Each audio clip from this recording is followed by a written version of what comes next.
Good day, good afternoon, good evening, everyone. This is Viper S of Viperland, and I'm back here in Cast Child. We keep making progress, keep going, keep finding out new stuff, you know, all the goodies. And yeah, just gonna get right into it. I gotta move the snake. I love my snake, but he blocks a little bit of the chat when I keep, or the screen when I keep him upright. Shinjo had given me the location of an office in a multi-purpose building in Sakuragaocho. Definitely got that right. There were rows of desks there, stacked high with the paper that I normally would have considered a cornucopia of information. But I didn't have time to worry about them now. I rushed up to Shinjo as soon as I saw him. She's gone? Was she kidnapped? How could that happen with the police here?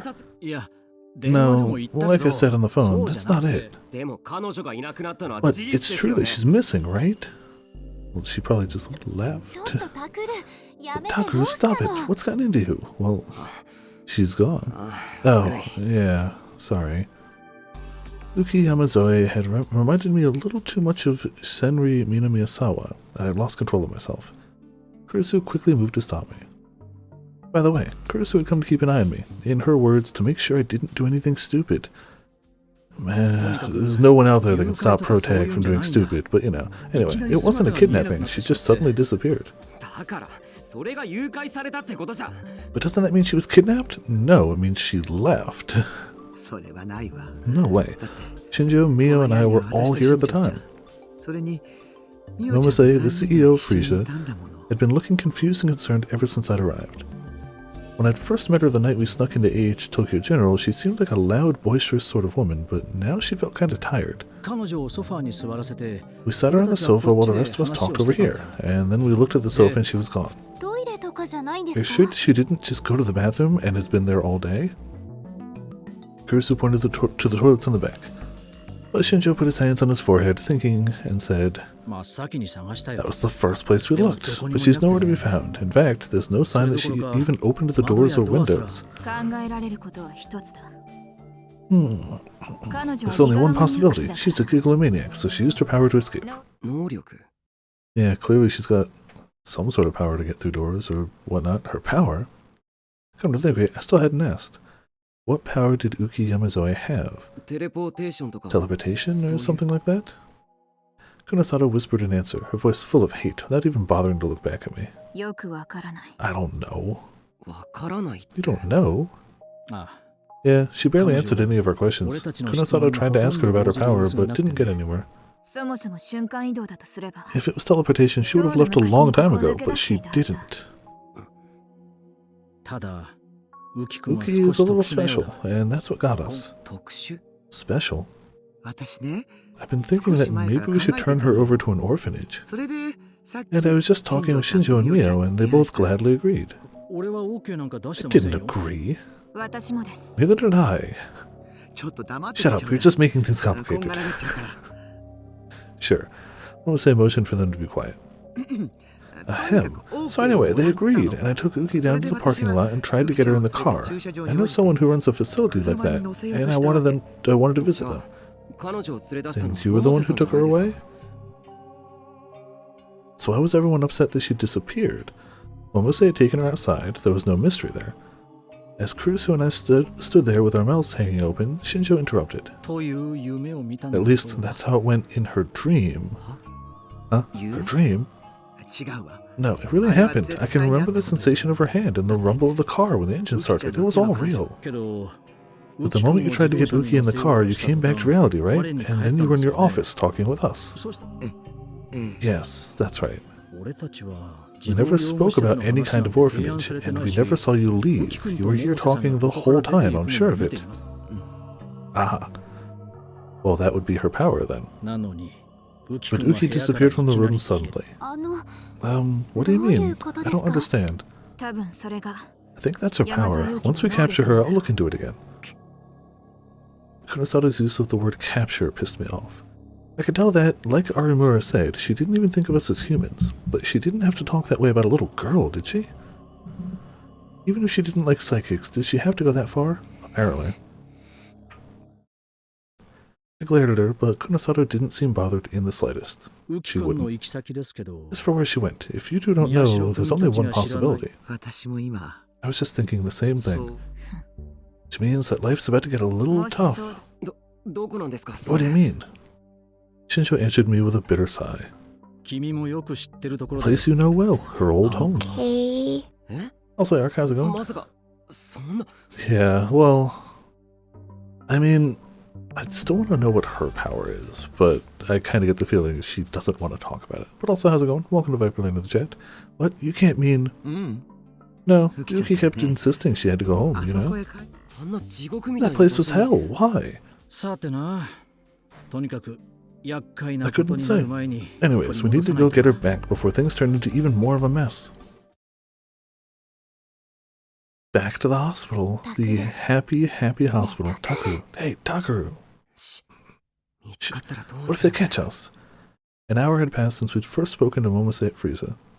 Kurusu and I were hiding behind some plants near AH Tokyo General.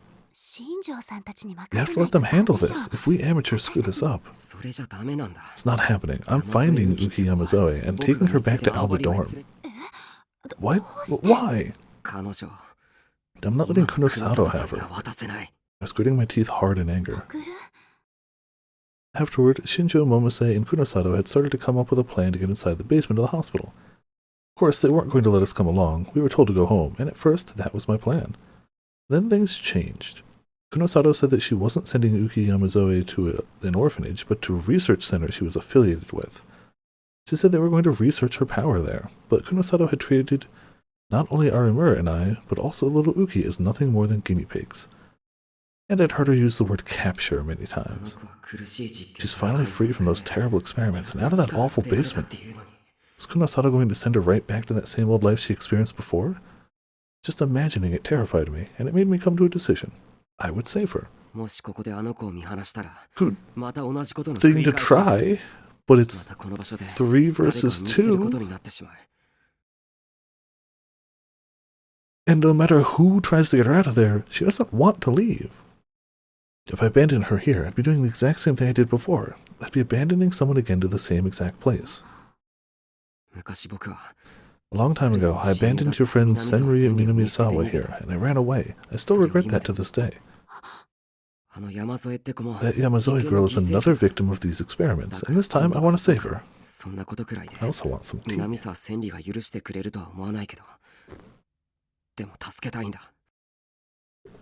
don't think that'll be enough to get Senri Minamisawa to forgive me, but I want to do it anyway. Kurusu's voice choked up. She must have been remembering what happened to her best friend. Takaru, listen to me. Huh?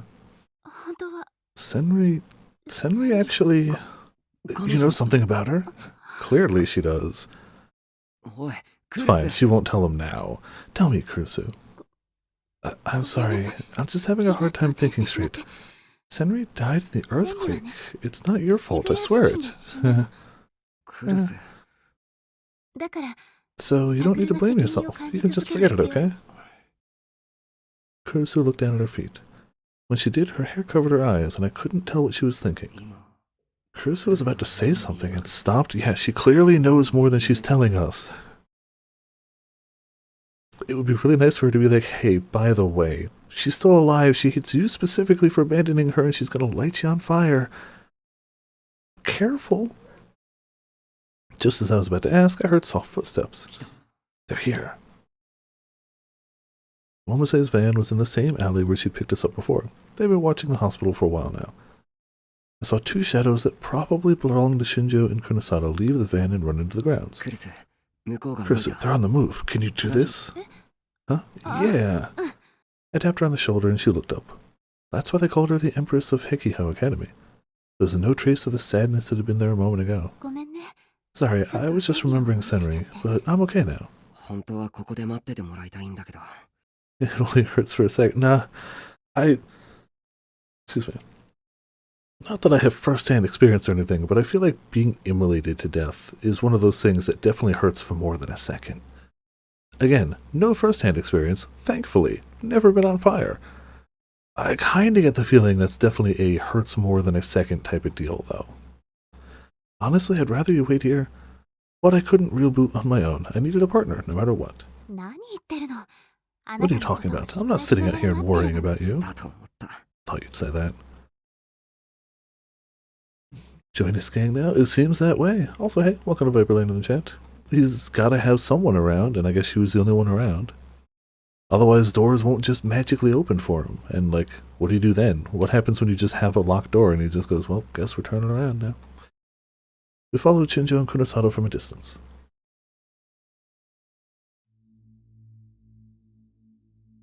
A moment later, they had pressed themselves up against the wall near the rear emergency entrance. Even from a distance, I could tell it was more heavily secured than before. Oh, so they knew we were there. I mean, they did abandon everyone. They kind of brought everyone out of the basement, so they kind of definitely knew. Maybe if we hadn't kidnapped somebody, they wouldn't have known we were there. The lock seemed to be a newer and sturdier model. But Shinjo must have already had the key, because he took something out of his pocket and started to put it in the lock. They're planning on getting it from there, huh? Or maybe he just has a lockpick, because you can do that. Alright then. Quickly created an image in my mind, looked at the key-like object he was holding, and envisioned it flying away. Damn it, I should have trained more. The more I started to panic, the more I lost focus. I couldn't make the delusion clear in my mind. I wonder if we had chosen to pick up the soda bottle, if that would have helped here. Damn it. Calm down, you're fine, calm down. Okay, got it. I could see the D-sword floating in front of me. Kurisu, I'm going to use your brain for a little bit. You could phrase that differently. Go ahead, though I guess that's a weird thing to say, yeah. I imagine the delusion I'd come up with going inside Kurisu, Shinjo, and Kunosato's minds. Kurisu gasped a little. She must have felt something. The delusion was shared between us, and instantly the real boot was complete. Clang. There goes key. The metallic object in Shinjo's hand rolled away and hit the ground with a clang. Then I heard the two of them gasp. The key rolled along the ground in a very unnatural way, until it rolled down a metal sewer grate, just like I imagined. You couldn't have imagined it happening more natural-like? You idiot! Hide, Takaru! Yeah, they're gonna know it too. Just as I was about to make my victory pose, as you do, Kurisu grabbed my hand and pulled me back. Then she dragged me down into the ground. Like, they're gonna know it's him. Sorry. Don't get cocky. This is why you need me with you. Her hand was shaking a little. She was probably still scared of my power, no matter how many times she saw it. That was how most people would react. I hesitated a moment, then gripped her hand in return. Then I let it go and looked over at Shinjo and Kunosato, who were staring directly at me like, you rascal, you. The two of them whispered to each other, and then silently headed back towards the van. Now. Turns out they actually had another lockpick. It's that easy. Kept low as we headed for the emergency entrance. When we reached the door, I turned around towards Kurisu. She caught up a moment later, but her breathing was a little heavy. Sorry, I went a little fast. No, I'm sorry. I wish I was more athletic. Can you open the door? The door is already open. Thanks, Kurisu. I'm going to do it once more. No, probably a few times. Sorry. I don't care. That's why I'm here. Stared at the door. The lock was stronger than before, probably because of the time we'd broken in. The doors were open for him. He didn't break in anything. Imagine the lock flipping and the door opening. There was a heavy click and the door opened like I'd imagined.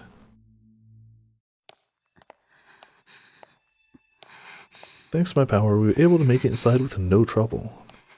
I remembered the route to the room where we'd found Uki, so we headed there. So, if they took everyone out of the basement, they're all gone. And the only signs of actually being here that they left were in the basement, not in the hospital general. Just the basement. Why reinforce the locks? There's nothing left. You cleared out all the evidence and everything down here. It's gone. Why reinforce the locks?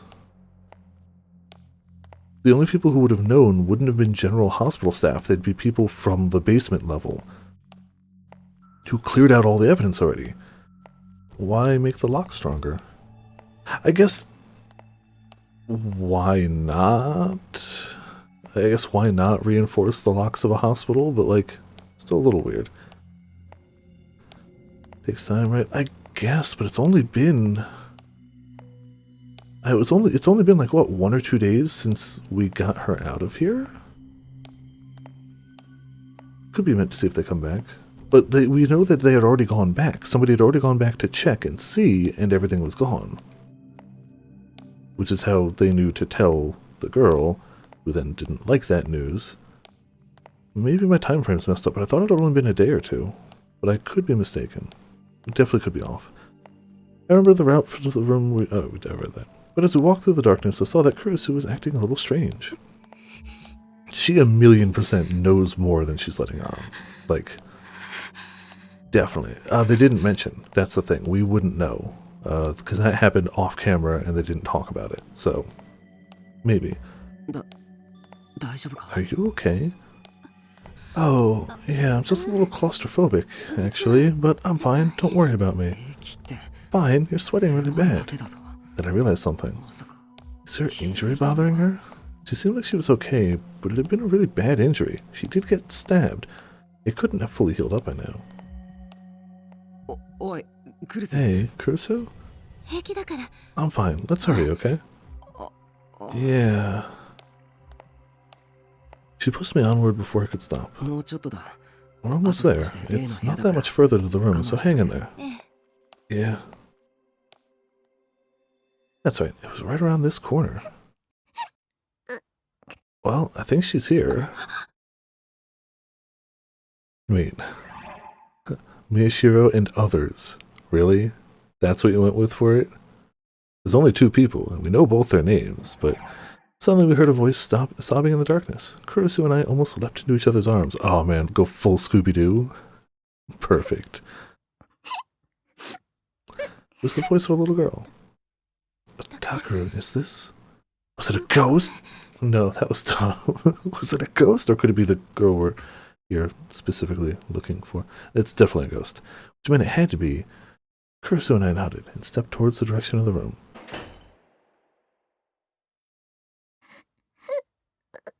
Just like Shinjo had said, the room was completely empty. Oh yeah, he had gone there to try to find evidence that he could actually, like, use. The beds and the patients that had been confined there were all gone. It was just an empty room. And standing in the middle of the empty room was a crying Uki Yamazoe.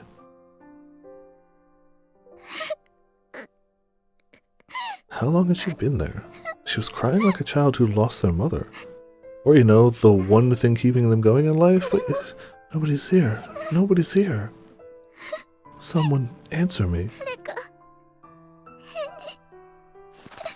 Kurusu couldn't bear to watch. She ran over and gave the girl a big hug.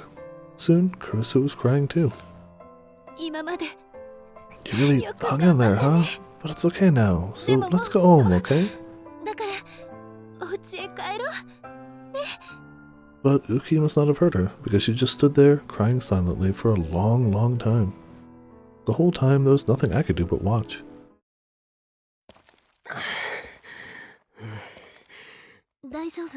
Okay, want me to take over for you, Takaru? I'm fine, we're almost there. So you got her, like, piggyback or something?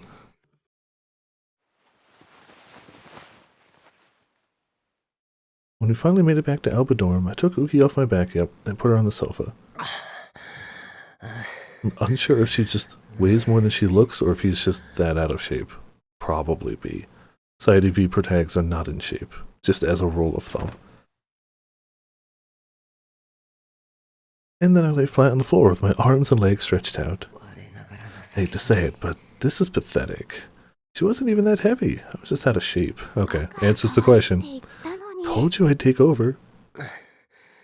Yeah, if I let you do it, you're so clumsy you might drop her. How rude. I'm not that bad, and I think I'm in better shape than you are, Takaru. I mean, probably not.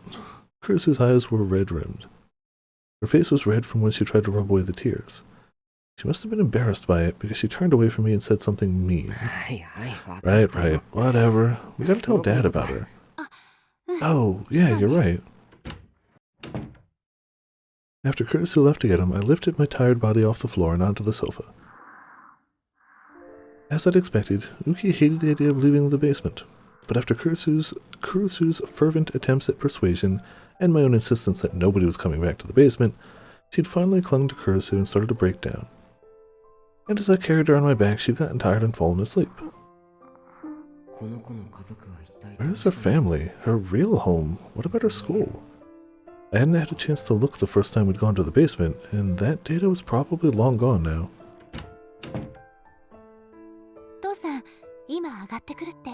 Dad says he's coming up.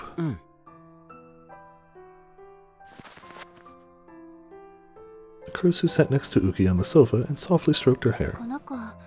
I wonder if there's a missing person report for her. I mean, it definitely would have been a while ago. Shinja said he couldn't find any data on her. I see. Might be because of the Shibuya quake. Yeah, after the earthquake, more data on missing persons and casualties had gone missing than you could imagine.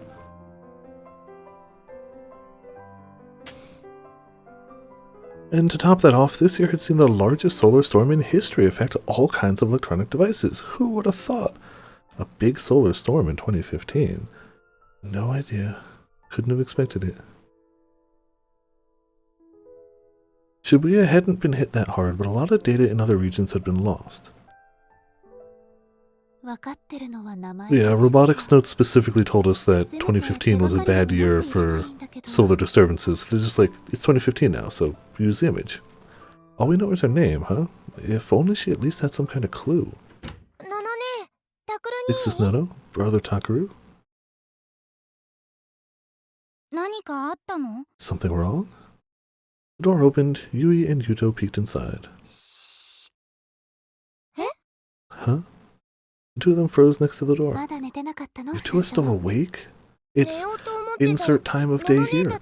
We were trying to sleep when we heard you talking. Is everything okay? You're not fighting again, are you? For once, no. Kurisu and I looked at each other without thinking. We're fine. We're not fighting. Really? I hope so, but... Suddenly, Yui stopped. Oh wait, there's another person. She saw the girl sleeping on the sofa, and her eyes went wide. Thought that she was just surprised to see a strange girl sleeping on the sofa, but... Uki? Oh, okay. She said something we'd never expect. Huh? What is Uki doing here? Yui? You know her? Yeah, I think so, but wait, that's impossible. Yuki walked over to the sofa and sat down next to Kurisu, and then she stared at Uki Yamazoe. Sorry, I think I was wrong. No, you're right, this girl's name is Uki. That doesn't make any sense. How can she look the exact same as she used to? She used to? Uki was in my class when I was in 2nd grade. I don't know what grade she's in now, but presumably more than that. And the next morning. They definitely mentioned what grade she was in earlier, but I don't remember. We'll go over this once more, okay? Her name is Uki Yamazoe. She's the same age as you, Yui, so either 13 or 14. Right? Hey, she's in like middle school. Dad was filling out what looked like a medical chart on his computer. She was in Yui's class in 2nd grade, but shortly before the earthquake, she stopped coming to school, and you don't know what happened to her after that. Yeah. And she hasn't changed a bit since 6 years ago. Is that what you're saying? Yep. I don't think she's changed at all.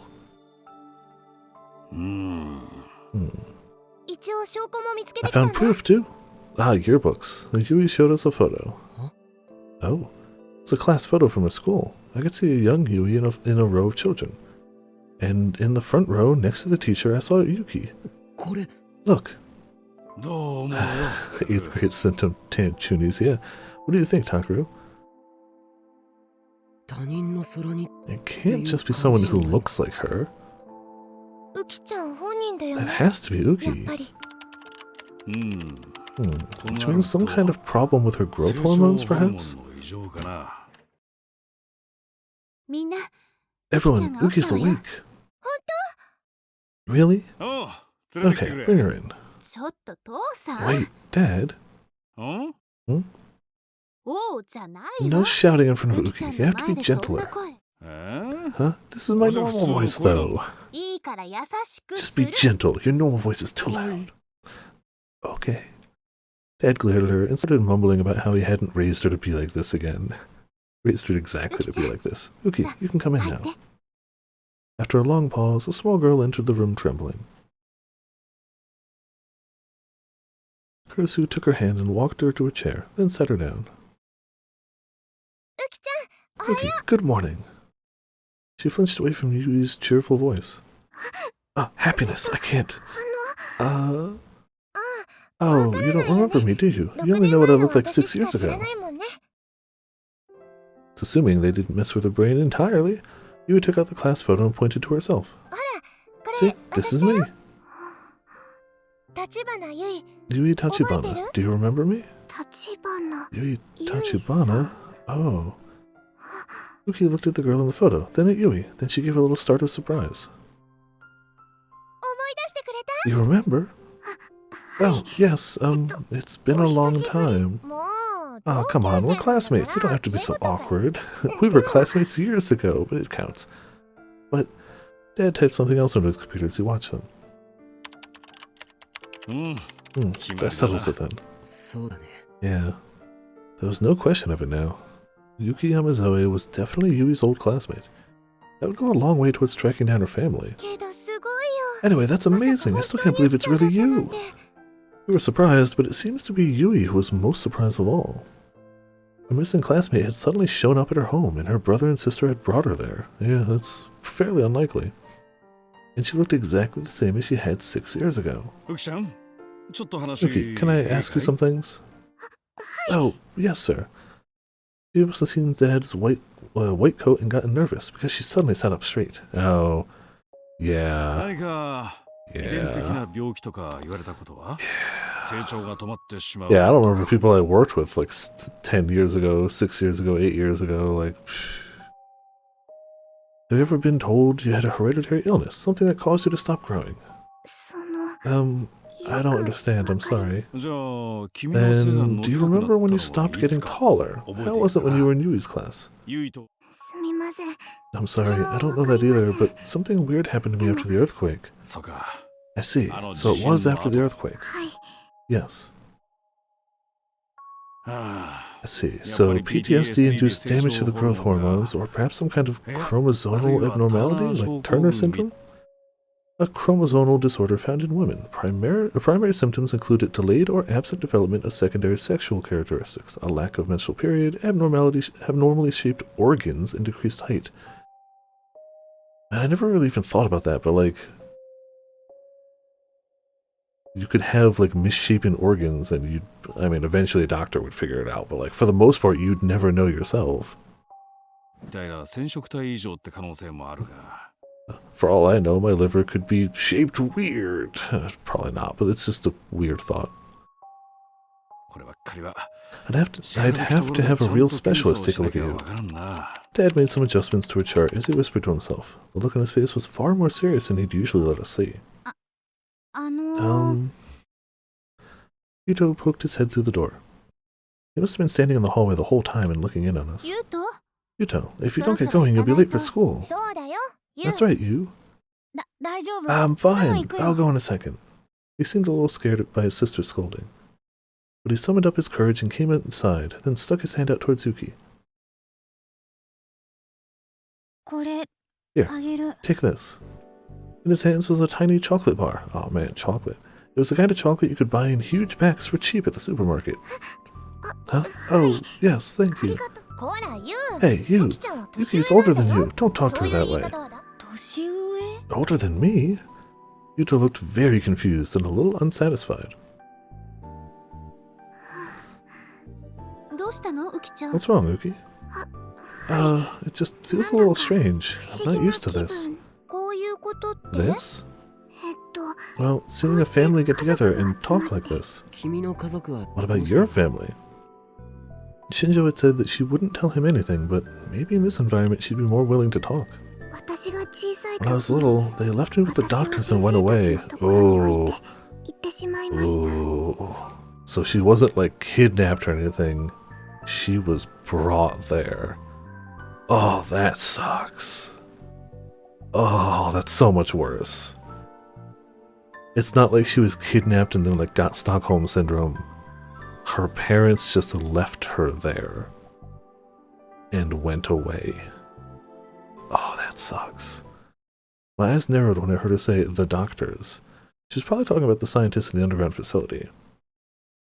And then she'd been a victim of their human experiments, just like Senri Minamiyasawa. Good dad, yeah. Why had her parents done something so horrible to her? You stayed in that basement the whole time? Yes. Why didn't you, well, run away? Mother told me not to go anywhere. Oh. That's terrible. Yes. Yes, it is. Yui put her hand up to her mouth. I could feel the rage boiling over within me. She's just like me. Her parents had ignored her ever since she a small child, and eventually, wow, they just disappeared. I can English. Well, half of that was me, half of that was the way the sentence was written. Excuse me. But still, she wasn't able to get away from them. You were taking care of the victims. I mean, the people there, right? Why? Because of the earthquake.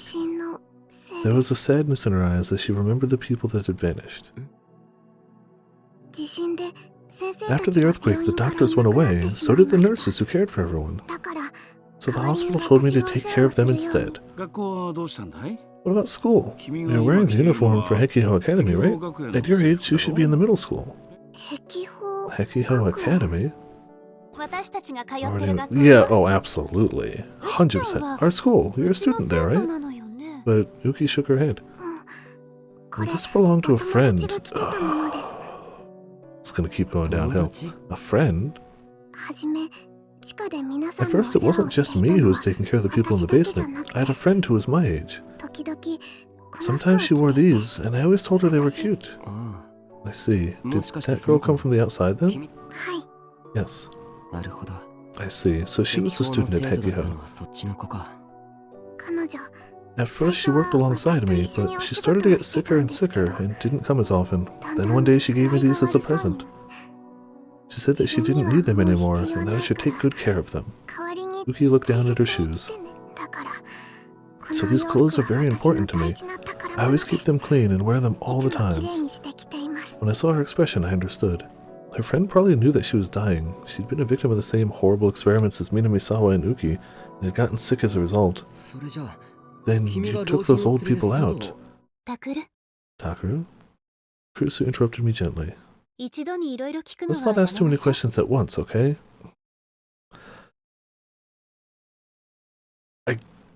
I'm torn because I get where she's coming from. She's just a small child, even though I guess she's older than she looks, but like, she's been confined to a basement taking care of people who've been experimented on for 6 years. I don't think that leads to a lot of personal or emotional growth. So she's functionally still a small child. We shouldn't overload her with questions. I can't say I don't trust Kurusu. I can say she clearly knows more than she's letting on, and I'm a little worried she's trying to stop us before we get to something that she knows. It's not that I don't trust her, but like, I don't think she's evil or anything, but she clearly knows something and is trying to keep us from getting to it, and has been doing so for a long time. More subtly then, but like, now she's just straight up like, I almost said something. Yeah, like, I agree with her reasoning, but the fact that it's coming from her makes me suspicious that we were about to tread onto something that, like, she doesn't want us to know about. Oh. I still agree with her reasoning, but I'm still suspicious. Okay, I know this has to be painful for you, so let's talk about it more tonight instead. You're right. And we haven't even eaten breakfast yet. You must be hungry, right? No, I'm not. There was a cute little rumble from her tummy. She gasped a little in embarrassment and turned red. Dad, that's okay with you, right? Yeah, Uki, this girl may look scary, but her cooking's top-notch. Go upstairs and eat. Dad? That's multiple things, probably, but not harm Taku. Yeah, like, she seems to legitimately be a decent person and definitely to care for Taku, but she's absolutely hiding information. For what reason, we don't know, and what exactly, we don't know, but it definitely has to do with her friend.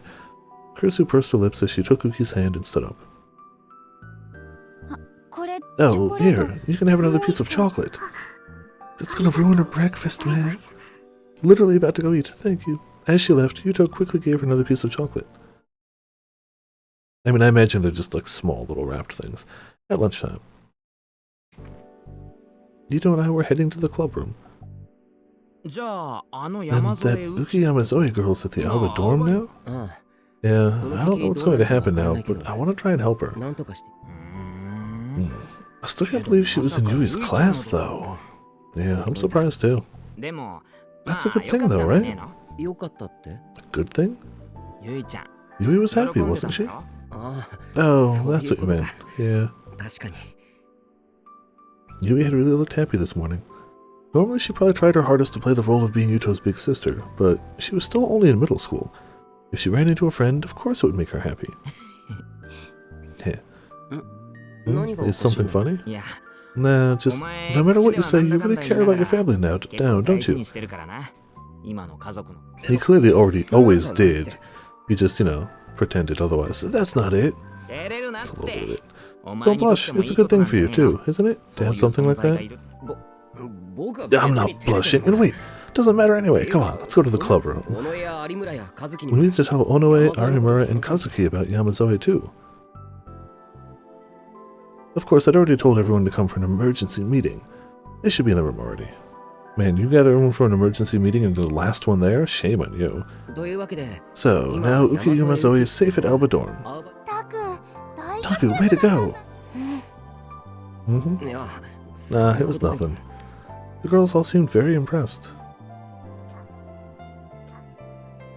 Sarika was squeezing her Garo Froggy strap in lieu of applause. Still sounded nothing like it was supposed to, and honestly, I would have preferred the applause, but I was used to it now, I guess. Sarika, Kazuki, don't flatter him too much. He'll do something crazy again. I will not. Sheesh, I appreciated that she was worried about me, but Kurusu was a little too protective. I especially wish that she'd stop it when everyone else was around. It was embarrassing. Feels good though. I bet Shinjo and Kunosato are so pissed off right now. Serves that bitch right. You know too much, yeah, clearly. Did you know about Yamazoe, Arimura? Yeah, I just talked to her a little on the phone. She didn't say much of anything at Frieza. I guess she was probably scared of them. Yeah, I'm sure. But I guess she was pretty talkative in front of you, huh? Maybe you just look dumb and you actually know how to treat a lady. Arimura grinned. No, he is also dumb. He doesn't just look it. Of course I do. I've read every issue of Cool Cat Press that I could find. Ah, so not only does he know nothing about how to treat a lady, he actually knows negative. He knows much wrong information. It's worse than nothing. It's actively worse than nothing. Good going, Taku. Good going.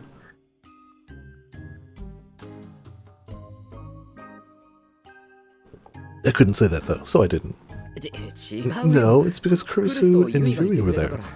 Of course, you didn't take me seriously, did you? That's creepy. I was never going to get used to this. For one thing, no matter how hard I tried to glare at her, she just smirked. I was trying to think of a good comeback when the door to the club room suddenly opened. The door opened softly, but it was clear that the person standing in front of it was furious.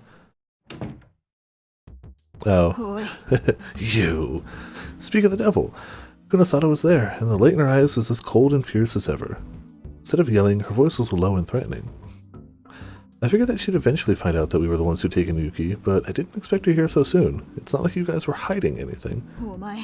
What are you thinking? What? Good one. Good. The highest quality sources. Also, hey, welcome to Viperland in chat. How you doing? Such as 4chan and dating magazines. Yup. The best quality sources for any information. She's important evidence. Don't start messing with her.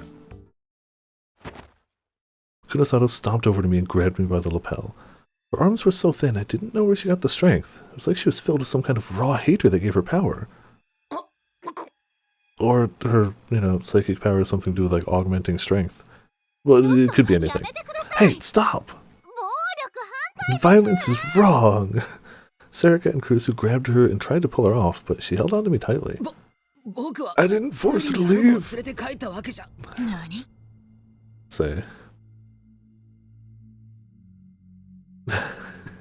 Yeah. Yeah. If there's anyone that we definitely don't trust, it's definitely her. I still don't think she's actively evil, but she's definitely not to be trusted around Gigalomaniacs. And she has some super intense hatred of them, which is obviously super bad and does kind of tie into the killer, but I don't think she's the killer. Again, if she was the killer, it wouldn't make any sense for her to do any of this stuff to cooperate with the cops that she's been doing. By her own, like, she volunteered. They didn't find her. She was like, hey, I wanna work with you guys on this. But I definitely don't think she's a good person either. She wanted to come with us. She said she didn't want to go with you. That's only a half-truth. But I felt like I had to say it anyway. Now what do you mean, evidence? She's not a thing or a test subject, so I can't let you have her. You don't know anything, you asshole. Well, if we don't know anything, it's because you haven't told us. Her hand gripped me tighter.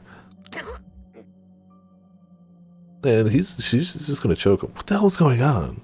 What's wrong with this woman? A lot, I get the feeling. I felt a powerful rage building up within me. There was a little buzzing in my ears, and Kurisu and Serika's shouts suddenly seemed to be very far away. God damn it! And then I saw the D-sword. Don't do anything stupid, and it was clearer than it had ever been before. Let me go, damn it! Her face suddenly twisted in pain. I looked at her with blurry eyes and saw that a red mark had formed on her pale white wrist, as if something was digging into it. She was gritting her teeth, and her breathing made it seem like she was trying to endure some kind of incredible pain, but still she refused to let go. Why won't you just let him go? You don't have to choke the man out. You can just let him go. Yeah, no, he's in the corner like, I wish it was me. For sure. Miyashiro, no, don't do it! Arimura's scream seemed like it was coming from underwater. The new violent temptations within me had almost taken control. Oh great, Taku too now has hidden boiling nerd rage. That bodes well for this. What she's trying to do is wrong. I'll get rid of her myself. Oh goodness. That righteous anger combined with this power. I can do anything I want. Taku, you're not helping disprove her point, by the way, man. If any of her hatred is born from the fact of like, they're just gonna like lose control and like take over the world or anything, you're not disproving any of that, dude. A maddeningly sweet feeling of omnipotence overflowed from within me and refused to stop. Great. That's right, do it. Just kill the bitch, it screamed. Stop it right now, Takeru. Ah yes, the slap of awakening. Perfect. I heard Kurisu yell in my ear. At the same time, I felt a strong slap across the cheek. And then Kunosato and I were pulled apart. I suddenly regained control of my senses. Kurisu, Ito, and Serika had grabbed me and were holding me back, while Arimura and Kazuki were doing the same to Kunosato. Don't get me wrong. She started this. She was going to choke him out. So, like, she is to blame, but, like, dude.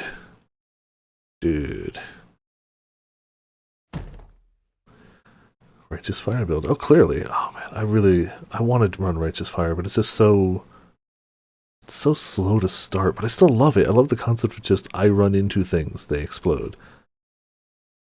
One of these days I'll have to run a better Righteous Fire character.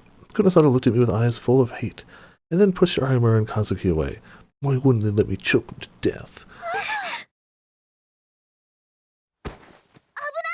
Watch out! Serika quickly grabbed them and held them up. Are you okay? Seems fine. Thanks, Seri. Enough of this, Kunosato. Now it was the Empress's turn to get mad. Please leave. You're not part of this club and you're not welcome here. She was clutching her hands into fists so tightly that they turned white, standing between Kunosato and the rest of us as if she was some kind of protector. I don't know why you're behaving this way towards Takeru, Uki, and Arimura, but I won't allow it. Well, I mean, we know it's because they're Gigalomaniacs. We don't know what the underlying reason of why she hates them so much. I don't need your permission. You saw it just now. Psychics are dangerous. You were gonna choke him to death. Leave now. Kurusu's voice left no room for discussion. Neither of them moved a muscle for a moment. Oh, wait, stop. And then we heard panting coming from the hallway.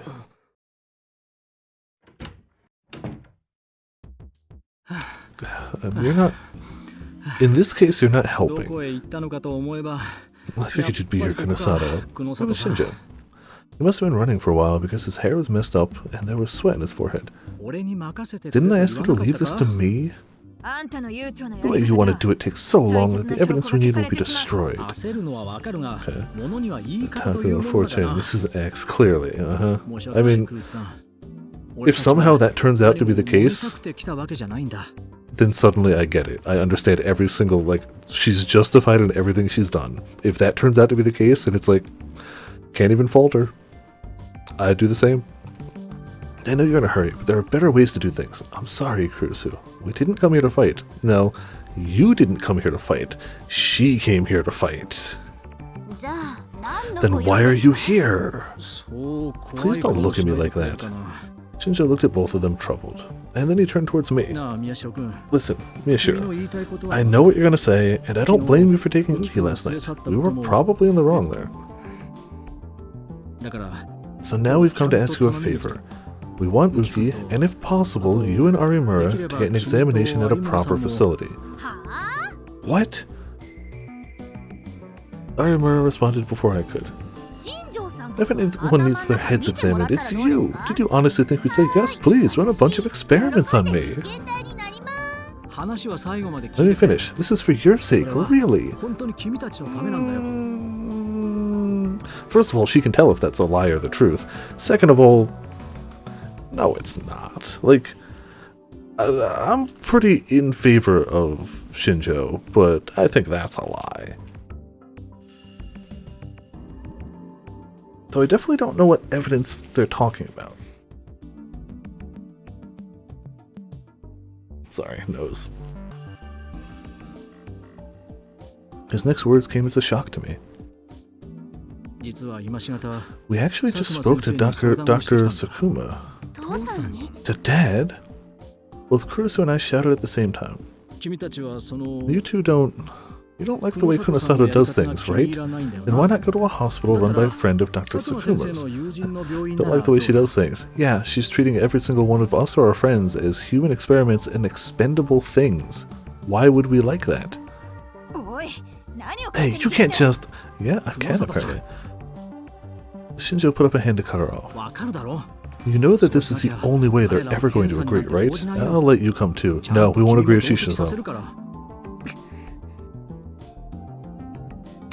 You know she was just going to take a heckin' like hammer and chisel to their skulls, pop it open and examine them herself, right? That's what she wants. Kunosato furrowed her brow in anger. Wow, messed up a lot of that. Then turned around and left the room. Shinjo waited until he couldn't hear her footsteps anymore and then sighed a little in relief. Then he continued. How did she just bust into a school in the middle of a school day anyway? She does go here, technically, doesn't she? Or went here, at least. Like, we know she's also going to that, a specific university in America, but she at least also goes/went here. So how about it, you two? I heard that, and he's a cop, so he can just be like, sorry. I heard that Dr. Sakuma was once an assistant professor at a university medical department, after all. I didn't know that. Kurusu must not have known it either, because she looked over at me, confused. Dad was an assistant professor? I didn't know that. I thought he was just a weird old man. Hey, I mean, the way he looks, I can see where you'd get that idea, but... Shinjo laughed, seemingly in sympathy with my dad. I think a friend of his can be trusted. What about you? Either way, I refuse. I thought so. Shinjo chuckled. He was probably anticipating that response. But, you know, Arimura, from what Dr. Sakuma said, your powers might be having a bad effect on your health. What? Go meet Uki Yamazoe. You'll find it very difficult to believe that she's 14 years old. Right, Miyashiro? Also, hey Mitz, how's it going? Welcome to Viper Land in the chat. How you doing tonight? It was true that Uki looked the same as she did in her old school pictures. It was like the passage of time had stopped for her. Oh darn, the big drawback to our powers is we get to stay young forever. That's awful. That was caused by our powers. Dr. Sakuma's opinion is that she needs a detailed examination no matter what. Why not have them take a look at the two of you while they're at it? Just think of it as a checkup. How does that sound? Arimura was still unsure, it seemed, but what happened to Uki must have bothered her. Let me think about it for a little. Yeah, that's fine. I haven't said I would yet, okay? Of course. I looked out the door where Kunosato had just left. If Dan says I need an exam, I'll get one. But if Kunosato starts treating Yamazoe or Arimura like guinea pigs in the middle of it... I hesitated for a second, unsure of what to say, but then I continued. I'll get mad. I'll use my powers and wreck everything, so you can't do an exam. Please remember that.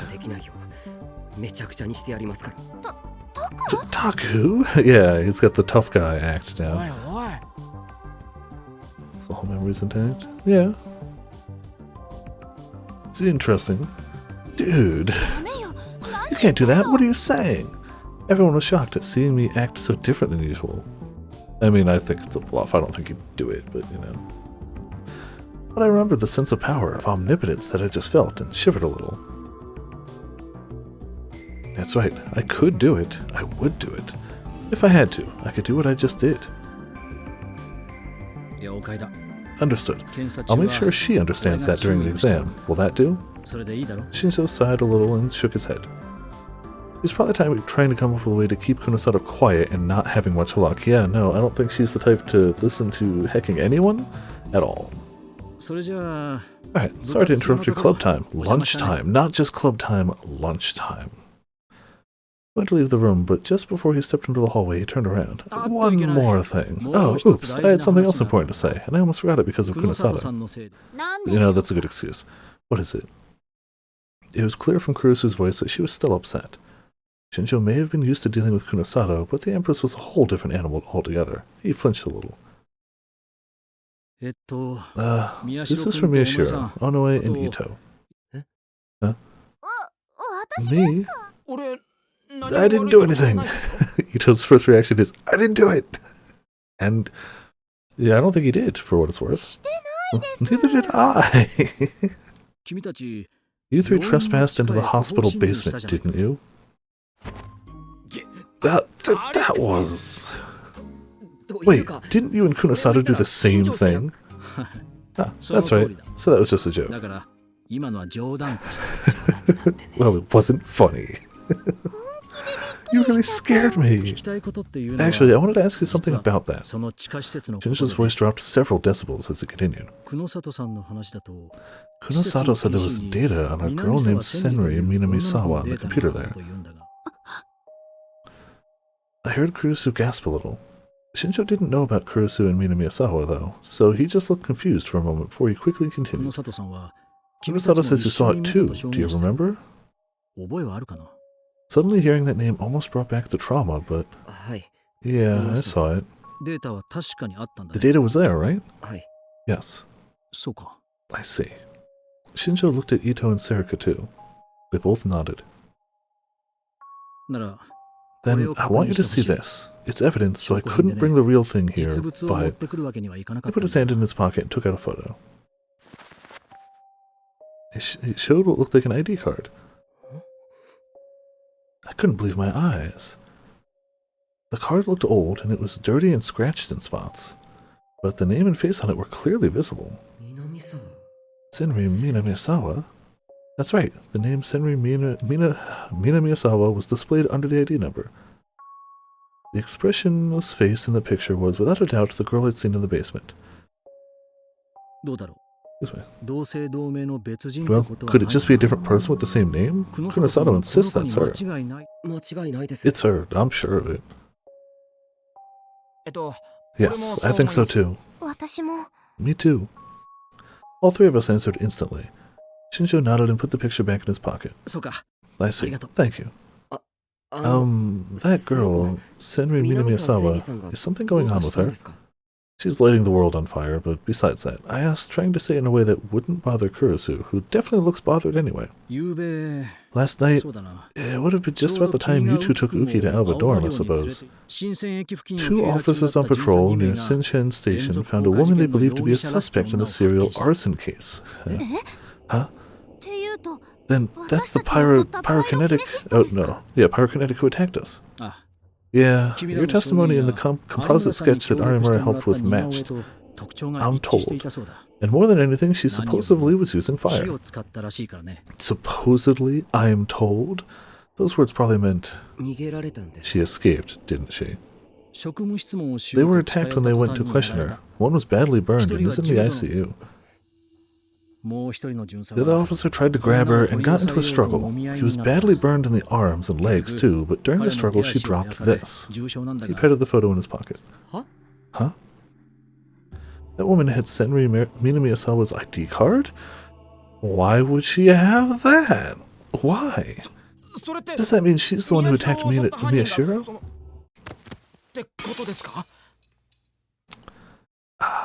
Suddenly, there was a loud crash. I turned and saw that Kurusu had gone deathly pale and been forced to grab a table to stop from falling over.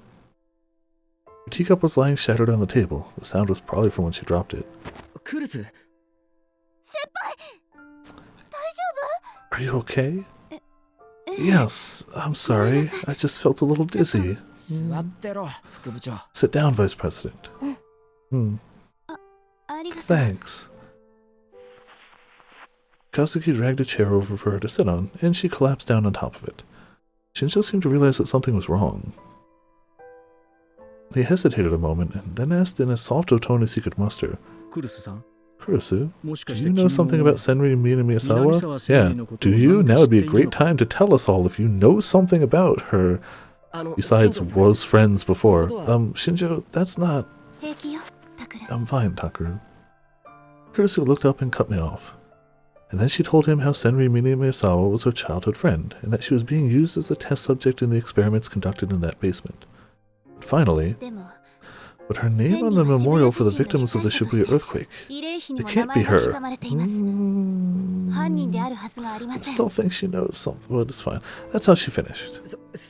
That's right! Kunasato said she probably died in the earthquake too! I quickly added. Shinjo thought for a moment, and then spoke, even more gently than before. Kurusu, thank you for telling me this.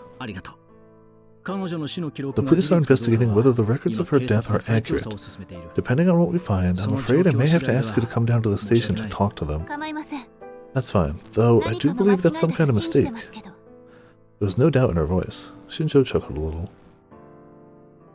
I don't want to doubt your friend, but it's part of my job. Whoever the arsonist might be, there's a chance they might come after you two again, Miyashiro, Arimura. Be careful. You're right, aren't you? She knows you're psychics now. If something happens, call me anytime, 24 hours a day. It's hard to handle a cell phone when you're on fire. Also, does Taku have a new cell phone yet? Also, don't tell anyone about Senri Minamiyasawa until the police make an official announcement. I don't want the media finding out until we know the truth of the matter. Thanks. Shinjo took one last worried look at Kurusu and then left the room. Everyone fell silent, lost in their own thoughts.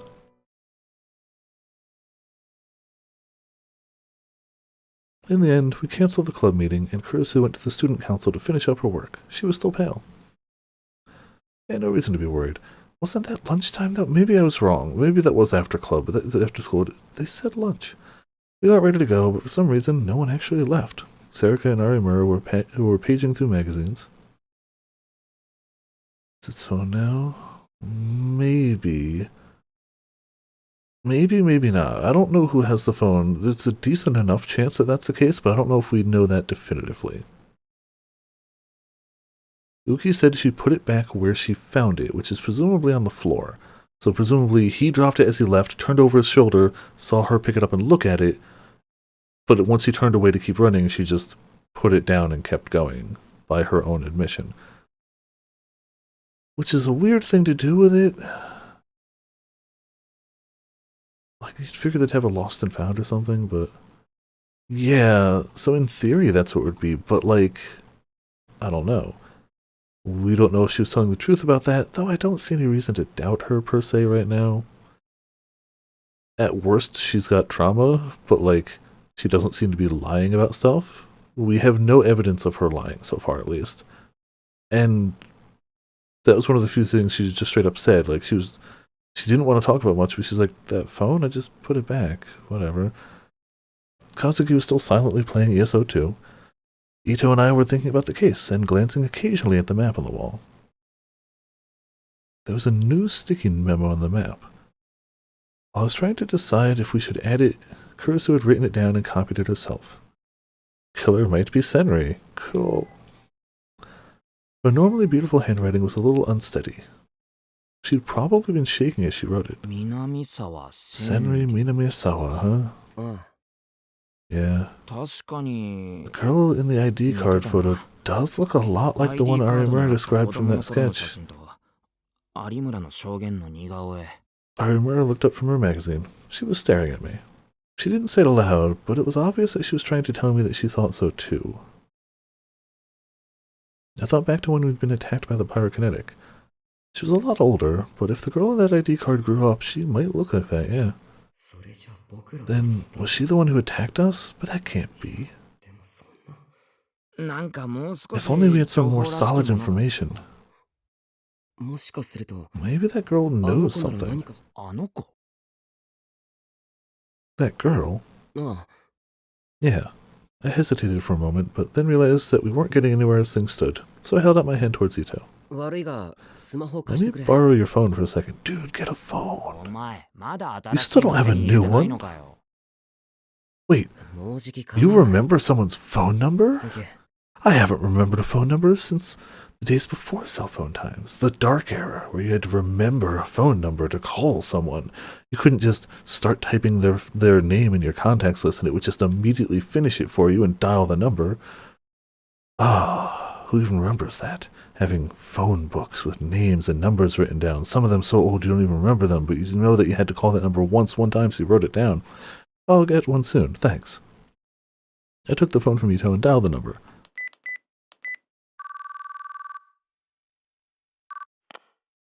Lose the phone you screwed, yeah. Well, yeah, there's ups and downs, obviously, to both sides, but then you just tell your friend, sorry, lost my phone, text me. Like, here's my new number, text me, I'll have your number. After a few rings, I heard a voice I knew well. It was a gruff voice that I'd heard almost every day lately. Hello, this is Alba Clinic. Hello, Dad, it's me. Oh, Takaru, what is it? It's about Yamazoe. What is she doing right now? Oh, I'm giving her an IV in the exam room. She looked a little malnourished. Like you said, she was probably in a really bad environment. What did she eat? What did any of them eat? You left two girls, like, school-age girls to take care of people that needed a lot of taking care of. What did they eat? What did they drink? Like, don't worry about it, I guess. Can I talk to her on the phone? She's not asleep, so that should be okay. Just give me a second. I could hear him get further away from the phone. A second later, I heard a loud, high-pitched girl's voice. Hey, Brother Takaru, Uki's getting treatment right now. You can't bother her. Your yelling is probably bothering her worse than I would, right? Huh? Yui had probably been so worried about Yamazoe that she raced home after school. It was great to see her being such a good friend, but right now it was a huge nuisance. That's true. That would explain why they kept going upstairs all the time, too. They probably just they had a cafeteria or something. Like, yeah, you're right. That makes a ton of sense as to why they'd be upstairs frequently enough, because you gotta eat, you gotta get food. Just let me talk to Yamazoe. It's important. I can't wait? This is a secret, okay? I don't want Kurisu to find out, so don't you tell anybody, okay? There was a silence on the line for a moment as she thought. But evidently, she reluctantly agreed. Or eventually. Okay, just hold on a second. Since it was just me, she probably didn't feel the need to hit the hold button. I could hear doors opening and closing as she went to the exam room. There was some whispering, and then I heard another girl's voice. Hello? Hey, sorry to bother you. You're not feeling well? I'm fine. I said I was okay, but Dr. Sakuma and Yui were worried about me. A secret between family members. Yeah. Well, you know, I see. I was relieved to hear that she wasn't in bad shape. What I was about to ask might be bad for her mentally. No breaks for her. Hey, do you know a girl named Senri Minamiyasawa? I'm sorry? Senri Minamiyasawa. According to the records, she went to the same facility you did until the Shibuya earthquake. She would have been, 6 years ago, so maybe around 12? Senri Minamiyasawa? That's right. Is there anything you remember about her, no matter how small? She seemed to be trying her best to remember. I saw that the rest of the newspaper club, not just Ito, but Serika, Arimura, and Kazuki as well, were staring at me and trying to hear the conversation. Now Mizoe thought a little more before she spoke. I never met or talked with her directly, but... What? I saw her going into the treatment room several times. They said her treatment was more painful than mine, so the doctors told me I had to work hard too. I remember the experiments I'd seen as a little kid, and the tiny girl crying for help, and I shivered. But Uki had it far worse than I did. She'd actually been exposed to the same torture that Senri Minamiyasawa was. I'm sorry to make you remember something so horrible. No, I never thought it was horrible. That, really? I see. Is there anything else you remember? Oh, right. Minamiyasawa had hurt her leg, I think. Her leg? Yes, when I saw her, she was always dragging one leg. The doctors would always help her into the treatment room. Dragging one leg? So, I was sure she was getting treatment for her leg. Yeah, definitely. Yup. Dragging her leg. Wasn't that the same thing that Pyrokinetic was doing?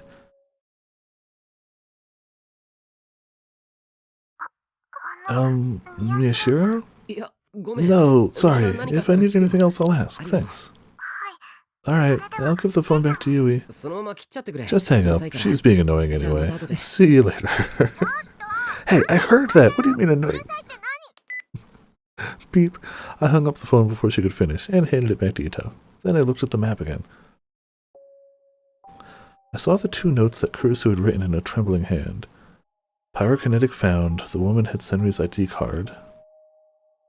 Pyrokinetic killer might be Senri. Is that woman really Senri Minamiyasawa? Let's see. We have confirmation from a third party that she had a bad leg and would always drag it around. She has the same hair color. She fits age-wise enough. She has a reason to be mad at protagonist. And she was literally carrying her ID. So, I mean, I'm not saying it can't be someone else, but we got decent enough evidence that it's her. But she's dead, right? Her name's on the memorial, like the vice president said, and nobody has ever lied about anything like that before. Like, you know, I'm sure they definitely marked Yuki down as dead when she disappeared for 6 years. That's fine. Yeah, but the data we saw underground said she was missing. And that's... Yeah, just like Shinjo had said. I was sure that meant she was dead. Kurisu had said so too. But what if the data was right, and she'd only gone missing? What do you mean? Serika was looking between me and the map in confusion. Don't you remember Onoe? AH Tokyo General was one of the main relief centers during the earthquake. They would have had any number of ways to share data. But that's kind of strange. If her name's on the memorial, that means that some hospital somewhere, or maybe the police, officially declared her dead. Right? That was a pretty large-scale operation. They wouldn't miss it if one of their test subjects was dead. They wouldn't write missing, yeah. Ito crossed his arms and thought. Which means her name in the memorial is a mistake, or a deliberate lie. I'm gonna go with the second. It's probably what Shinjo suspects, that Senri Minamiyasawa is alive and that she's after us. It seems that way. The red sun was about to sink below the buildings on the horizon. I looked out the window and saw that the sunlight had illuminated the clouds and formed a brilliant twilight, but soon it would disappear and the cold night would come. But if Senri Minamiyasawa is the killer, Why would she attack you? I don't know. Maybe she hates psychics for some reason and just happened to find me. If that's the case, then what's the point of recreating the New Generation madness? See, that's the thing. She's clearly not the New Generation killer. The new Generation killer. She's just out there setting fire to people. She's like, none of the New Gen cases that have happened have involved fire, so it's not her. She's just a separate but also very large threat.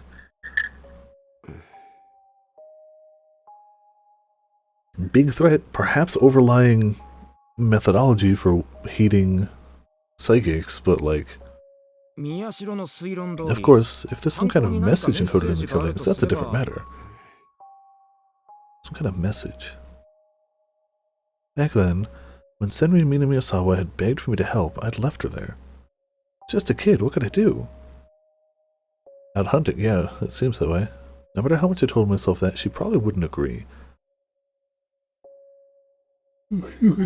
She thought I was a ray of hope, and I'd left her there and ran. It wouldn't surprise me if the memories of that turned into hatred and rage that she would never forget. Yeah. And after she was set free during the Shibuya earthquake, she attacked me. Huh? Ah. Suddenly I remembered the time when she'd attacked me. The smile on her face had chilled me to the bone. And this is what she'd said. They really don't like to subtitle flashbacks, but it was like, finally I found you, or something along those lines.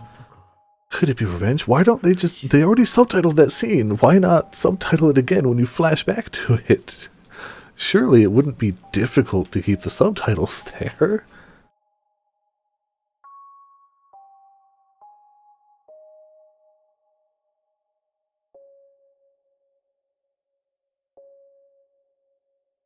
What's this whole thing Senri Minamiyasawa's way of getting revenge on me? I think only the fire. Like, if she's involved in the actual New Gen stuff, that... It's not impossible, it just doesn't make sense right now. She seems to be much more directly, I don't like you. You are now on fire. Tee-hee, fire. My biggest question would be, why did it take her 6 years to find him? He's not that hard to find. She might not have known a lot of things, though, so who knows? It's a big city. What's this whole Senri Minamiyasawa? Oh yeah, we got rid of that. Damn it, that's impossible. No, it's unlikely, but it's not impossible. I realized that what I was thinking, and slapped my hands against my cheeks to drive the thought from my mind.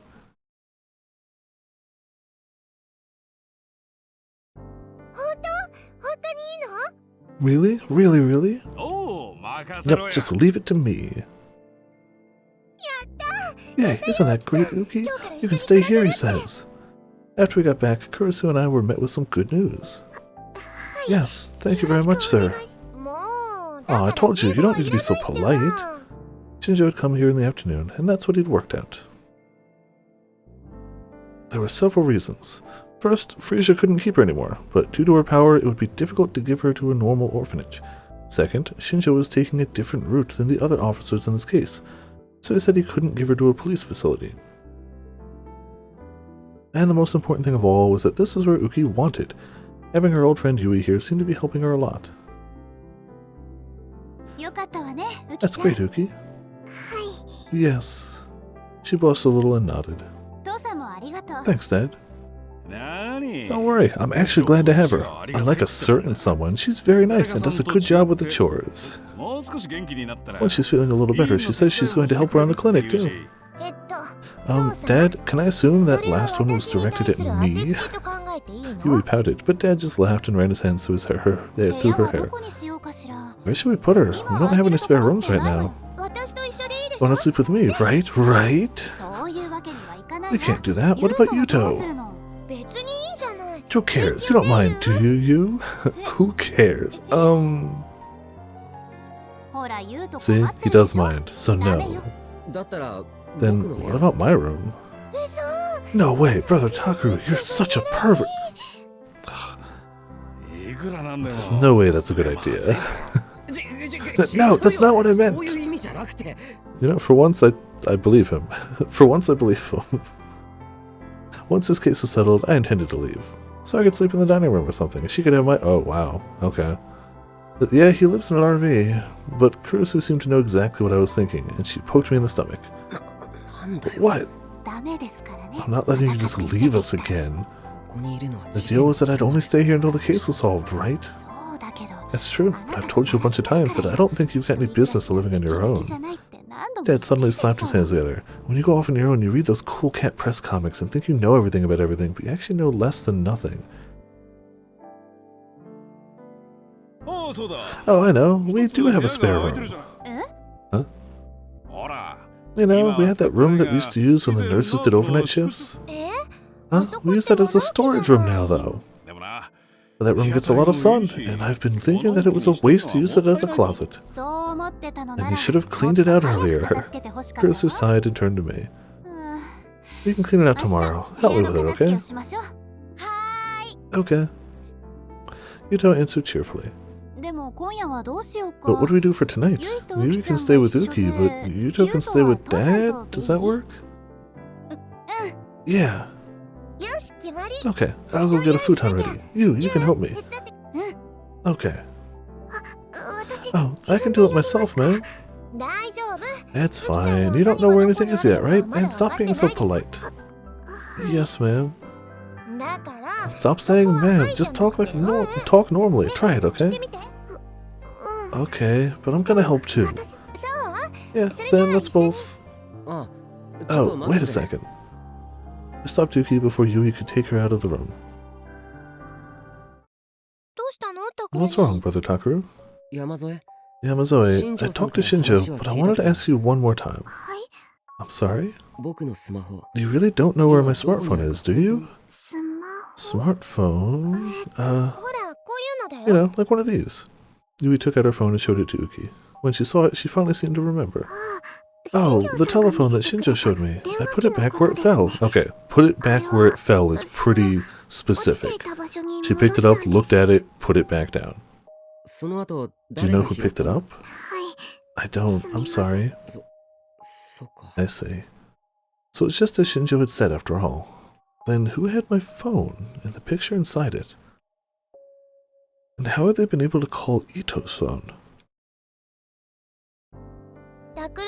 Brother Takaru, can we go now? Are you done talking? Yeah. Let's get ready for bed then. Dad, I can use the stuff from the clinic, right? Yeah, we just hung them up to dry, and there should be one we haven't used yet. And there's the sheets. I know that. Oh, right. Yuki, do you want to take a bath together? Huh? Yes, ma'am. Also, hey, Sora, how's it going? Bye, Sora. Told you to stop that. Oh, okay. You're not allowed to take one with us, okay? I know that. Yui's really excited. Yeah, but I can understand. It's nice having friends. You're really the only one who has that picture? But we know he's not. Because we know that I don't know if she has a copy. Like, we saw her looking at a phone with it. Presumed at the time to be her phone, but who knows? Maybe she picked up... Like, I don't know. I presumed it to be her phone at the time, though. Yeah. She was looking at it, so... I don't know. Yui took Yuki and Yuto out of the room. Are you okay, Kurusu? Why? You know, food expenses and stuff. We got another person to take care of now. We'll be fine. Yuki says she's going to help around the house, so it'll actually get easier. As for food expenses, as long as Dad works hard. Yeah, leave it to me. Oh, I'm gonna hit the bathroom. Dad quickly ran out of the room to escape Kurusu's gaze. That man. Excuse me. She chuckled, but there was a kindness in her laugh. Oh, crud. Amy and Max Caddy. How's Miyashiro? Completely awakened. Shall I do it? More. More? Yes, more. More suffering, more regrets, the pain of abandonment. More. Oh. It's about to be a bad time to be... protag.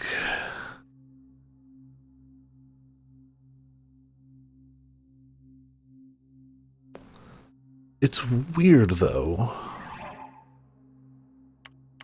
We can't actually go back to it, can we? Oddly enough. Amy was the one that was saying more, but the other person was the one that was like, hey, he's awakened. Fully awakened. There was a point where I was thinking maybe Amy... No. I don't know. Don't really know yet. But I definitely know it's about to be a very bad time to be protagonist Kun, though. Sunday. Arimura, Uki, and I got a full medical check at the hospital run by a friend of my dad's, just like Shinjo had suggested. And now the numbers, brainwaves, electrocardiographs, MRIs, and other images were lined up on Dad's computer screen. Of course, as a complete amateur, I had no idea what any of it meant. Kunosato was talking to my dad as if she were a colleague, rather than addressing him as the much older man that he was. That's kind of how she does. What do you mean you found something strange? I'm already pissed off that I have to do this exam, and I'm supposed to meet with some friends today. When a girl blows off another girl, it makes things complicated down the road. Arimura put her hands on her hips and complained. Uki, for her part, looked scared. She was hiding behind me and trying to stay out of Kunosato's sight. Smart. You don't know anything, and you need to shut up. You're getting in the way. What? No way. If I don't make things clear now, who knows what you're going to do in the future? Amateurs like you piss me off the most. Amateur what? Students? Hey, Arimura, Kunosato, don't you ever get tired of fighting all day? No! Shinjo sighed like he always did. You know, if she would treat us like a human being, then, you know, maybe we wouldn't fight so much. Arimura's eyes narrowed as she glared at Kunosato, who just laughed. So, Dr. Tsukuma, what did you find? If you found something, tell me as fast as you can. I want to go shopping after this. Sure, I will. First, as for why Uki stopped growing, we won't know for a while. It'll take time to get results back on our chromosomal and hormone tests. And as for you two, you're in fine health, no issues with any of your internal organs. But Takuru is showing clear signs of eating an unbalanced diet. Certain nutrients are very clearly missing. I'll make this very clear to Nono. And you, Arimura, need to cut back on the sweets and fatty foods. No junk food. You're on a straight path towards obesity right now. Enough about their bodies. What about their brains?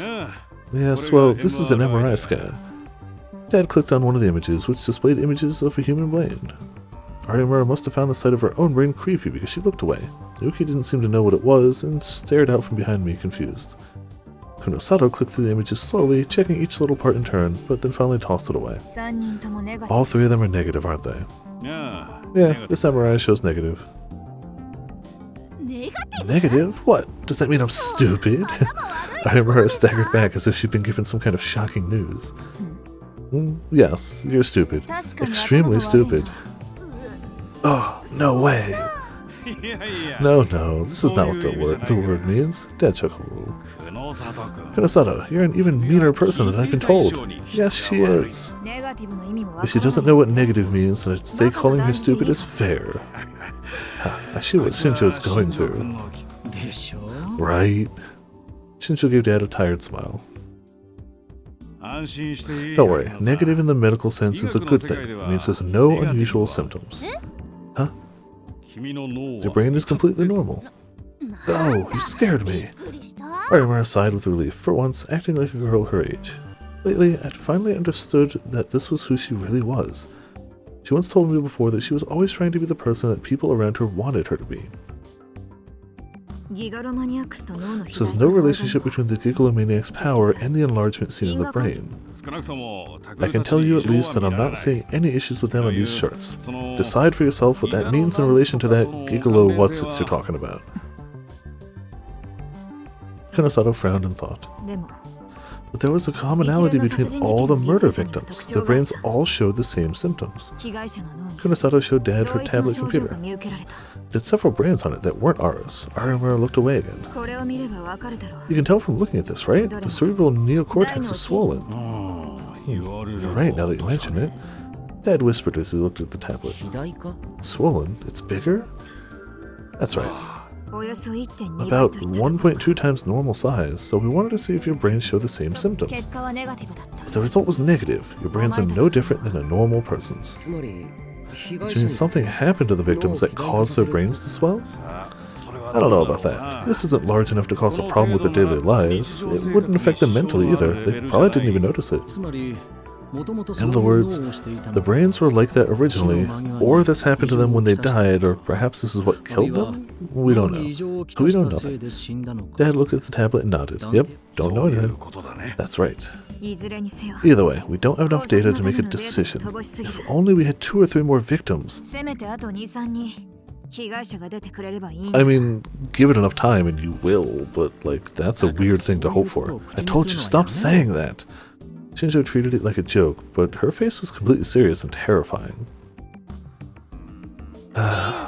So, does that mean there wasn't any real point to this exam? You're kidding me. Yeah, that's something. No, that's not true. Knowing that you're healthy and your brain is fine is a blessing, right? Shinjo tried his best to make her feel better, but don't say things to me that you don't mean. You were just thinking, this is why Aramura is such a hassle just now, weren't you? That's not true. Oops. Shinjo gave up and lowered his head. Sorry. Man, what a waste of a day off. I'm leaving. Aramura grabbed her bag and tried to leave. Wait a moment. Oh, I'm sure you have something very insightful and helpful and friendly to say, don't you? But she turned around at the door when Kurosato stopped her. What is it? Help me with one more thing. I need your power. No. Yeah, that's right. Told you, Kunosato. There's a right way to ask for things. But Kunosato ignored him. It's like, yeah, there's a right way to ask for things. If I cared about her as a human being, I want to ask Yuki Yamazoe about her powers. What? Yuki shivered and hid behind me. Dad saw her and frowned in a way that only I could notice. Then he said, I'm gonna hit the restroom, and walked past Aramura and out the door. On the way out, he whispered to me, I'm going to leave for a bit. Psychic powers are outside my field of study as a doctor. Just listening to this makes me think I'm going crazy. After Dad left, Kunosato looked at tiny little Uki with cold eyes. Yamazoe, you don't seem to know the details yourself, so just tell me what you do know. A harsh tone only scared Uki more, but I looked at her and nodded, and she tried her best to work up the courage. I think I have the power to make what someone imagines into reality, I guess. What someone imagines? Can that someone be anyone? Anyone near me? Can it be anything? For instance, if I imagine this coin, Kunosato took out a penny and showed it to Uki. It could be things like that, or not. What do you mean by not? I don't know how to describe it. Situations, maybe? Situations? Like, they want to be pretty, or they want something to happen. And that becomes real? Is it real? I don't really know. Could you do it now if you wanted to? No, I can't do it whenever I want to. Well, Aramura? Kunosato looked over, but Aramura just turned her head. Right, she's not lying. It's all true, I guess. So she subconsciously real-boots the wishes and thoughts of other people? I see, that explains how she disappeared from Prisha. What Momose was thinking about got real-booted. So her power could only real-boot other people's thoughts and wishes, and not her own. It's like her own life. She had no hopes of her own, and only lived her life for the sake of others. In a way, it was a very sad power. If it happens whether you want it to or not, then it's similar to Hine Aramura's power. The power itself is impressive, but inconvenient. Huh, sorry I'm inconvenient. Can you dupe me money? Right, first question. So when did this start, Yamazoe? Huh? When did you get this power, is what I'm asking. Was it during the experiments in the underground facility? No, I was a bad student. Then when? I think it was after the Shibuya earthquake. I thought so. Why is that? I looked into what they said, and when we found out about the victim's past, when you put it together, they all awoke to the powers at almost the exact same time. So the earthquake was the cause. That's still just a theory, unfortunately. The earthquake wasn't the cause, but the cause of the earthquake might have been the cause. Kunosato started to type something into her tablet. Wait, earthquakes happen all the time. If everyone created a Gigalomaniac, we'd be overflowing with them. This was a perfectly normal earthquake, as we know. To be I mean, you could technically bring it all back to Taku. No, you can bring it all back to Shogun, technically, I guess. But in all technicality, you can't really blame this one on Taku. This was the bad guys doing bad guy things with tech basically taken from Taku, to be fair. It's not directly his fault. I will blame Taku 1 for a lot of stuff, but this isn't really his fault. This is evil people in power doing mind control experiments. Because, you know, of course they do. Yeah, I know, and like, I'm all for blaming him, but like, this one's not on him. No, I'm not talking about the earthquake itself. Huh? You remember that something strange was observed in Shibuya during the quake, right? Something strange? I did remember, actually. Do you mean that white light? Kunosato nodded. That white light. The white light that had covered us right after the Shibuya earthquake. There were a lot of rumors about it, including one that said it was a plasma caused by the earthquake, but I'd heard they still don't really know what it was. I'm surprised. I didn't take you for a conspiracy theorist, Kunosato. What conspiracy theory? Wait, do you mean the one from after the quake? I was talking about a certain rumor that had gone around right after the earthquake. Rumors said that the quake was caused by a secret tectonic weapon experiment, a joint project between the US and Japan that might have gone awry. I mean, I don't really remember exactly. I don't think was the earthquake the goal of the test, or was it a side effect of the test? I don't remember. I don't think it was the goal, but I think it was testing the power of the device. A weapon capable of causing an earthquake to destroy enemy cities, primarily seen in urban legends and conspiracy theories. There are many proposed methods by which such a weapon could operate, but the most likely are the three below. First, electromagnetic waves could heat up underground water reservoirs beneath the target, causing them to expand and excite the Earth's crust. There are rumors that the American HAARP, High Frequency Active Auroral Research Program, is used for this purpose. Why is programmed twice, but it's fine. Second, a hydrogen bomb or other powerful weapon could be placed at an unstable fault or plate boundary under the ocean and detonated to cause an earthquake. This is said to be the mission of the Deep-Sea Drilling Unit, Chikyu, that was developed as part of the US-Japanese Integrated Ocean Drilling Program. I feel like setting off a nuke underwater, like, yeah, you're shaking the ground, but like, also just set off a bomb. Like, maybe, I don't know. I guess the fault line's the key part there. I guess you could try to shock the fault line into going. The third method is an advanced version of a theory originally proposed by Nikola Tesla, wherein a signal is generated that matches the resonant frequency of the ground at the target site. The resultant resonance effect and amplification would cause the collapse of the Earth's crust in that area, and thus an earthquake.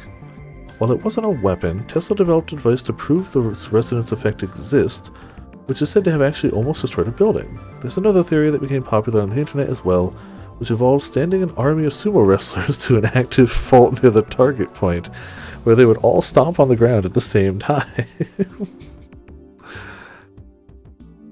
As funny as that is, I wonder if that's where the inspiration in-universe for like whoever's putting up the sumo stickers came from. Like, obviously, it's the 11th Rorschach test, and it clearly affects Gigalomaniacs, but I wonder if they call them sumo stickers in reference, because this all started from an earthquake.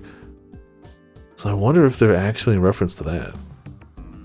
However, given the inherent difficulties of transporting a sumo wrestler army deep into enemy territory, it must be said that this method is impractical. Yes. Yes, it is. And that the mysterious light was caused by its explosion. And that Chaos Child Syndrome, which was believed to be a form of PTSD, might actually be caused by the materials used in that weapon. The rumor was popular on that channel for a while, but, you know, they don't know the truth from the fantasies in their own head, but people quickly got bored with it. By the time I'd woken up from my coma, no one was talking about it anymore. I love how this series in general tries to use 4chan as a reliable source. Like, okay, slow your roll there. No, it would be more accurate to say that instead of people getting bored, someone had done their best to erase all traces of it. At the time, I found this strange and started looking into it outside of the internet. Despite the large magnitude of the quake, there had been no aftershocks afterwards. All the damage had been concentrated in Shibuya, and the epicenter had been observed to be far too shallow.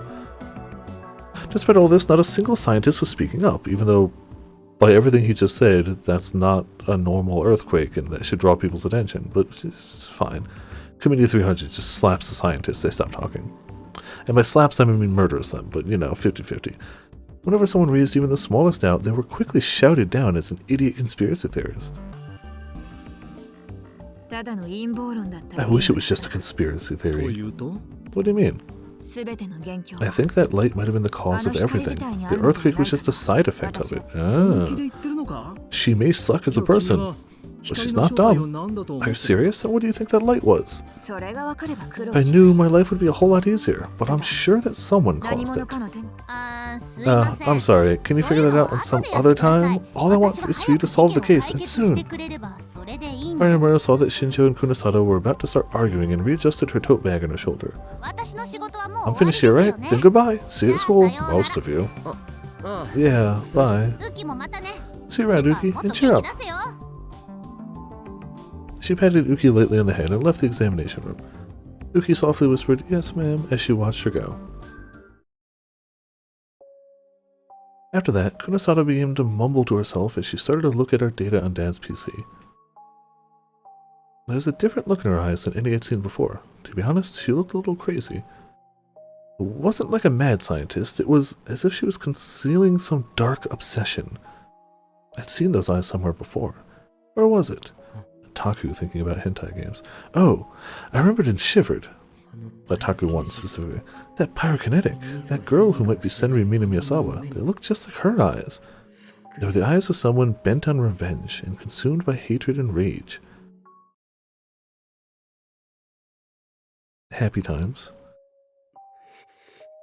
The Shibuya earthquake and the strange light. The relationship they had with our powers. I rolled around in my bed thinking about everything that had happened. And then I thought back to the crazy look in Kunosato's eyes. She looked just like the pyrokinetic. I know that's 1, 2, 3, 4, 5 lines ago. 6 if you want to go the exact, I know. Revenge, huh? Did Senri Minamiyasawa hate me for what I'd done that day? Did she still hate me even now? That's crazy. I was a little kid. There's no way she'd still be mad about something that happened so long ago. I tried to say it aloud to convince myself, but that pyrokinetic wasn't behaving like a normal person.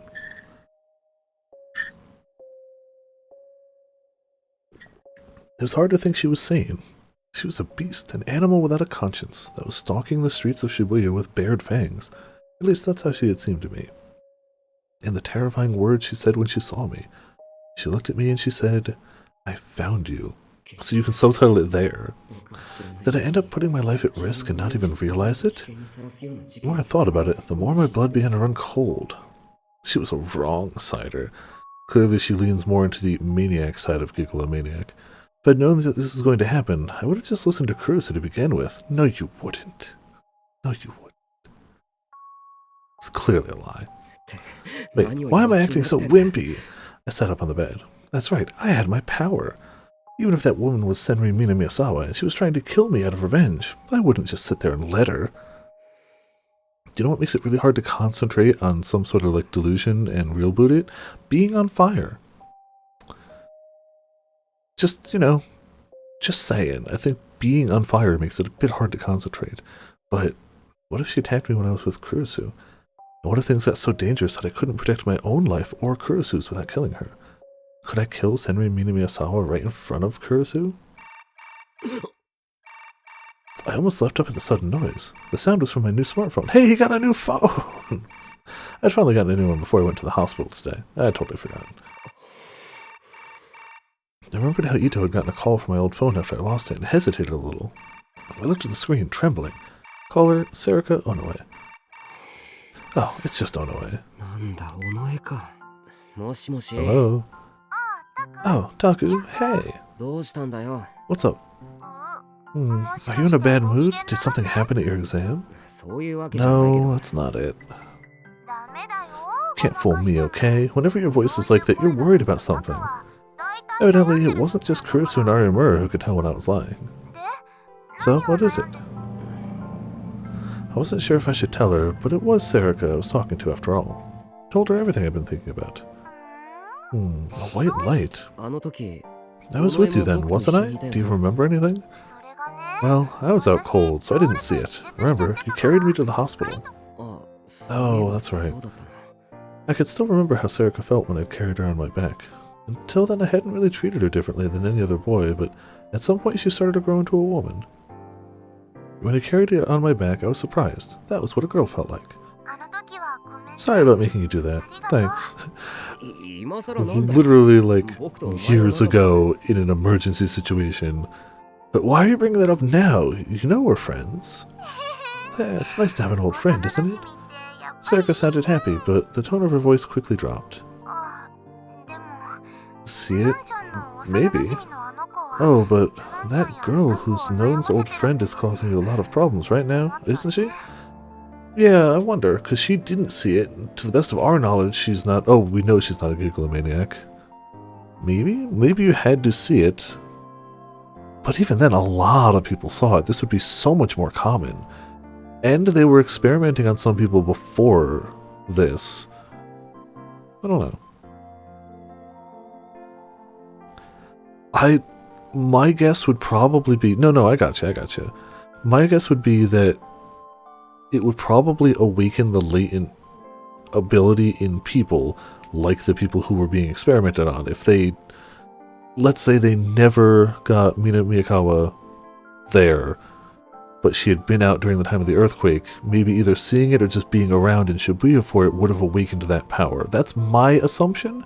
But we don't really have info either way. Maybe that is it. Maybe you had to see it. Maybe if you saw that light, powers. Maybe some people either don't realize they had powers like Taku didn't, or have something so infinitesimally minor that it just doesn't matter. Maybe tons of people now have Gigalomaniac powers who all saw it, but like, their power is food tastes slightly better to them because psychic powers, I don't know. Things they drop tend to bounce. Like, who knows? That could definitely be the case too. My assumption is the one way, but there's no evidence either way right now, to the best of my knowledge. You be careful too. I wasn't the only one who saw Senri Minamiyasawa down there. I'll be fine. I'm sure you'll protect me. Huh? Huh? Are you not planning on protecting me? No, that's not it. Just... I fell silent, but I could tell that Serika was nodding to herself on the other side of the phone. Of course.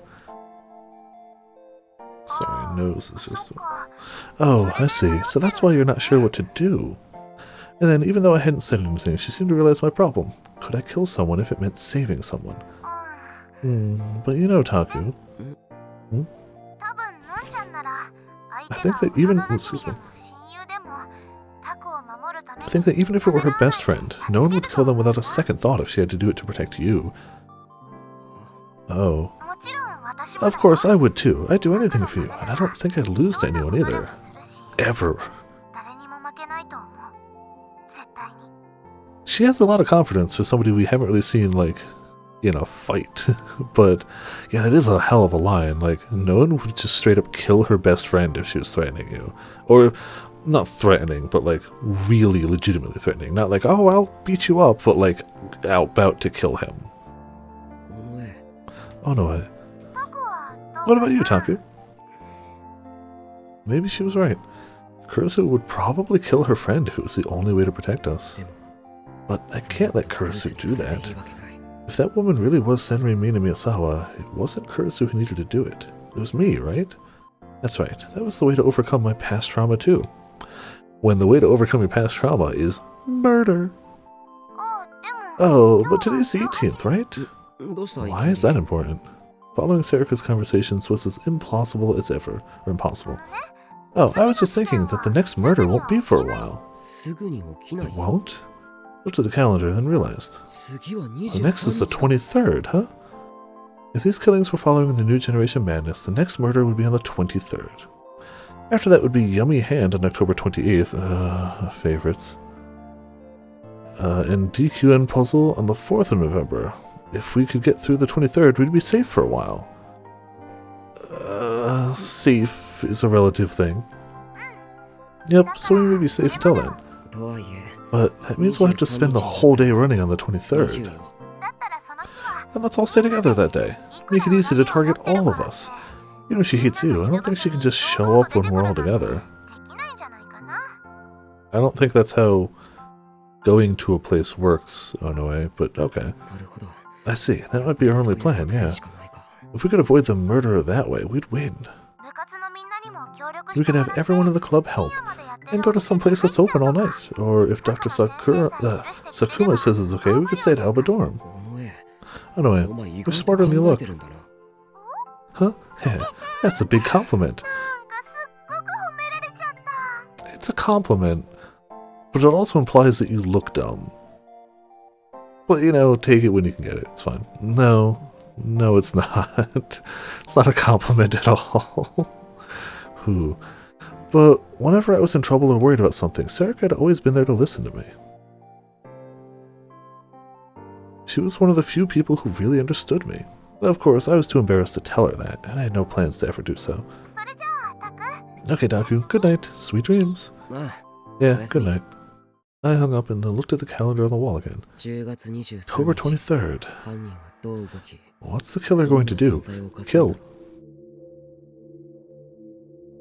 Is it really some kind of message? And am I really the target? Or... I mean, I don't know. Like, we're playing as him, so, like, you have to think he's somehow involved in things. But, like, if the whole point of this is to send a message, I don't think he's the intended recipient. Like, they're going after people not directly related to him in any way, other than our Gigolomaniacs as well. And the whole point of it seems to be, hey, do you remember that New Generation thing that happened? Which he'd barely remember because he was too young. So if it is somebody trying to send a message, I don't think it's for Taku. Just like we'd expected, nothing happened over the next few days. There was no sign of that woman and no new arson cases, which meant no news about the case. I don't know how she would remember him. Well, she specifically asked him for help.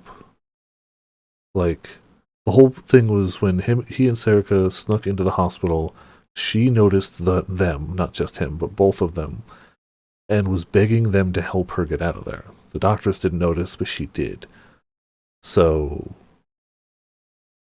yes, he does not, and he does not look the same. Fair.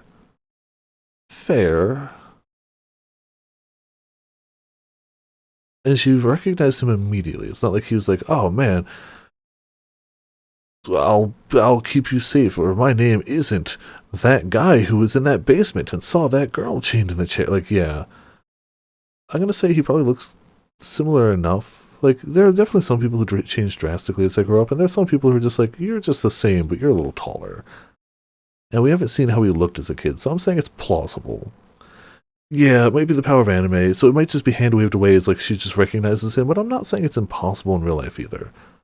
There are definitely some people where it would be like, wow, that was a picture of you as a kid, you look nothing alike. And there's sometimes I see a picture of them as a kid, it's like, that's just you. That's just you if we drag the corners and shrunk it down a bit. Like, so I don't know. I'm not saying it's impossible, but it is a little strange that it was an immediate recognition. I don't know. We'll see if they tackle that at all. For my part, I was trying to figure out how to use my power to protect everyone, instead of just screwing around like I had before. And then the day was upon us. Wow, just time skip to murder day. Alright. So nothing's happened so far, right? We're gonna save. We're just gonna time skip to murder day. Literally nothing important happened. Now we murder day. We heard maybe, or maybe that just locked it in more. Maybe that was like her one ray of hope ripped away from her, and it just cemented that memory as like rage. And just made her focus more and more and more on that. Maybe she can't ever unsee his face, and the second she saw him was like, recognition. So nothing's happened so far, right? Yeah. Then, yeah, then he's kinda. Aren't you glad, Miyashiro? It's all because I'm hanging out with you. You can thank me by buying me a mango fruit parfait at Senzukuya, okay? Oh, mango fruit parfait sounds delicious. I forgot how much I like fresh mango. I went to go get a Pokeball at a place that opened near me like 2 days ago. Yesterday, actually. What am I talking about 2 days ago? Yesterday. And I had mango on it, and like, man, like, just fresh mango. Something I ate a bunch of when I worked at a grocery store because it was inexpensive and just something to eat on a lunch break that didn't take a lot of time to heat up or anything, like a meal. I need to get some mangoes next time I'm at the store. Also, fruit parfait is just delicious. What are you talking about? They might be after you too.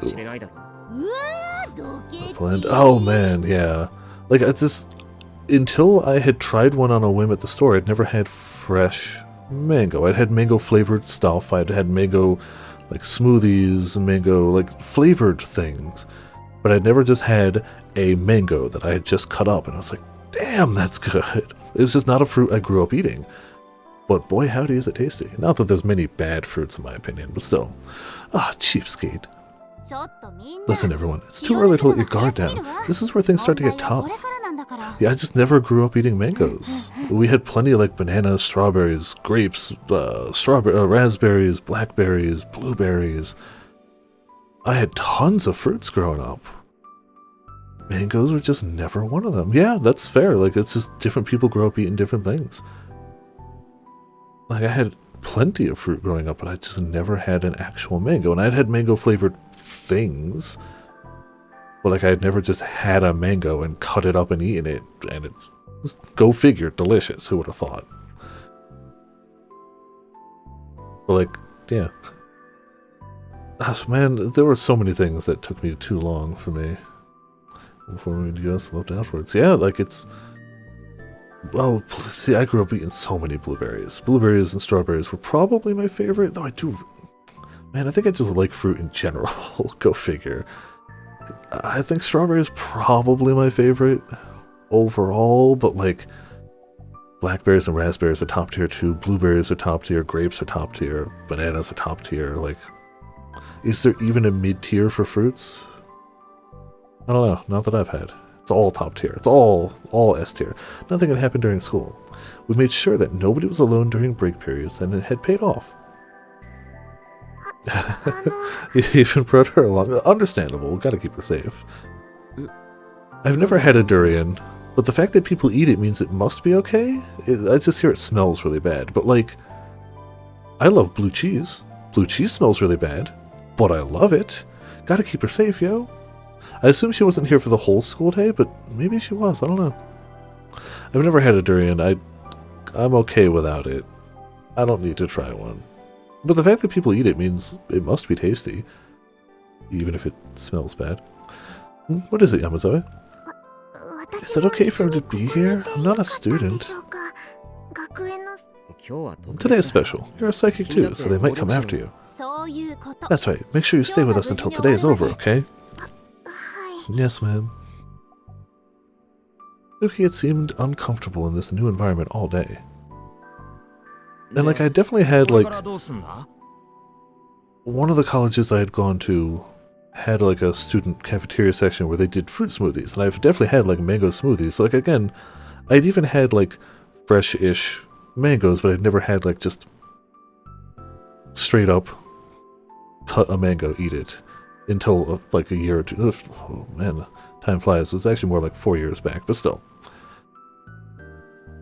So what do we do now? People are starting to leave, so we should probably go somewhere. I used mid-tier fruits. I definitely would have originally said pineapple. I grew up not liking pineapple. I still wouldn't call it my favorite, but I've grown to like it more. I'd call it A tier instead of S tier. That's the one, pineapple. If I had a choice between a bunch of fruits, I would probably pick the pineapple last. I still don't hate it. I like pineapple enough now. But it's still not top tier for me. It's just A tier. That's the one. That's the one. People are starting to leave. We should probably go somewhere else.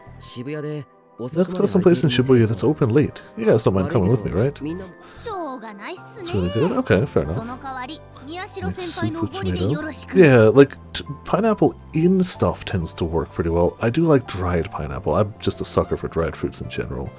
Oh, I take it back. There's a single fruit that I don't like that I know about. I don't like cranberries. I just don't like them. I don't like the bitterness. I love so many fruits and so many berries, and I just don't like cranberries. I don't like cranberry juice. I don't like cranberry sauce. If there's cranberries in like a trail mix, I'll live. I don't hate them that much, but like, I wouldn't add them in myself. I'd actively not add it. That's the one. That's my one. That's the one fruit I'm like, nah, not that one. It's okay. I don't think I've ever made tomato soup. I've had tomato soup. I don't think I've ever like had like fresh made tomato soup. Definitely never made it myself. I might have to do that. Something about like a grilled cheese and tomato soup that's just like, perfection. Oh, fine. But you're paying. Arimura, I might pay for the others, but you and I are going Dutch. What? You're mean! You're a demon, a devil! Call me whatever you want. So, where do we go? Karaoke, maybe? I'd rather go someplace cheap. Mixed with pomegranate. Ah, pomegranate's good too. Pomegranate was one of those things that I definitely never had growing up, but I've started to have little bits of. I don't think I've ever had just a pomegranate before, but I've had pomegranate juice and pomegranate flavored stuff. I like it, but I don't think I've ever actually cut into a pomegranate. I've seen it done. I know what it looks like on the inside. I don't think I've ever done it myself. I hear it's a bit messy and stained stuff, but I'm sure it's tasty. So the usual place then. Yeah, the one. You mean that background we already have made? Welcome. Take your time. Thanks. You folks, huh? Sit wherever you like. We chose a seat by the window with a good view. Cafe Lax took over a whole floor of a classy two-story business building near Shibuya's residential district. Very messy. Yeah, that's what I hear. Excuse me. With a window seat, we could see all around the building, and we'd spot that pyrokinetic. Damn. Excuse me tonight. Senri, meaning Miyazawa, if that's who she was, immediately. We can stay here till they close, huh? We need to order a lot then. Excuse me. Just saying this once more, Arimura. You're paying for yourself. Aww. I ordered to order? I'm busy, so make it quick. Ma'am, if you're busy, can I help around the store? Huh? Child labor laws, no! Come on, Yamazoe. Customers don't have to help the staff. Actually, you're not allowed. I'm not? I like her expression though. You're not. I've never had... Okay, I can't say I've never had beets. I've never worked with beets. I've definitely very rarely had them in something, but not common. That's another thing that just didn't have much of growing up. But I'm aware that they just stain. Okay, I'll take everything from here to here. Arimura, don't try to order the whole menu when I'm not looking. I'm not paying for your bill. Aww. That's a ballsy move to go point at the menu and go, everything from here to here. I want all of it. Oh no, what's wrong? The cream from the cream puff I just ate got in my hair. How do you do that? Oh, okay. No, it's actually really easy. I take that back. My hair is held back by headphones most of the time, but as soon as I don't have a hat or headphones on, my hair just wants to go here. So I totally understand how that can happen, actually. It sucks. How could you pull that off with hair that length? I guess her hair's not that long, but... who knows? Trying different blended mixes. Makes sense, yeah. Anna, that's a big yawn. You too, Ito. Come on, man, stay sharp. That's bad manners, too. Oh, as long as you cover your mouth, who cares? I can't help it. We've been here for hours, just killing time. We've been at Cafe Lax for 4 hours already. At first, everyone had been tense and alert, but it seems we were starting to hit our limits. Arimura and I seemed to be relaxing a little. If we were alone, we would have been afraid, but now we were surrounded by our friends. And if you added in the waitresses and other customers, there were even more people here now. I couldn't imagine somebody just barging in and attacking. I like how... Hey, you people! The waitress had walked over at some point while I was looking out the window and was standing next to me. I like how they're so convinced that, like, she's the new generation madness killer, she's going to get them. But, like, if you look at literally any of the other the murders, none of them look like they were done by, like, somebody barged in, guns blazing, everyone died. Like, they were very clearly, like, something borderline supernatural happens. Yeah, they've been there the whole time. Those skateboards are not new. Because it's decor, yo. You know. The waitress had walked over to oh, I already read that.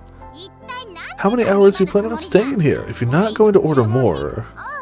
Oh, we will. We'll order. Give us a menu. Yeah, they've been there the whole time.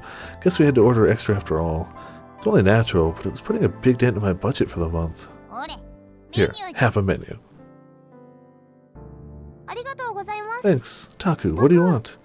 Sarika took the menu and handed it to me. I want 9,000 glasses of water, please. Let me see. Something cheap, something cheap. As I flipped the menu, I saw... Huh? Huh. That's a sumo sticker.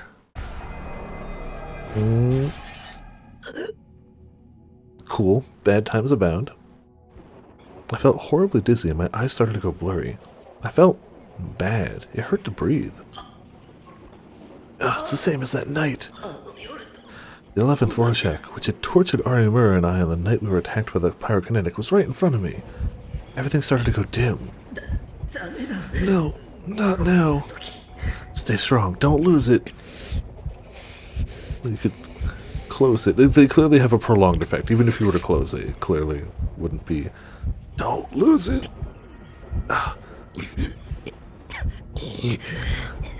These are the sounds of somebody not losing it, by the way. That's what somebody not losing it sounds like. He actually pulled that together. Okay, I managed to get a hold of myself. What? Where did everybody... Oh, maybe he didn't. That made no sense. How? Also, we saw that he came out of the delusion thing. Kurusu? Onoe? Ito? Where? Kazuki? Arimura? Yamazoe? They were gone. Not only my friends, but even the waitress had disappeared. Everybody was gone. This can't be happening. Hello? Is anyone there? I called out to the back of the cafe, but there was no sign that anyone was there. Damn it, what's going on?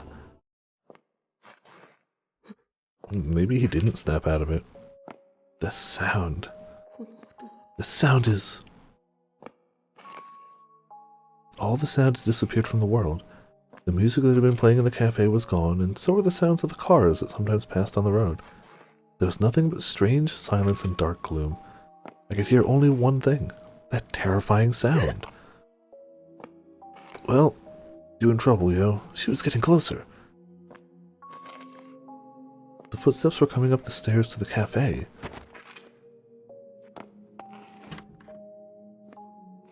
Shivering with fear, I forced myself to quietly open the door to the cafe and then snuck out onto the landing.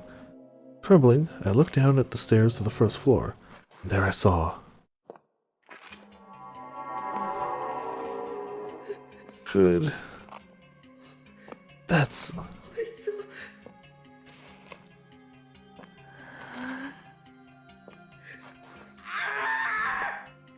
I'm glad he at least screamed internally.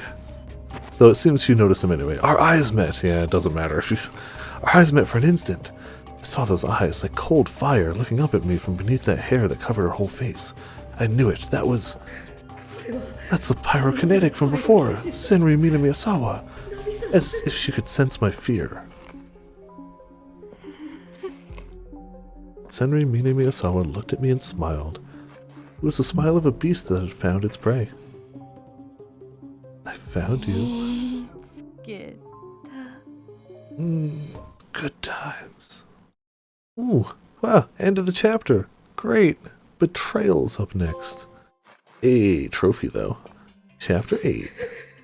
I gritted my teeth to keep from screaming and ran back into the cafe. I closed the door as quietly as I could. She knows you're here, dude. I'm scared. I'm scared. I'm so scared. She's going to kill me. She's going to kill me. She's going to kill me. She's going to kill me. Senri Mina Miyazawa is going to kill me.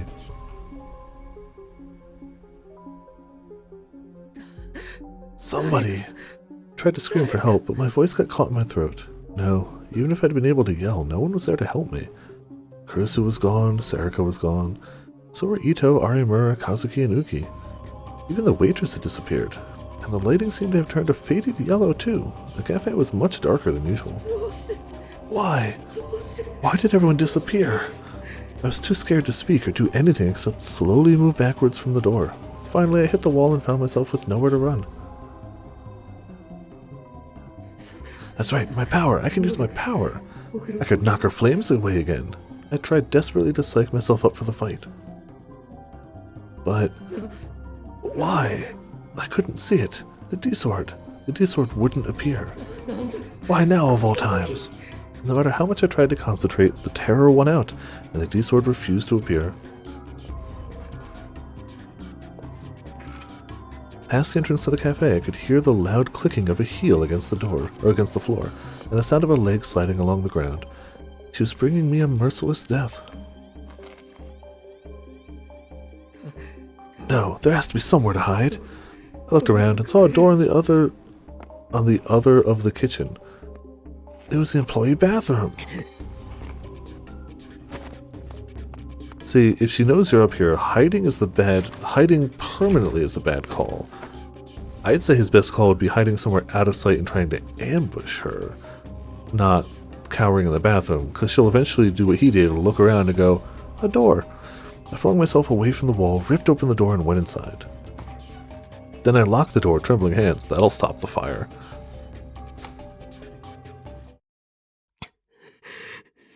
There were no windows in the bathroom. I'd run inside without even bothering to turn on the lights, so it was pitch black. In that cramped, enclosed space, my heart started to pound fast and my breathing became heavy. Just burn the whole place down. Yeah, I mean, if she's determined enough and knows he's in here, yeah, what are you going to do to stop that? She was going to hear me. I needed to be quiet. Put my hand over my mouth to stifle the sound. It hurt to breathe. But if I couldn't be quiet, she'd find me and kill me. Senri Mina Miyazawa's footsteps finally reached this floor, and then she stopped suddenly, and there was an eerie silence. I could almost sense somehow that she was looking for me.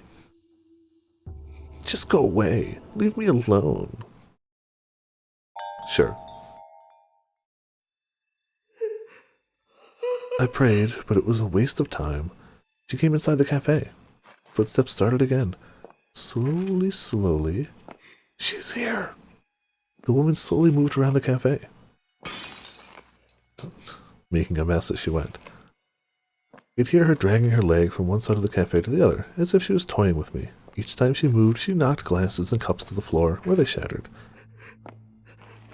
All I could do was try not to scream. I remembered all the horrible ways the other psychics had died. Don't Look at Me, Leaky Noise, Revolving Dead, Gatsu Death. Was that going to happen to me too?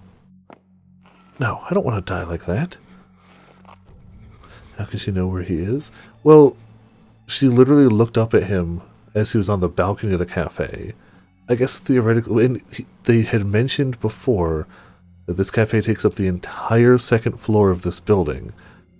So, unless he ran down and passed her on the stairs outside, or I guess theoretically up, he's here. He could theoretically have run upstairs if there's more than 2 stories to this building, but then she's still making the right call going story by story looking for him.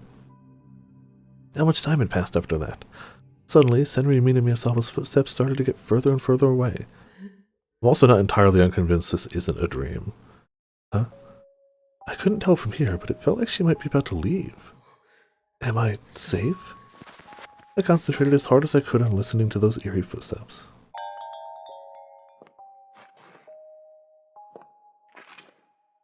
I could hear a door open and close, and then that awful dragging sound again, this time going down the stairs, and soon There's no sound at all. I panted in relief. Yeah, he did. I did it. I made it. Now I wouldn't die in the new generation met.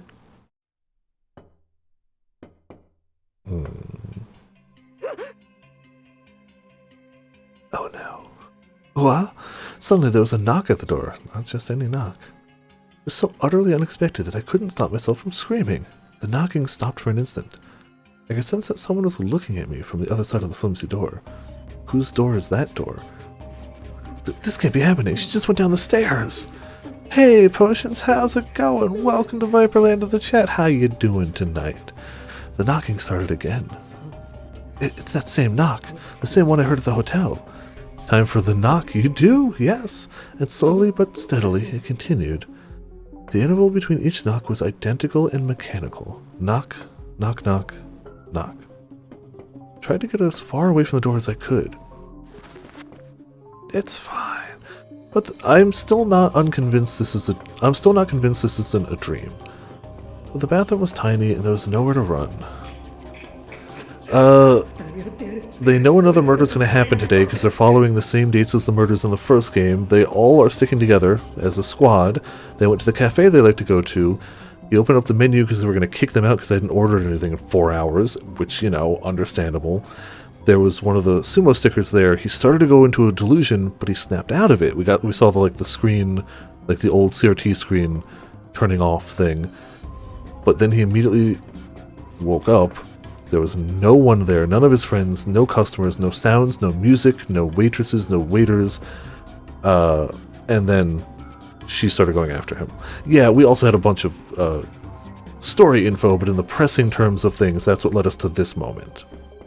But you're right, there was a bunch of other info there, but I'm not unconvinced that this, I think this is a dream. He woke up from the sumo sticker, and even though we saw the CRT TV going off, which usually means he's snapping out of it, everyone vanished. But I don't know, that's just me. Damn it, fine, you want to fight? You can have one, even if I can't use my power. I won't let her just kill me. I'll catch her my damned self. Could I beat a pyrokinetic with my bare hands? The thought flashed through my mind for an instant. No, is the answer. But I didn't think I could take the terror anymore. Excuse me, I was at my limits. Take this! Oh, he locked himself in a bathroom to hide away. That's why it's dark. I screamed, unlocked the door, and slammed into it as hard as I could. Bathroom door opened with a bang.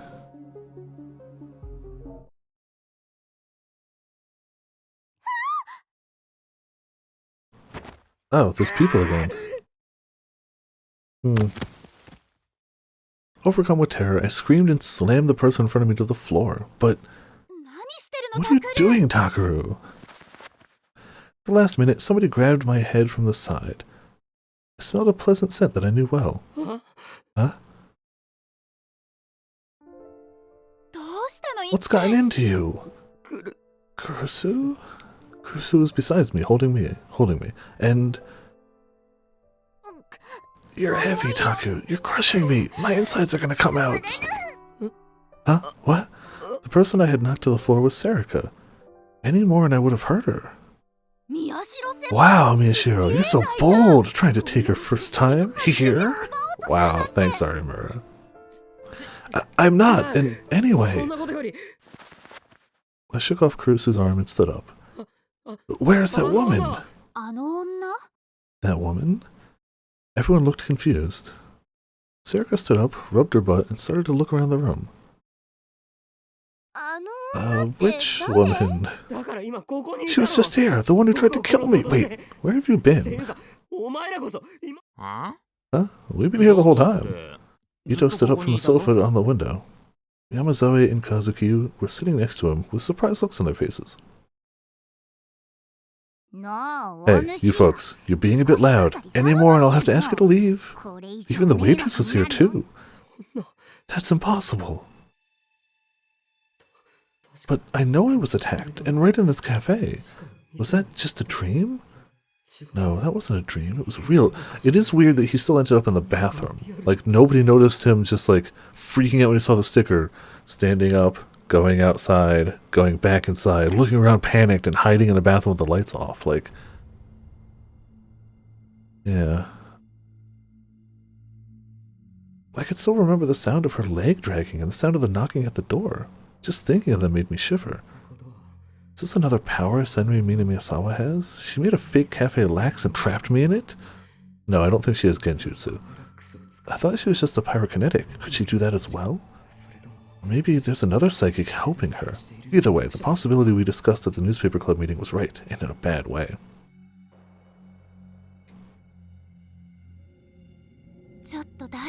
Right.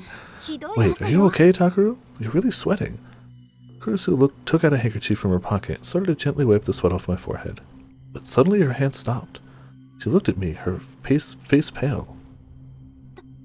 Takeru, there's blood coming out of your eyes. Yeah, I'd turn pretty pale if I noticed that too, let's be honest. Huh? I put my hands up to my eyes, surprised. When I tried to rub them, I felt something slick, and when I looked at my hands, they were bright red. I could see my blood on her handkerchief too. Had I been so scared and tense that the blood vessels around my eyes had burst? What happened? You okay, Miyashiro? Yeah, just like Hine. Yeah. Yeah, it's all the Uchihas. Yeah. I was just kidding. At least I didn't take his eyes. We need to have Dad take a look at this. Let's go, Taku. Yeah, when we saw her in the Love Hotel, she had the bleeding eyes too. Kurusu and Serika tried to drag me out of the cafe, and at least the news guy had bleeding eyes too, but that could have just been a side effect to was stuffed full of paper. Whereas these are two examples of people who were bleeding from the eyes when it was no other injury involved. Hacker's actually here. I don't know. I want to say no.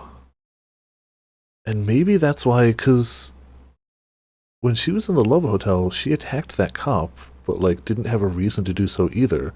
He ran into that bathroom and barged out hurting a friend when he had no reason to do so at this time. Maybe that's what had happened to her then. She had been forced to see something that wasn't there too, which we kind of know Project Noah kind of excels at. Kind of their jam, kind of their thing. I could see Ito, Arimura, Kazuki, and Uki in the corner of my eye trying to figure out what to do. But it was... somebody planted that sticker there is the best I can come up with. Like, for sure... somebody planted that sticker there for him, knowing it would have some sort of effect, and either triggered him to see that delusion, or functionally lowered his defenses so that they could make him see that. That's just my take. I don't know for sure yet. That's what I'm rolling with for the moment. I turned to them and said, Ito, Arimura, Kazuki, Yamazoe, you guys come too.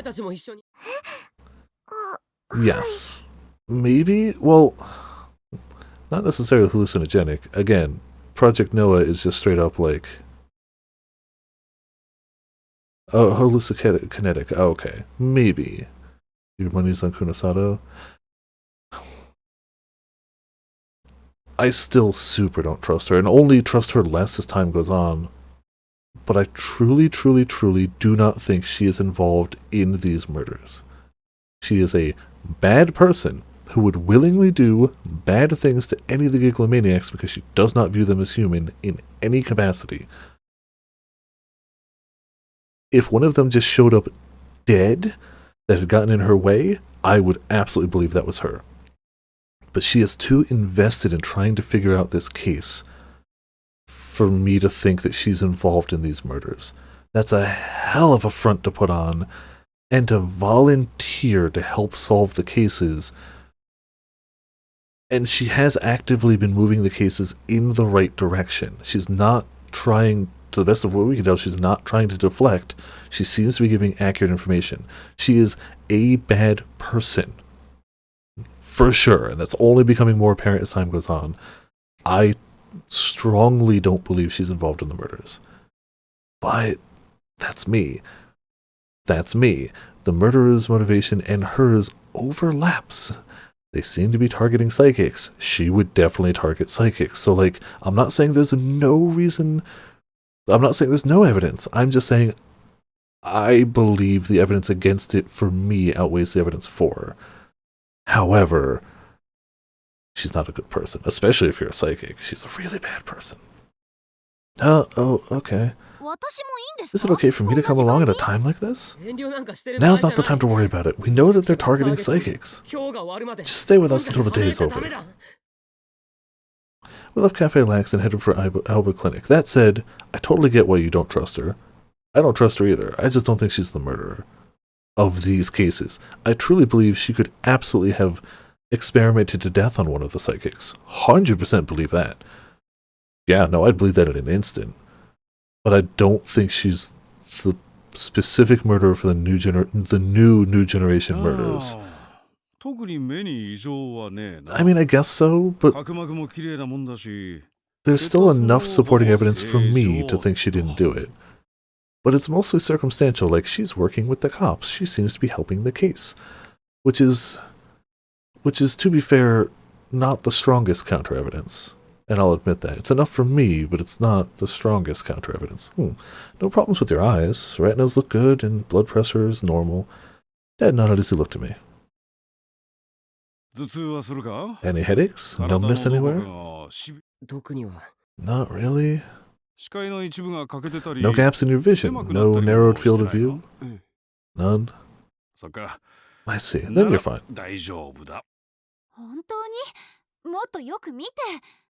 No, it's okay. Is this quite an acquaintance? Yeah.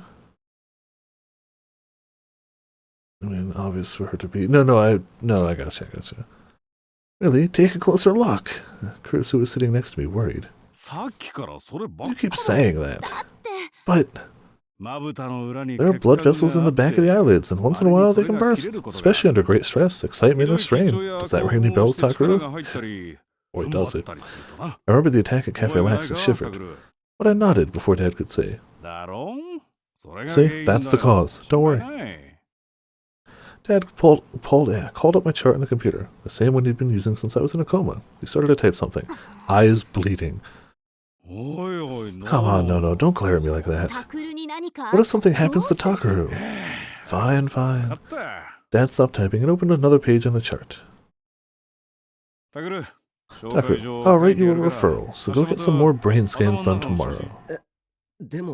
Huh? But... just do it. I don't want my daughter getting mad and refusing to talk to me. Okay.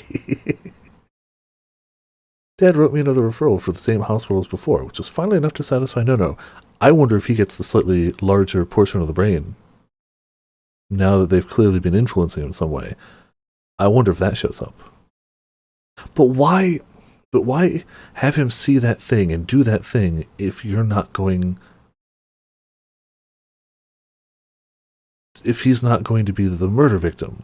Maybe he still will be, but the day's almost done. He's alive. He's stressed, but he's alive. Oh, right. No. Don't forget that you're still recovering from an injury, too. Oh, yeah, you're right. I'm sorry. As long as you understand. Dad smiled. Yeah. Well, in this case, I truly believe it was just a hallucination. I don't think she was actually there. But the first one, she was very much there and didn't kill him. And there was no reason for it. She could have. Kurusu and I thanked Dad, and then went up to the dining room where the rest of the group was waiting. This also marks the... I want to say the third time they've heard the knock. They heard it in the hotel. They heard it in the hospital? And he heard it now. Bleeding eyes, right? Yeah, he had bleeding eyes, for sure. Oh, Uki, I have some apple tea. Me too. Alright, what about you, Ito? Coffee, black. It's the middle of the night, dude. Alright, whatever. We got to the dining room. Uki was running around getting drinks for everyone. I looked at the clock and it was almost 11 p.m. 11 p.m. and you want coffee black on a school night. It's just one more hour until October 23rd was over. Yeah. Yeah, whereas we have no physical proof of anything this time. So, can you tell us what happened back there, Miyashiro? Harimura looked at me as she sipped her apple tea, waiting to say, liar. She had the same joking voice she used at school, but her eyes were serious. She seemed to have come up with her own ideas on what might have happened to me, and her eyes were as gloomy as they were when we'd first met. I'll tell you, it's about that pyrokinetic. Senri Minamiyasawa? Yeah. Apple tea? I mean, yeah, I guess so. Sounds tasty, I'd try it. Treat a Snapple? Yeah. When you're stressed, grab a Snapple. Brought to you by Snapple. I glanced at Kurusu just for a second. How great it would be if I had actually just had a Snapple can ready. Just bottle ready to go.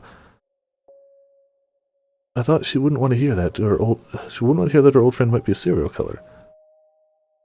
Well, I don't think she's a serial killer. I think she's a serial arsonist. But, you know. Kurusu, if this is going to upset you, go back to your room, or go be with Dad and Yui. The drink is definitely Mountain Dew for this game, yeah. And I had one for one stream, but that's a lot of sugar and caffeine to have right before going to bed, so we've kept it to just that one for the one stream. I could grab another, but no, tell me. Kurusu? I want to hear it. That's why I'm here. I see. Okay. I sat down in a chair at the dining table, and after a moment's hesitation, slowly began to describe what happened to me at Cafe Lax. Also, it's not Mountain Dew, it's Mountain View. Totally different. As I talked, the terror started to come back to me, and my hands were soon covered in a nasty sweat. I didn't want to look bad in front of everyone, but I couldn't stop my voice from shaking. And you know what happened after that? I opened the door, and outside the cafe was completely normal. There was silence for a moment after I finished. Yeah. Man. They just like, biking? How about more biking? How about another biking? I would love to see the biking, like, goofy face in Clicker's art. I would love to see that. Harimura especially seemed to be lost in thought. That was, of course, because Senri Minamiyasawa was probably after me, her, or Uki. I'm not letting her kill me. She whispered in a low voice, and suddenly struck her hand out into the air. Hey. Yamazoe and I moved away, surprised. Harimura had suddenly drawn her D-sword. What are you doing? What does it look like? Getting a weapon. Die. Yeah, die of laughter. A weapon. You can summon yours too, right, Uki? If she shows up, I'm fighting. Help me. Fight? I can't.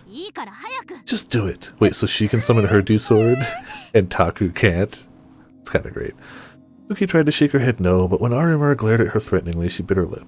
And then she reached out her hand. Ooh, that's metal. Damn. Alright, alright. A giant sword appeared in her hand too. Taku scrub, yeah. That's a sword. You too, Mayashiro. Hurry! I can't. But I don't know how to draw it.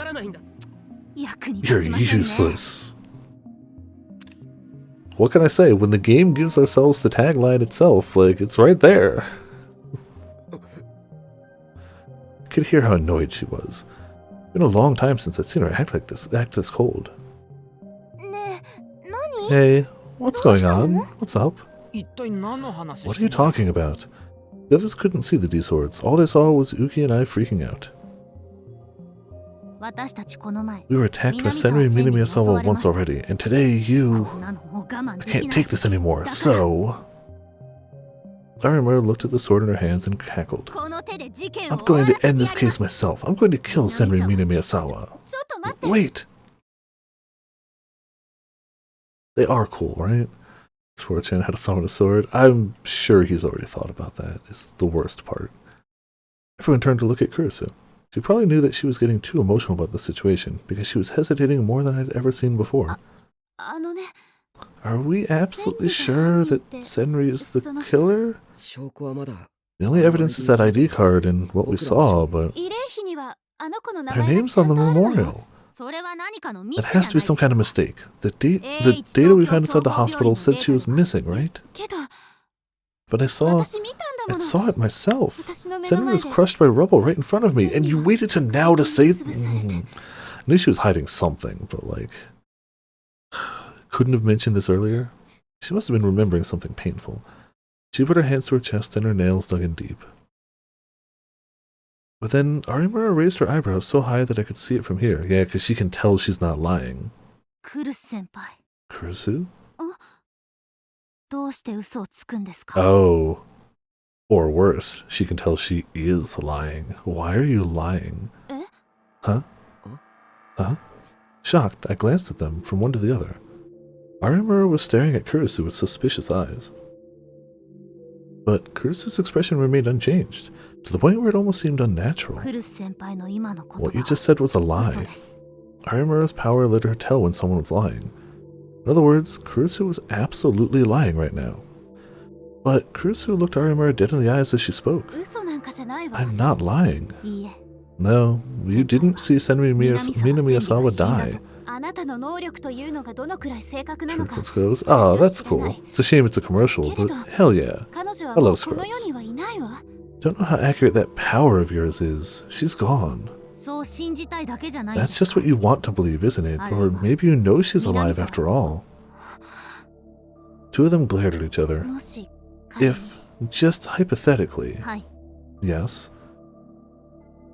I'm not gonna say it needs to come back. Like, it was a great show for a long time, but like, the actors are older, they're doing other stuff, like, I don't think it would work to bring it back. And they tried a season without JD, and boy did that not work. I don't even consider that like a season of Scrubs, that didn't happen.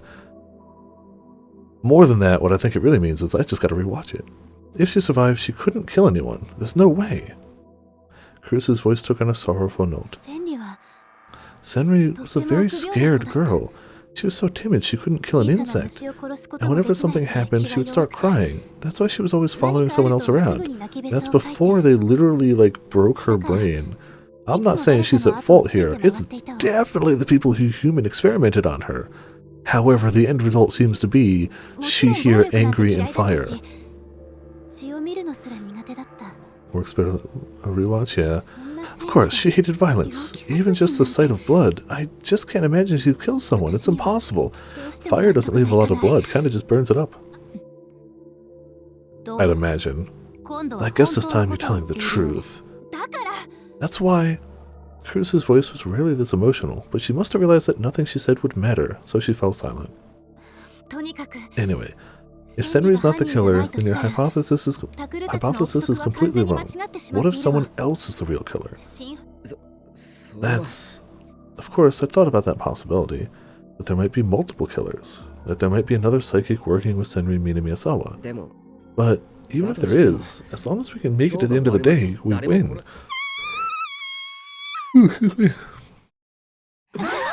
That's probably not good. Everyone leapt out of their chairs as we heard a scream from downstairs. Was that Yui's voice?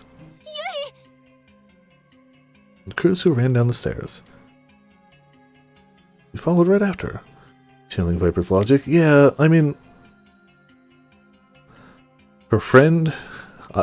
all evidence points to the fact that that is her friend, who is just consumed by rage because of events that happened again, because she was literally experimented on against her will.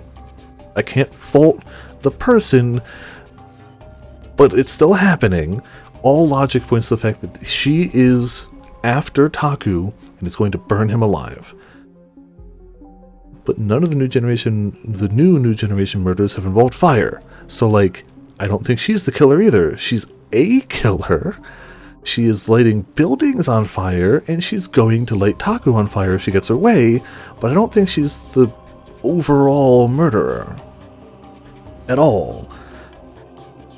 Because none of those have involved fire. Why would she make somebody eat their own hand if she could burn them alive?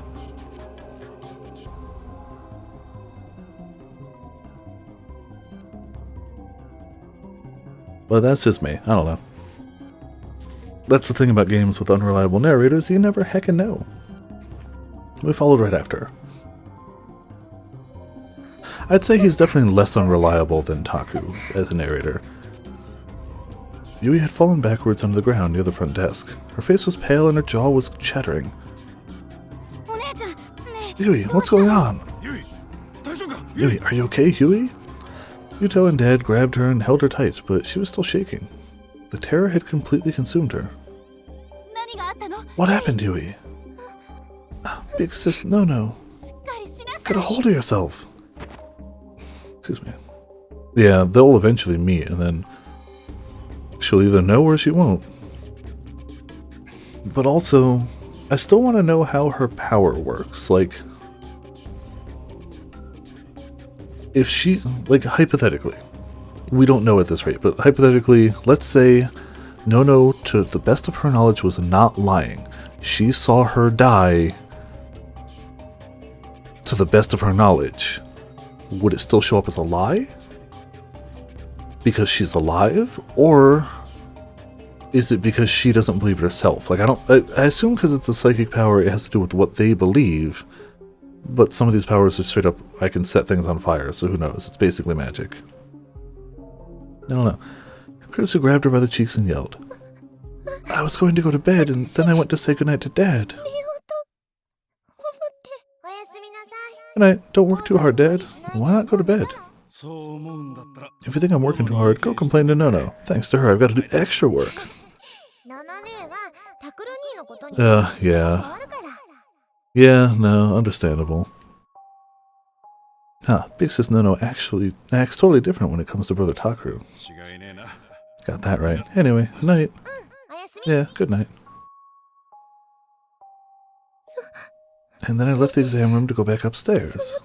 And then I heard a sound from the front door. Oh no. No, that's just a normal knock. Someone knocked. Thought I might be a patient who needed help, so I answered. I'm sorry, we're closed for the day. If you really need help, I can tell you where to find a hospital that's open 24 hours. What's wrong? Should I call an ambulance? What is this? Is this a prank? Please stop it right now. I said stop, please. I got really scared, but outside. I looked outside.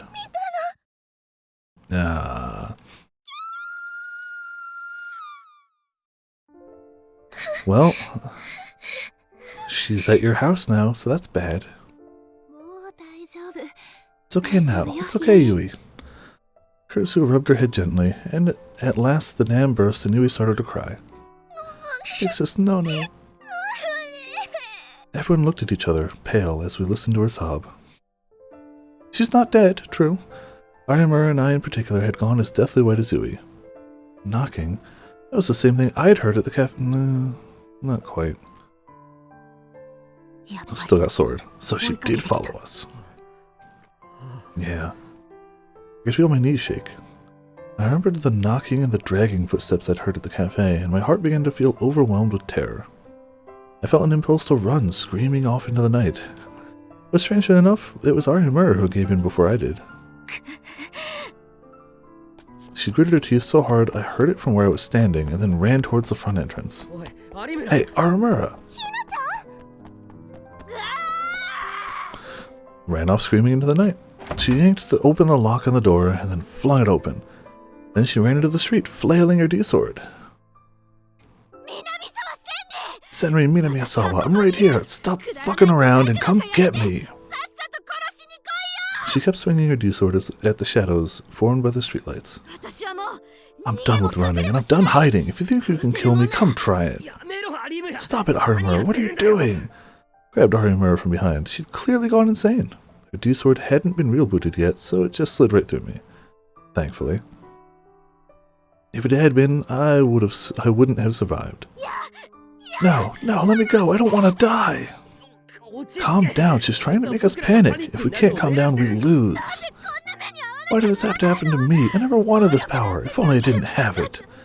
When I saw her, I realized that I'd been making a mistake. For a while now, I thought that I was starting to understand Arimura, but I was wrong. A bratty know-it-all, a normal girl who sometimes got excited and smiled a childlike smile. I was always surprised when she did, but I'd always told myself that's who that was who really was. But I was wrong. She was a weak little girl whose fate was caught up in events far beyond her control. That's right. If it weren't for these powers, this wouldn't have happened to any of us. Yeah, this is all like midnight by now. No one would have been killed, and no one would have been tortured in these experiments in that basement. I hated myself for ever being proud of my powers. Why do they even exist? Who gave me these, and why? Arimura's body was shaking as I held her, and pathetically enough, I was shaking every bit as much. Hey, Miyashiro, Arimura! Ito ran up to us as we sat on the side of the road. Serika, Uki, and Kazuki ran after him. Are you okay? Yeah, we calmed down, thankfully. I lied so as not to worry them. Anyway, let's get back inside. We could be attacked at any minute. And then Ito cut me off and showed me his phone. I flinched away. It's not another phone call, is it? Ito must have guessed what I was thinking because he quickly shook his head. No, look, Miyashiro. Huh? Oh, somebody else died. As I stared at the phone, it had the usual wallpaper, the usual apps. There was nothing out of the ordinary. Oh, it's after midnight. Did you notice? Onoe, let me see yours. You have a phone, dude. Now. Serika took her phone out of her pocket and showed it to me. Showed the same time that Ito's did. The present time and date, 12:03 a.m., October 24th. October 23rd was over. Are we saved? Arimura swung her head around and yanked the phone out of Serika's hands. Her fingers were shaking too much to read what it said. She stared at it again and again, and then...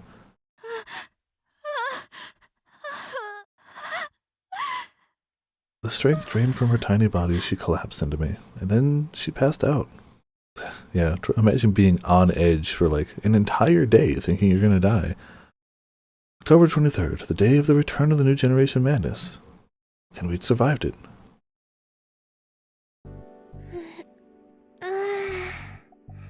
Katsuki got into her usual gaming position and stretched. She was about to start playing ESO too. I chuckled as I opened the lid of my lunchbox. Everything was returning to normal. Inside the lunchbox was a sandwich that Kurisu had made for me. So, they didn't die, but did someone? Are they going to find on the news? Like, what if Senri just died? Who? Morning had come. It was a Saturday. I mean, she only passed out. It's fine. But it was the one day of the month we went to school on weekends. We'd gotten some sleep at Alba Norm, then taken showers and come to school.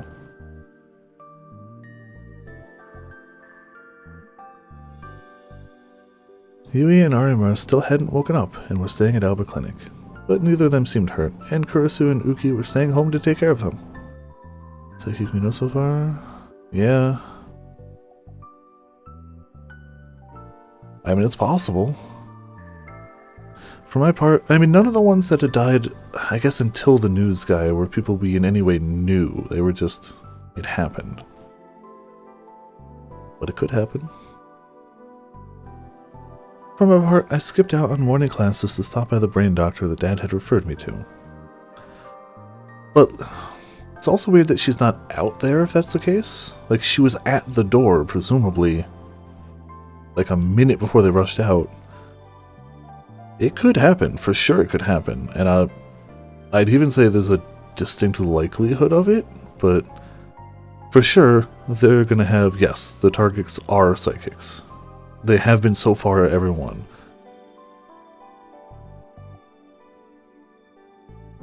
What I'm gonna assume is gonna happen is they're gonna be like, yay, life's good, we're all alive, and like halfway through the day they're gonna find some news and it's either gonna be like, it was her or something. Yeah. I mean, it's weird enough that she didn't piece together that they were heading... Oh, she wouldn't have known. I don't know. Or was she helping them? I don't know. No other possibility? Oh yeah, like, if it's going to be a character we know, then it has to be her or or Wesker. Those are the only possibilities for characters we know. But so far, plenty of them have been characters we don't know, so... The results have been the same as Dad had said. No abnormalities in the blood vessels in my brain. When I told Kurisu over the phone, she sounded relieved. Now then, I wasn't feeling hungry, but I didn't want to let the sandwich go to waste. I took a little nibble of it as I stared at the board on the wall. Is this really over? Is the return of the New Generation Madness all done? The net had been in an uproar last night. No, it still was. Not because something had happened. In fact, the uproar was because nothing had happened. I checked a bunch of different places. 4chan, 4chan, 4chan, and even 4chan. But nothing happened on the 23rd that would make you think of the New Generation Madness.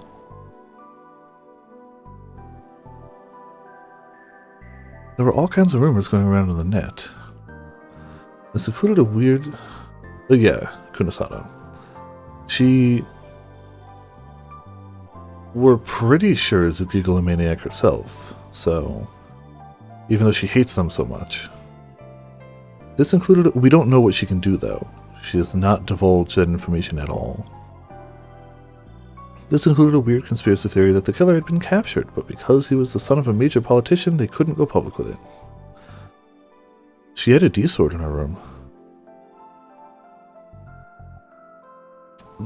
It's one of those things of, they've dropped little hints, I thought? Wasn't just a probe? Was it then? Maybe I'm mistaken. I was under the impression so far that she was, but when I'm searching for supporting evidence, I'm drawing a blank, so maybe I'm mistaken. I mean, the real Wesker this time, clearly. Yeah, not all of them could see the sword in her room. That's true. But it is still just weird that she'd have... I thought it was even weird at the time that she'd have it just staying there. Maybe I'm misremembering, though. Wouldn't be the first time. I don't know, then. Most people thought that the return of the New Generation Madness was over now that nothing had happened on the 23rd. Net slang, often used to refer to a game, anime, or news phenomenon that is past its prime and that no one pays attention to anymore. It also often used to refer to things that aren't actually finished, that still have passionate fans, as a form of insult or harassment. Cool. But the killer hasn't been arrested. Will killings continue? Oh, Miyashiro, you done at the hospital then? Yeah, thanks. They say I'm fine. Hey, I'm glad to hear it. Ito and Sarika were both carrying lunchboxes of their own. Kurisu had made their lunches this morning, just like she'd made mine. Still, pretty lucky that you got to go straight to the club room and eat the minute you arrived at school. You told me I could just go to afternoon classes. And I wanted to take some time to look at the map and think. Huh? Shinjo told us this morning not to do anything else, right? When we told Shinjo that there had been another attack by the person we believed to be Senri Minamiyasawa, he demanded to know why we hadn't told him sooner. Running for our lives, hallucinations, whatever. And he insisted that we never do anything so dangerous again. Doesn't hurt to think about it, does it? I put the lid back on my lunch, having barely eaten any of it at all, and looked back at the map. We were at Cafe Lax last night. That's where it happened. The woman who I saw was the one who attacked us before. Said it was a fake? Okay. Then I've been under the wrong impression for a while. And she was a... pyrokinetic.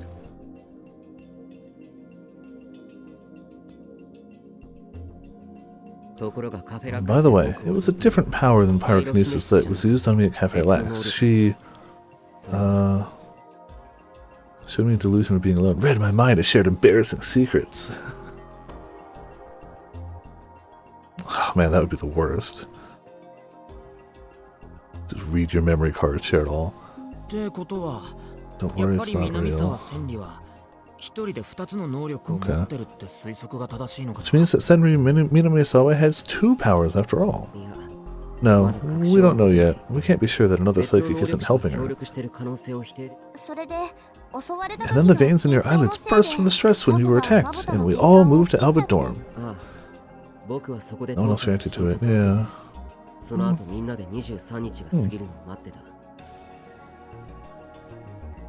Weird then. Yeah, then Dad gave me an exam, and we waited for the 23rd to end. Hey, weren't the vice president and Arimura arguing about something? What was that about again? After the delusion for killing everybody with it. I just assumed she meant the delusion. Like, I don't know. No, that still sounds about right, though. Arguing? I think I remember.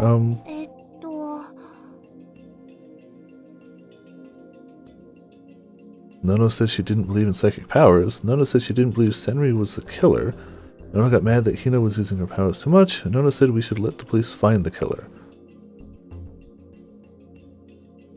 Says she didn't believe Senri was the killer. And I still agree. I do agree with that statement. She's clearly a killer and a arsonist. That's right. Nono said that Senri Minamiyasawa definitely wasn't the killer. I don't agree with her logic. Her logic is she's dead. She couldn't have done it. Her name's on the memorial plaque, but like... I think she's not the killer for reasons that involved none of the killings were on fire, but like... Conversation started. Okay. Then I might have just been pegging her wrong this whole time. Kurusu said she wasn't the type of girl who could do that. She knew because they were friends. But then Arimura said, that she was lying? What did that mean? Well, she said she was lying about seeing her die. What Arimura said was a lie was, the lie that she saw Minamiyasawa die in the earthquake. Yeah. The rest of it was fine and true, but that was the lie. Your psychics make the real thing. Oh, okay. Then I've definitely been imagining her as a like self-hating gigglomaniac this whole time. Okay. Okay. I remember, Kurusu said she saw Senri Minamiyasawa die right in front of her, but that was a lie. In other words, Kurusu didn't see her die. Like the phony Enix. Yeah. Okay. I'm sure no one didn't like that, the way we were treating her best friend as a serial killer. She probably just came up with a lie really quick. Well, I can imagine how she feels. Yeah, you're right. Maybe I should be more careful about bringing up Senri Minamiyasawa when Kurusu's around. I stuck a paper up on the board. Uncertain Senri died in an earthquake, she could be the killer. And the problem's what happened after that. Yeah. On the first floor of Alba Clinic, Yui... She heard a knock at the door, right? Yeah. The same thing I'd heard at Cafe Lax, that woman's knock.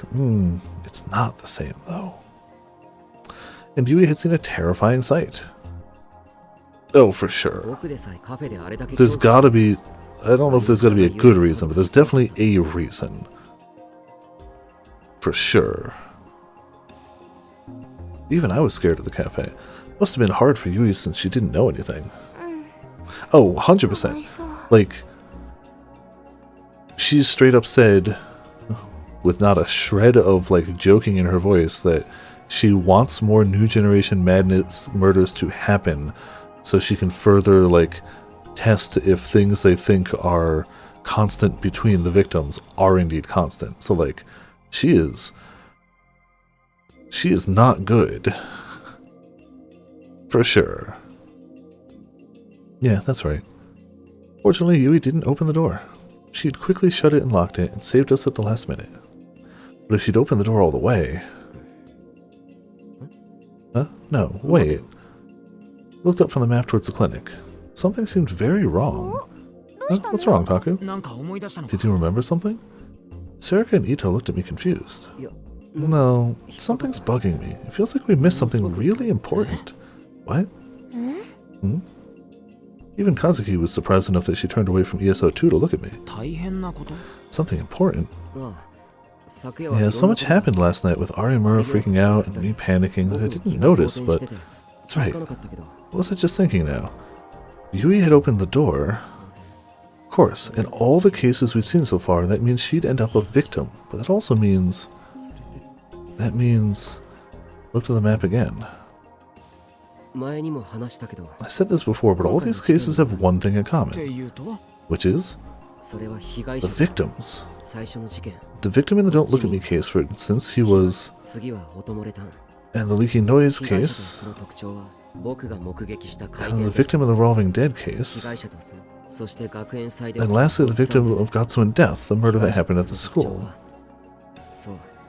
That's right, all the victims were psychics, no one else has been attacked. That's why Arimura, Yamazoe, and I were always so cautious, and in fact, at Cafe Lax, I was the target. But Senri Minamiyasawa, when she appeared at Alba Dorm, tried to attack... Well, I mean... Did she try to attack her? I guess, I don't know. It's a different knock, but whatever.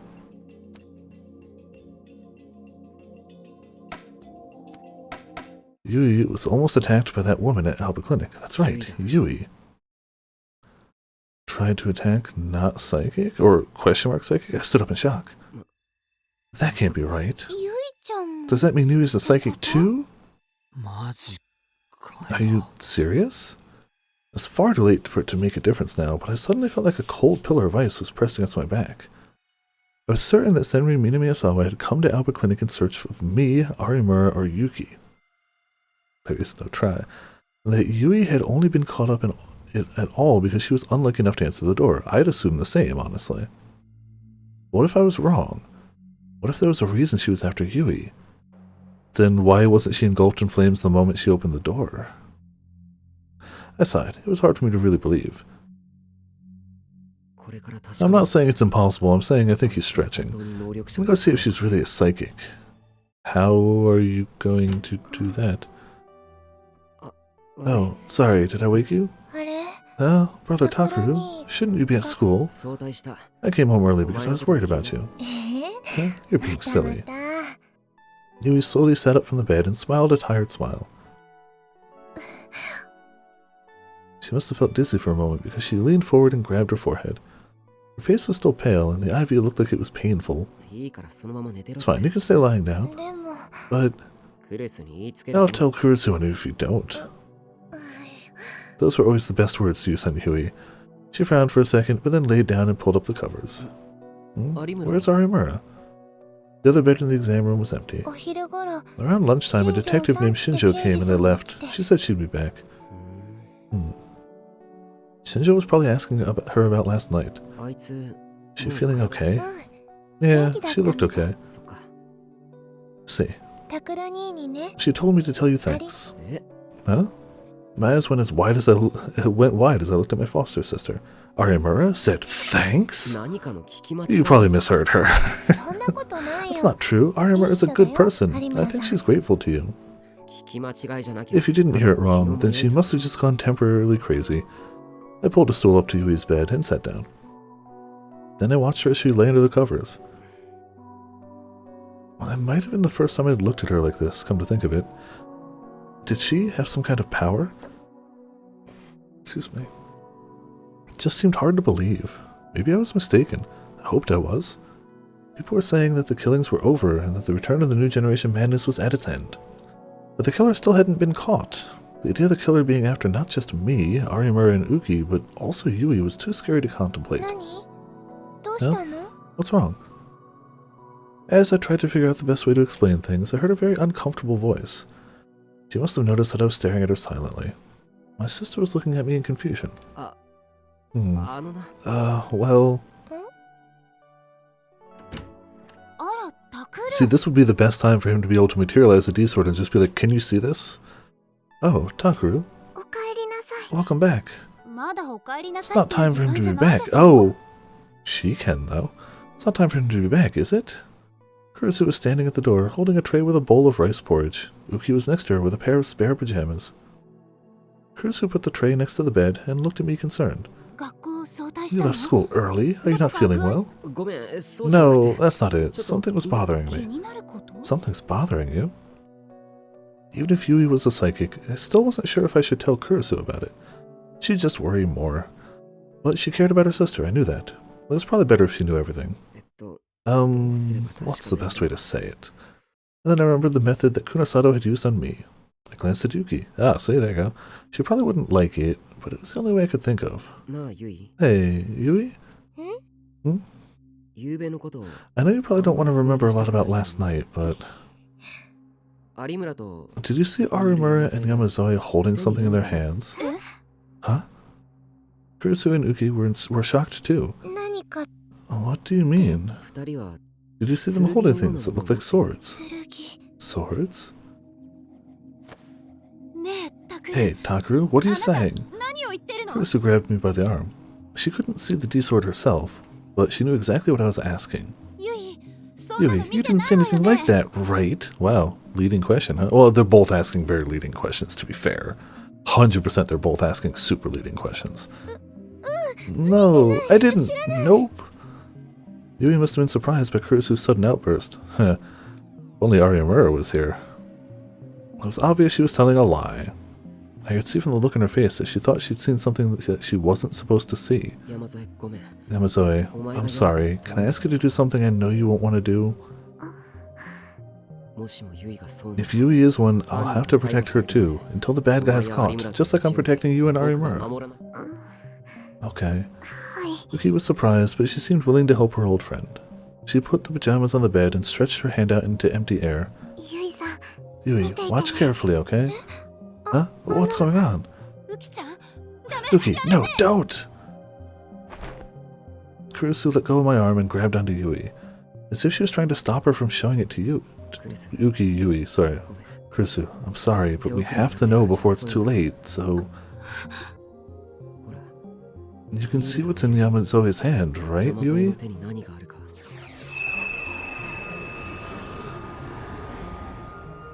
I am still absolutely convinced that Kurusu knows something important that she's not telling people. Absolutely, she knows. Well, she's so desperate because she doesn't want to believe. Like, in this case, I don't think it's because she knows something. I truly think this is just her, like, she doesn't want any more of her family to be like this because that means they'll need protecting too. But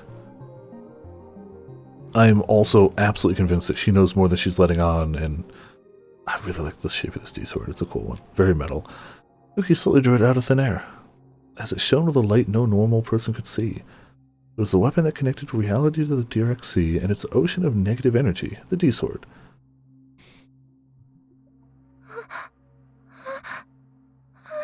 It was obvious that Yui's eyes were following Uki's sword.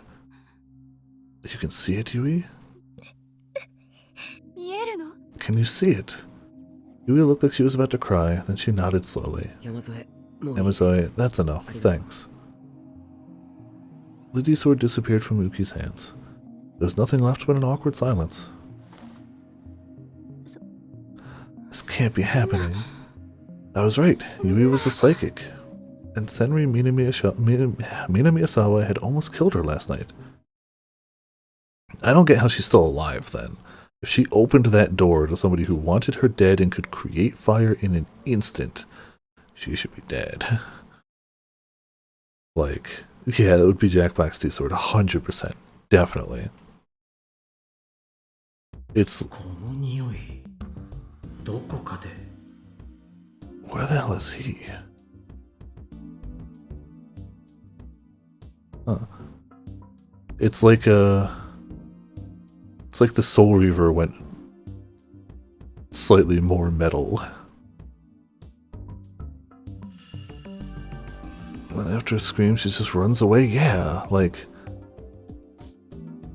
Maybe that's the thing, but then why... I mean, to be fair, I still don't know if I believe that she was going after her, but it has worked out that she's psychic now, so maybe that theory holds water. I think he was grasping at straws, but he's proven to be right in this case. Why go after her in the first place and then go, oh crap, I thought you'd not be a small child. Victims have been a mix of male and female, so we know that that's not specifically, like maybe it's because she's young, that could definitely be a case. But I also still don't think she's the murderer. I don't think she's the murderer. Totally think she's a murderer. I know this smell. That was the first thing Shinjo thought as he ducked through the crime scene tape and went inside the third floor condo. They've all been adults. Also true, they have been. He knew this smell. But from where? Ah, that's right, New York! Oh man, anything that reminds you of New York, unless it's pizza, gonna have a bad time. When he was training in America, a local colleague had taken him to a cheap steakhouse. Oh, I don't like the implications. I don't like the implications. The waiter had brought him a disgusting grilled lamb steak. The smell was a mix of rotting animal blood and burnt fat. He hadn't even taken a single bite. Honestly, I feel like this doesn't check out. I've never been to a single food place in New York, no matter how big, small, fancy or not, that didn't have food that was delicious. It wasn't her target. I agree. I agree wholeheartedly. I absolutely agree that she was there trying to get to Taku. And it has nothing to do with New Generation. It has everything to do with he saw her tied up, she pleaded for help, he didn't. I mean, logic dictates he was a child, but she's had a lot of trauma and torture since then. I, in fact, still don't blame her for any of her actions. It is absolutely the doctors who experimented on her, 1,000,000%. However, that still leaves her currently rage-obsessed with killing him, is the best I've got. And I do not think she was after Yui. But it is weird that it has worked out that she is indeed psychic. So, I don't know. And that was precisely the smell that filled the room right now. Hatred burns bright for him, clearly. As bright as the sky did after the earthquake. The source of the stench was in the middle of the room, on top of the dinner table. The forensic people must have finished their job because it already had a sheet placed over it. Now I was just waiting to be carried out. It was just waiting to be carried out to the corner. Shinjo put his hands together in a moment of silent prayer, and then flipped up the sheet. This is going to be unpleasant. Just the warning. This is going to be unpleasant. Ah. The second he saw it, he yanked the handkerchief out of his pocket and forced it into his mouth to stop himself from throwing up. He knew it was disrespectful to the dead, but he couldn't help it. Good evening, Shinjo. He looked up and saw a younger detective talking to the forensic people. The detective lacked his usual energy. This was probably the worst case he'd ever seen. Shinjo didn't want to look bad in front of the younger kid, so he forced the handkerchief away from his mouth. Yeah, good evening. Did we find out who the body is? See the bright light that day. Don't know. I really don't know. I feel like that's something they've talked about, but I don't remember the answer. Well, the body's in bad shape, and she's not wearing clothes. All we know for sure right now is that she's a woman, age anywhere from her teens to her 30s. You could see hints on the charred flesh that indicated the body had once belonged to a woman. The face was so burnt there was no way to distinguish any features. And even stranger, there was what looked like a metal stick coming out of her mouth. The rod came out all the way below her abdomen like a skewer used to cook a kebab. About 10 days ago, we got a report of a piece of rebar being stolen from a nearby construction site. The detective flipped open his notebook. Rebar? The stuff they use in concrete walls? The stuff sticking out? Yeah. Yes. That's what's coming out of the victim's mouth. I think I saw this in an old movie once. It was an old 80s horror flick that he'd seen with some friends in college. Yeah, that's... The movie was just about a bunch of travelers who got lost in the jungle and eaten by cannibals. In one scene, someone had been cooked like this. And there was one more thing. This incident reminded him of a number of others he'd seen recently. The return of the New Generation madness. Is this another one? I don't know. This is definitely very strange, but I don't know if it... No, this is definitely on the same level. I take it back. No, it's not the 23rd anymore. Well, maybe it happened yesterday. The murder can happen one day, and you can find it the next. On October 23rd, the killer had spent the whole day going after Takeru Miyashiro and his friends. Sure. Which meant the target had to be one of them. Sure. I still feel like that's a big assumption. Shinjo? Oh, sorry, continue. Shinjo put the sheet back on the body again and made another short prayer. We don't have an ID on the victim, but I think it's safe to assume that it's the owner of this room. Riko Haida, right? That's right. He flipped through his notebook and relayed to Shinjo what he'd learned from the condo's manager. 18 years old, single, lived alone. Supposedly she worked for a tech support company out of a temp agency, but when I tried to call the agency, they didn't exist. Either they went out of business or it's a front company for a prostitution ring. We're looking into it now. So, what makes you think she's the victim? Shinjo took out his own notebook and started to copy down the things he thought were important. Well, for one thing, there's no sign of anyone but her coming into this room ever since she moved in. I'm sorry? Forensics tells me that all the fingerprints and footprints in the room probably belong to her, and there's no sign that anyone's wiped them away. Of course, there are some other fingerprints, but they're all old. They probably belong to the former occupants, or a maintenance worker. Forensics thinks they can be ruled out.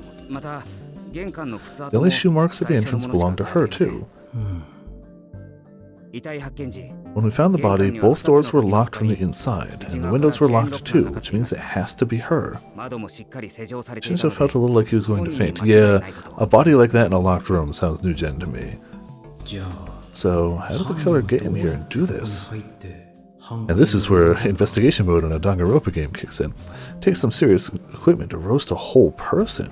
You couldn't get that in here without leaving any traces. The younger detective must have been thinking the same thing. If she died in a more normal way, we could just write it off as a suicide without having to bother you, but there is no normal way to die. I'm sorry, sir. There's a security camera on the first floor, right? Yes, one of my men is looking at the footage in the manager's room right now, but hasn't found anything yet. I see. Shinjo looked at the victim, and then at the forensics people. They were frowning as they talked. From the look of it, we won't be able to determine a time of death. Correct, not without an autopsy. If the smoke alarms went off, we would have known right away, but... Excuse me. The two of them looked up at the useless devices in the ceiling. They're broken, I'm told? Correct.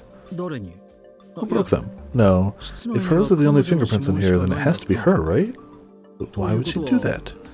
Shinjo couldn't make any sense of it. Anyway, Shinjo, I've never seen someone burnt to death, but do they normally burn like this?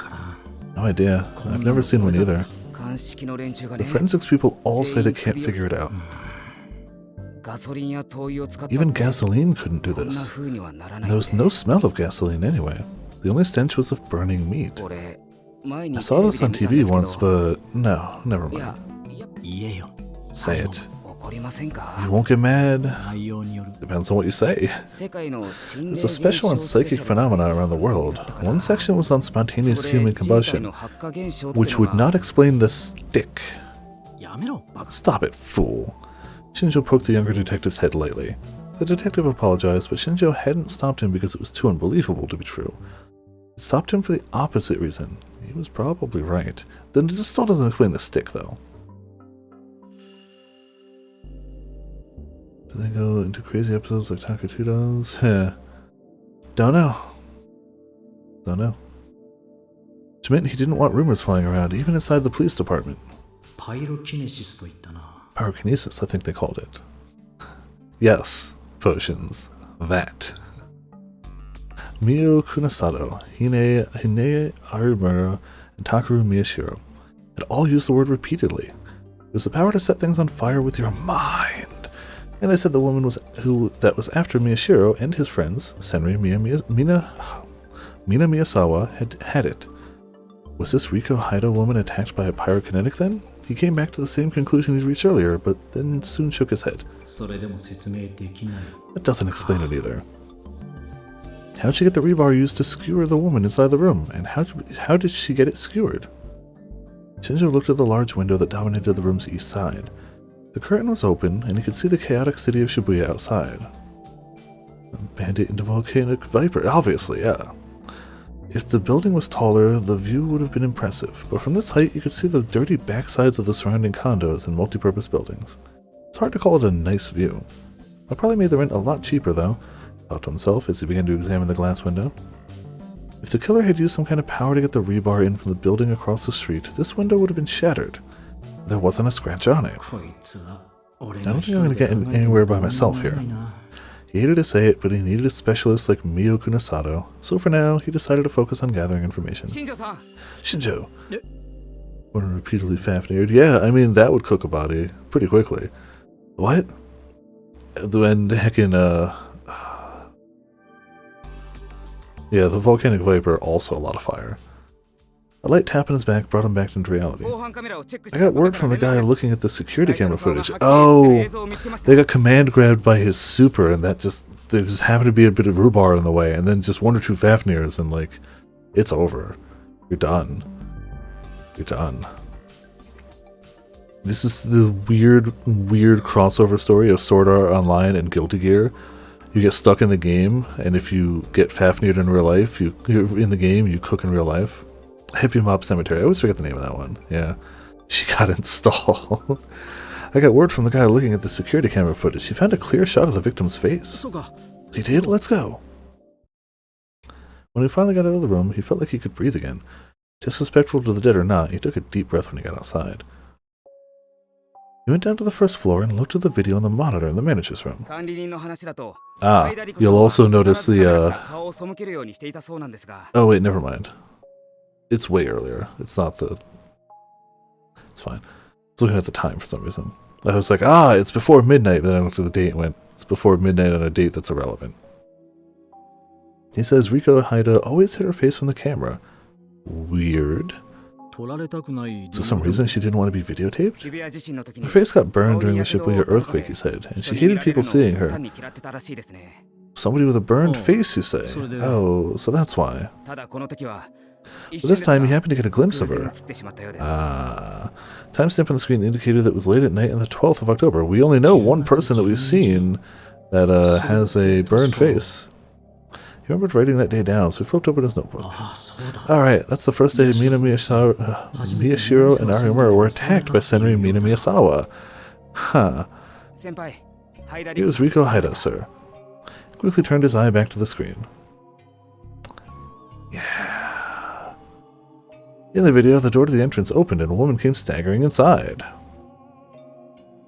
So either she's not Senri, or she just lied on the paperwork here. But she also ain't happy right now. Perhaps her leg didn't work right, or maybe she was injured because he could tell she was dragging it. Her hair covered her face, making it impossible to read her expression. Wait, is that... Yeah. Shinjo and the other detective gasped. Riko Haida was holding a long object in her hand, something like a staff, and using it to support herself. It looked exactly like the iron rebar that was currently skewering her body. Wait, she was skewered on rebar that she brought in herself? Just a recording, but Shinjo found himself holding his breath nervously, as if he was watching live footage. She walked right by the security camera. It did seem like she wanted to avoid showing her face, but she must have tripped on something when she was right under the camera because she staggered. When she did, her hair flew backwards and you could finally get a glimpse of her face. Shinjo's eyes went wide. Looks just like her! All of her features matched the description. They were identical to the composite sketch based on a description by someone who had barely survived an attack by this woman. No way. This is... The girl in the video was... Okay. Well, if that does track and she's the only one in there, then she did it to herself? Which would fit with most of the New Generation Madness, to be fair. It would actually fit with all of them. It would also mean Potions called it. That's definitely a death that she could have caused herself. Yeah. Don't worry, Yui. I'll stay with you every minute until it's safe. Okay. But it also means that I was also right and she's not the killer. But why bring the rebar in the first place? Maybe she was planning to use it for something? That would be weird. None of the murders have had anybody do something out of the ordinary that early. It's always been... Oh, for sure. That's a known thing. That was known from not minute one, from the opening scene, where the guy cut his own arm into pieces thinking it was cheese and then ate it on live camera.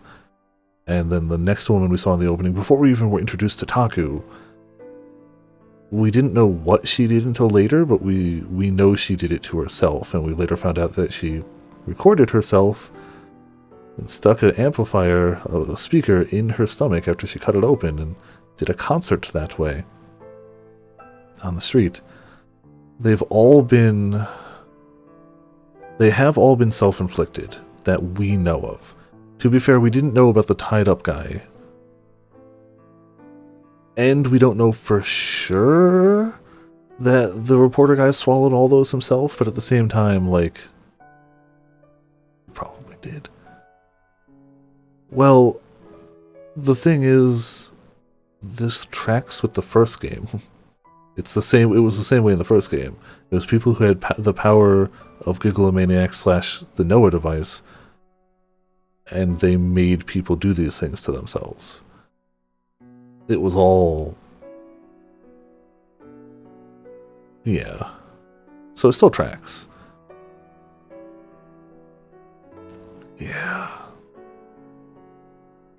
But that means we have even less idea of who the actual culprit could be, or why they're doing it. It really doesn't make sense why someone would bring back New Generation stuff. They've tossed the idea around of somebody sending a message, but what message and to who? It's a hell of a way to send a message. And this means that she died... she couldn't have died on the 23rd then. She had to have died after, because we have somebody who saw her minutes before midnight. She would have had to have superhero Neo-leaped back home to immolate herself. I don't know. Okay. Come on, cheer up, okay? Okay. Yui nodded. She was still pale. Not only had she gone through a lot last night, but she just found out that she was a psychic. She wasn't looking good at all. I explained to her what I thought she needed to know, and then told her that no matter what, she must never be alone from now on. It's true that Return of the New Generation Madness had come to a temporary halt when Senri Minamiyasawa hadn't been able to kill anyone on the 23rd, but no matter what the rest of the world said, it felt far too early to declare this whole thing over. So Pyro went to the clinic. I still don't think so. I still don't think she was actually at the clinic. Oh, at the clinic. Sorry. I want to say yes, but, like, I don't know, actually. I don't think she was at the cafe at all. I do not think she was there. I think that was all a hallucination. But by that account, it could have been a hallucination that she was at the clinic, too. We don't know. We're taking it on the word of one person who probably hasn't experienced a lot of hallucinations in her life, and they seem damn real to somebody having them. So I don't think we have the evidence to prove or disprove it. We have no physical proof she was there. We have eyewitness testimony of one person. So, like... yeah, she brought the rebar into her room on the 12th, and I guess it was just there? Why bring it in early? Yeah, there's a lot of questions, for sure. You know, maybe I shouldn't say this, but I'm actually a little excited. Huh? It's been so long since I've gotten to take baths with you or sleep next to you. At some point you started growing up and acting like Yuto's big sister all the time, right? Sometimes I just want you to be my little sister. Aw, jeez. Yui smiled just a little. What about Yuto? He can stay in Dad's room for a while. I told him he could sleep with us in here, but I guess that's too embarrassing for him. I told him I don't mind, but... you're his first love, Big Sis Nono. Oh, keep that a secret, okay? No matter what. I'm honored. Hey, Takeru, you hear that? You better try harder, or he'll steal my heart away. Taku's like, I'm not trying. Sometimes Kurusu would say things like that, just to enjoy my reaction. Yeah, I'm sure it's just to enjoy your reaction. She's not sending a super unsubtle hint to you. It's just to see your reaction. Definitely just to see your reaction. Definitely. Not in any way trying to send a blatantly unsubtle hint. It's fine. Don't worry, but don't overthink it, Taku. It's fine. It's fine. They'd gotten a lot better at not reacting the way she wanted me to. I simply snorted, and she puffed up her cheeks and pouted. So, about your power, you really have no clue what it is? Was the only face footage correct, yeah. That was the only time they could spot a clear shot of, or some shot of her face. The smile vanished from Yui's face. I don't know. Does anything special seem to happen around you? None of them are related by blood. They're all basically found family. And honestly, I don't think she wants a romantic relationship with Taku. Like, all joking aside on my part, I legitimately don't think that. I'm pulling her leg. She clearly deeply cares for him, but I absolutely believe it to be familial. For real. Like, yeah, I'm pulling her leg there saying she's dropping hints and stuff, but like, for real, I actually believe it's just family love. Maybe the game will prove me wrong, and they'll lean into that, but so far they haven't. She has deep feelings for him, but I have deep feelings for many of my friends. I have very good friends that I love deeply, not in a romantic sense. So, that's how I've taken it, but like, I was just kind of joking about her, but like, delusions are weird, though. Delusions don't mean anything. They're literally delusions. I can't say they don't mean anything. If anything, it means maybe he thought about it in passing at one time, but I don't know. The game could prove me wrong and lean into it, but as of right now, I've only seen it as familial. So, like, that's just me. Maybe the game will prove me wrong. Maybe history will prove me wrong. Does anything special seem to happen around you? Special? Maybe with you? Like what? Like, I know when he's lying and stuff. That's not a psychic power. Every big sister can do that. I can always tell when Taku's lying, for one thing. Don't bring me into this. This time my don't react skill failed me. Kurisu chuckled, finally satisfied. Damn it. I felt annoyed for a moment, and then I realized that Kurisu was trying to send me a message. Try not to scare Yui if you can, okay? That's what she seemed to be saying. Yeah, she was right. A normal girl like Yui would never be able to handle knowing there might be a serial killer after her. So Kurisu was deliberately pretending to be cheerful. I realized that my tone had probably been too harsh and I relaxed it. Anything else? It doesn't matter what. Anything else? Yui looked down and thought for a minute. No, this doesn't happen often, but sometimes I feel like I can hear Yu's voice. His voice? Yeah, like when he forgot something and he's in trouble, or he got hurt and he's crying. When bad things happen, I hear it like that. And then I'll hurry to Yu's school, and it'll turn out that he really did get hurt. I see, maybe that's it. I wasn't a specialist, so I couldn't say for sure, but maybe you could call it psychic sympathy between siblings? Kunisano might know more, but for whatever reason, she had it out for us, and there was no way I was telling her about Yui. Smart. Very smart. See, he's not stupid. He's not stupid. Oh, Yui and Yu are actual siblings. They are, like, related by blood siblings. Everyone else in the house is found family siblings. They all ended up here under different circumstances because they didn't have anywhere to go after the earthquake, and it's basically an orphanage, and they formed this family. They're not twins, I don't think, because he's younger than her. He's definitely younger than her, but like, oh, the power making them like what people say twins can do. Yeah, never mind. Gotcha. Yeah. Does that ever happen to Yuto? Don't worry, he doesn't have any powers. I already checked yesterday. I'd shown him Yamazoya's D-Sword, and he hadn't shown any response at all. Yeah, and he's smart enough to know that. It feels like I'm worried about you, but he's not worried about me. That kind of makes me mad. But it's a good thing, right? That means he's safe, right? Yeah, he shouldn't be a target. When Yui heard that, she finally seemed to feel better. Kurisu softly put her hand on Yui's head and rubbed it. You really are a good girl, Yui.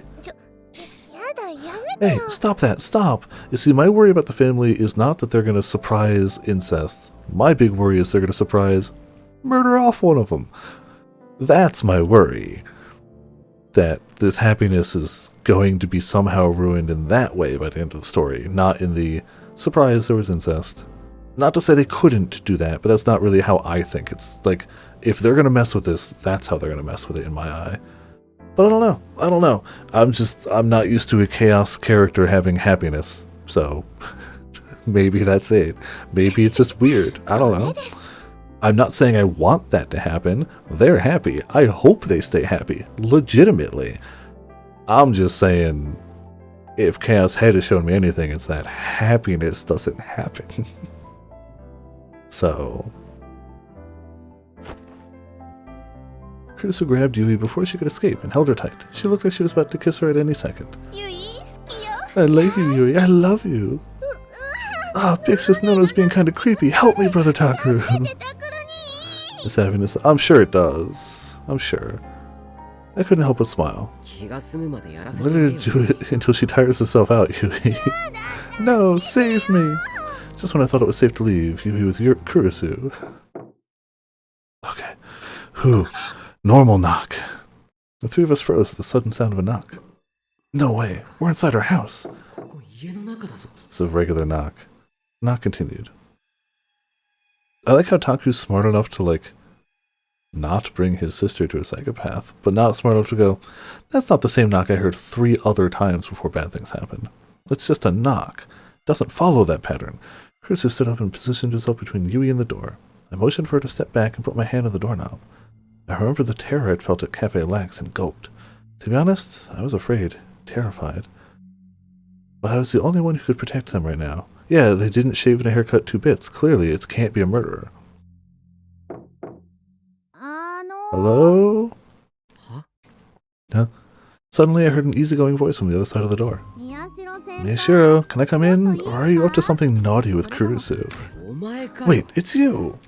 Yeah. Oh, hey there. Don't hey there me. Don't knock like that. Like what? What? I have to knock. What if I walk in and you two in the middle of something? She insinuates stuff about those two, but she also clearly likes to get a reaction out of both of them. Kurusu and I are not going to be in the middle of anything. Anyway, what do you want?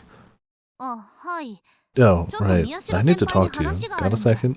To me? Can you come to the dining room? Yeah, that's fine. Should we go too? Kurusu poked her face out from behind me and asked. I mean, I imagine if she wanted to talk to all of them, she just would have been like, oh, I'll tell you here. Arimura stuck her hands out and shook them in what looked to me as a deliberate overreaction. No, you two just keep on being lovey-dovey. I only need to talk to Miyashiro. Yeah? Arimura said her usual adios gracias to a confused Kurusu, then dragged me out of the room. What's going on? I don't know if it's something Kurusu should hear yet. Huh? Just come with me. I want to show you something. They're definitely going to sneak down and eavesdrop, right? Okay. I followed Arimura as she hurried away from Kurusu's room. Oh, hey. Oh, Taku, how's Yui looking? I think she's okay now. She's calmed down. I see. Good. Uki was in the kitchen washing dishes. She looked at us. She let out a small sigh of relief. Even if she hadn't seen her for a long time, Yui was still her friend, and she was still worried about her. You know, want some tea? Uki made it. It's really good. Oh no, I'm about to go home. Huh? Turned to look at Arimura, surprised. I thought she was staying here, because there might be another attack like last night. You know, you're leaving. Stay here some more. We've got no school tomorrow. No, I can't cause any more trouble from Miyashiro's father, and to be honest, I wasn't expecting him to stay this long, so I'm out of clean underwear. Don't need to worry about that stuff. We have washing machines. You pervert. You think it's okay for me to show you used underwear? Or what, are you demanding I show it to you? I may owe you for letting me stay the night, but I'm not going that far. With the smirk the whole time, Arimura pressed down on the hem of her skirt. Nobody's demanding anything. That's not what I'm talking about. Then what are you talking about? Thought you were staying here until we were sure this was all over, right? It's safer that way. Oh, I see. Arimura scratched her cheek, and then she took on a more serious look. Seri, Uki? I'm sorry, but can you leave the room for a second? Oh, she knows. Because of course... Yeah, of course she'd be asked questions. No, why would they go to her, though? She spoke pointedly to Serika and Uki. The two of them exchanged glances for a moment, but Arimura wasn't allowing any room for discussion. They left the room.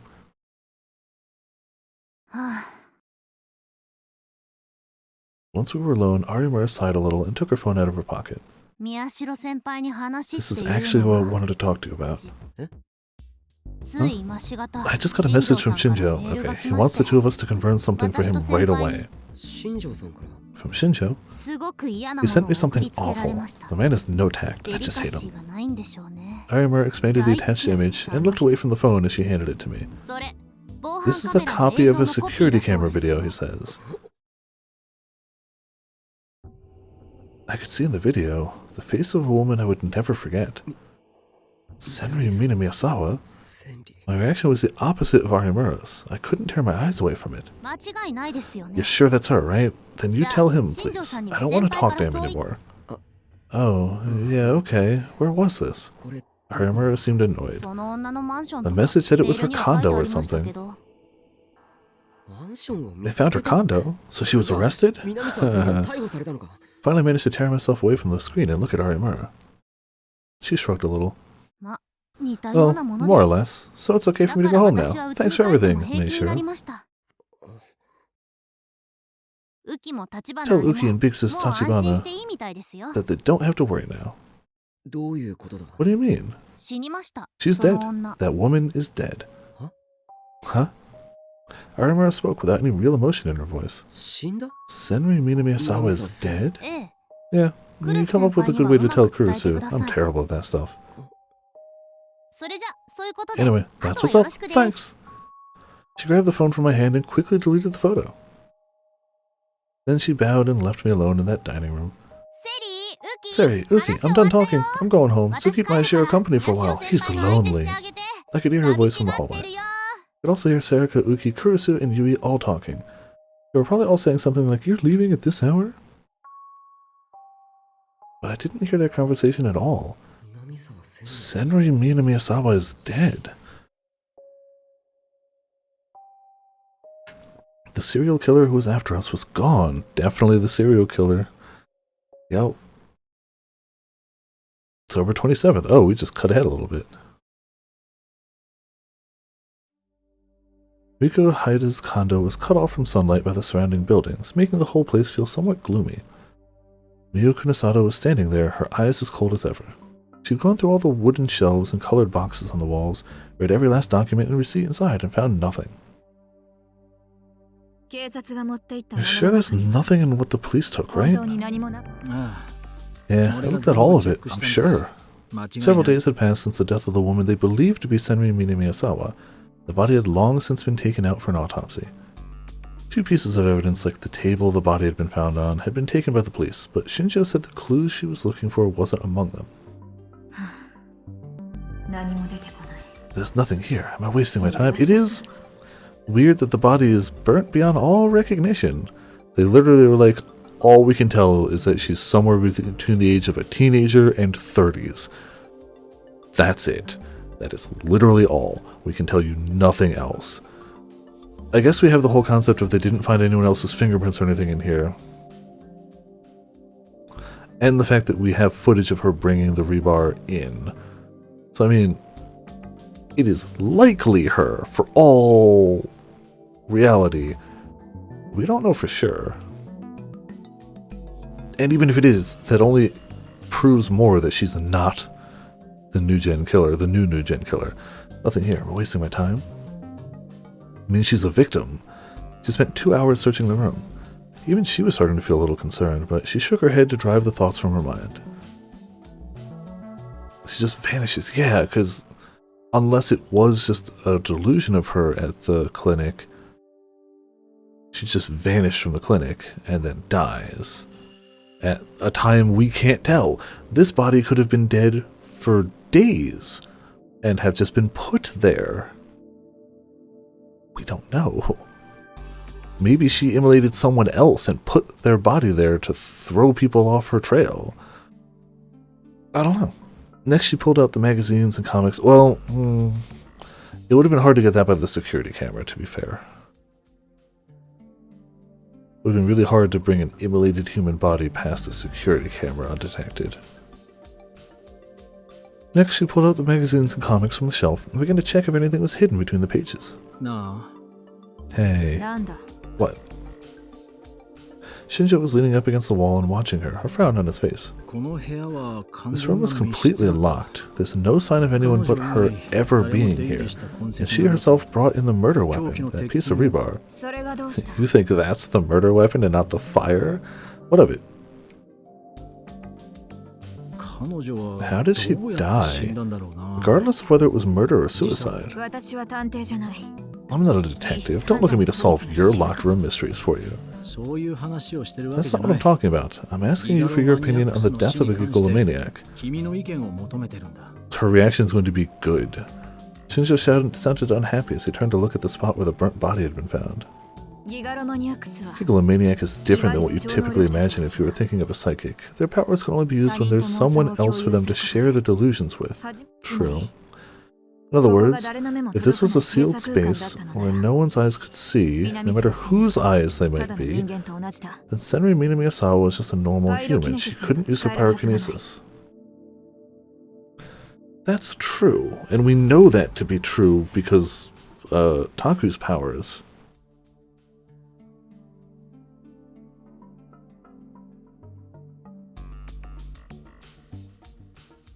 So the first guy was streaming at the time.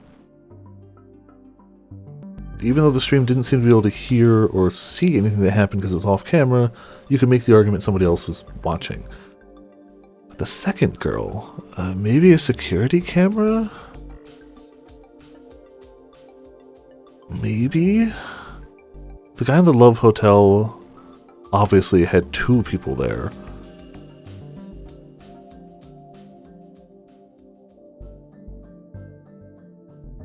And what about the guy in the school? No one was in that room. Actively, no one was in that room.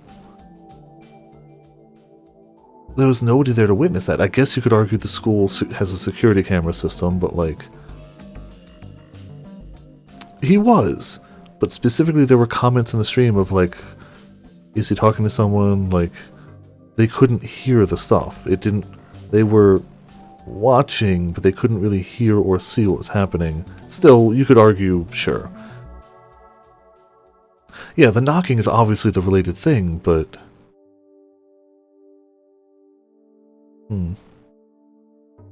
It's also very strange that she's the only one in any case that, like, seems to have done something ahead of time for the murder. Unless she had other plans for the rebar, that's a weird thing for her to bring in, and then have happen in her own murder. It really seems like all these things happen, like, moment of. They hear the knocking, they do the thing.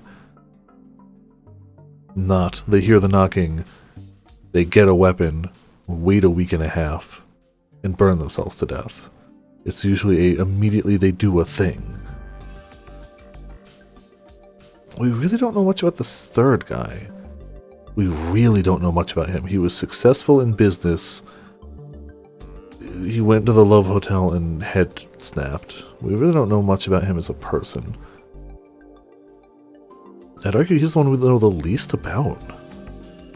At least we got to see some of the first two from their point of view, even if only briefly before they died. We really don't know jack all about the third guy. Except was successful in business.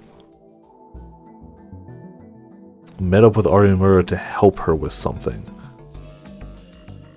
It could be that he's just unimportant to the greater scheme of things besides is a victim, but it's still weird that we know so little about him. In other words, if this was a sealed space where no one's eyes could see, no matter whose eyes, Senri Minamiyasawa was just a normal human. She couldn't use her pyrokinesis. But this place wasn't sealed at all. That window, for instance. If somebody was looking in from over there, it would be easy to share her delusion. Yep. I thought of that too, of course. Then what's the problem? Nothing here either. Kunosato finished checking all the bookshelves and looked around the room, uncertain of what to do next. There wasn't a lot of furniture or appliances. The place was rather plain. The closet and desk were the first places she checked, but she still hadn't found what she was looking for. If Senri Minamiyasawa really did live here, I was sure I'd at least find some hint to the committee. Or knowing them, did they get here before I did? Damn it. It's been too many hours since the murder. If I'd been able to look at this place first thing, I might have been able to find something first. She looked over her shoulder and glared at Shinjo. It took effect to stop herself from bitching him out. I do like how most of the time you only see her from the side, so it always looks like she's just glaring at you sideways. And is this the first time in this game they've mentioned the committee? I don't think they mentioned it in this game before this. Clearly they've mentioned it in every game at this rate, but like... fine, I'll find them anyway. Kunosato decided to search the whole room once more. All the paperwork inside the messy desk used the name Riko Haida. There was nothing but receipts and utility bills, but there was no sign of a bill for phone or internet service. She'd had neither, it seemed. There was no sign of her even having a landline phone. A name at least, okay. Yeah, the committee. Always present, always bad. Always messing with something. Time, reality, robots, you know, something. That's right, there isn't a phone anywhere.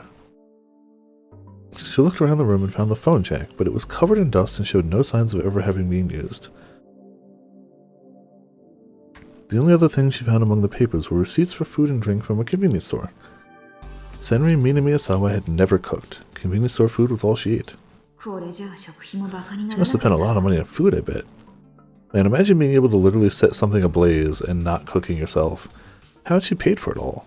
The police were trying their hardest to find out, but there was no sign of a bank book or credit card in the room. They didn't know anything about her bank accounts either. The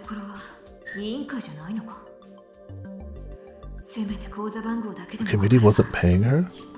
If I could at least find her bank account, I could start trying to trace it. Senri Minamiyasawa was seen by Miyashiro and his friends between the night of the 23rd and the early morning of the 24th. And it was the night of the 24th that she was found dead, which means she died sometime after her last sighting. In theory, yeah, it seems likely. Kunosato had been so lost in thought that he hadn't even realized Shinjo was talking to her. Huh? What's that? I'm saying that there were 20 hours between the last time Senri Minamiyasawa was seen and when her body was found. That's plenty of time. But what happened during those 20 hours or not? Even what Senri Minamiyasawa was doing during that time, we have no clue. She hadn't even come back to her condo. What? Yeah, that's the thing. Kunosato's expression changed for the first time. Excuse me. She doesn't show up on the security camera on the 24th. Not once. That's impossible. Then how did she wind up dead in this room? That's the question. The guy who checked the videos must have missed it. Checked it myself. There was no mistake. You must have missed it. Shinjo closed his eyes and rubbed them. He'd caused himself a good bit of eye strain. Having someone else check the video now, but I have no idea what this means. Fine, I'll think about it. Thanks. He covered his face with his left hand, exhausted. I'm going to look at this room a little more and see if I can't find that out too. Can you find out for me when Senri Minamiyasawa began using the alias Riko Haida? The committee might be involved in that too. Yeah, I'm on it. Oh, and when are the police going public with this? It hasn't been decided. There was some arguing going on about that. I think that if it made the news, we might learn more about Senri Minamiyasawa. I know how you feel, but don't be in such a hurry. No? What do you know about me? I know that you suck. I like how that is absolutely the face of somebody who's had to deal with her constantly for like a month and a half now. Just like, She glared at him with daggers in her eyes, but Shinjo shrugged and said nothing. Anyway, I'm off to go get a bite to eat. What will you do? I'm not hungry. Go. Alright, I will. Shinjo left without trying to invite her a second time. Yeah, no, don't. But as he opened the door, he paused as if he remembered something. One more thing. Detectives always remember that one more thing before they leave, right? You can look as much as you want, but the building's manager is suspicious of you. He's not convinced you're really with the police. If he calls the local cops, there'll be trouble, so be careful. Just assuming that's gonna be... Oh, yeah, no, that's a great face. I'll keep that in mind, I guess. Your guess isn't good enough. I'm the one they'll be getting mad at. And then he laughed, but there was no humor in his voice.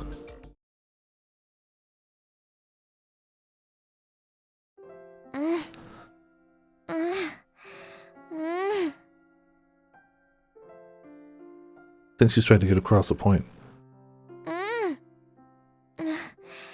Or she's alone playing the game and frustrated at bad loot drops? It's after school in the club room, and the twilight streamed in through the open windows. Kazuki was in the corner, playing ESO2 and making weird noises. Yep. Her battle didn't seem to be going well, and she was making oddly sexy noises. I hope no one outside the room got the wrong idea. I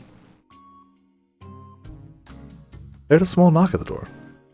They shut the game down. Oh, man. Stare. Wait, it's you. Don't peek, just come inside. Is it okay? I'm not interrupting. So she was outside and she was getting the wrong idea. Interrupting what? You can hear Hana all the way down the hall. Oh my. Sorry, wait. Oh my. She says she's busy, so don't talk to her now. Taku, wow. If they gave out certifications for understanding Hana, you'd get one easily. I don't want one. Oh, for sure, yeah. You have to wait until after the expensive gacha banners. Gotta get that last bit of money before you're like, by the way, shutting down servers, bye! She's saying, so what, you don't care about me at all? No, that's stop talking about me behind my back. Wow, amazing. The thing is, though, how can you know you're right or wrong?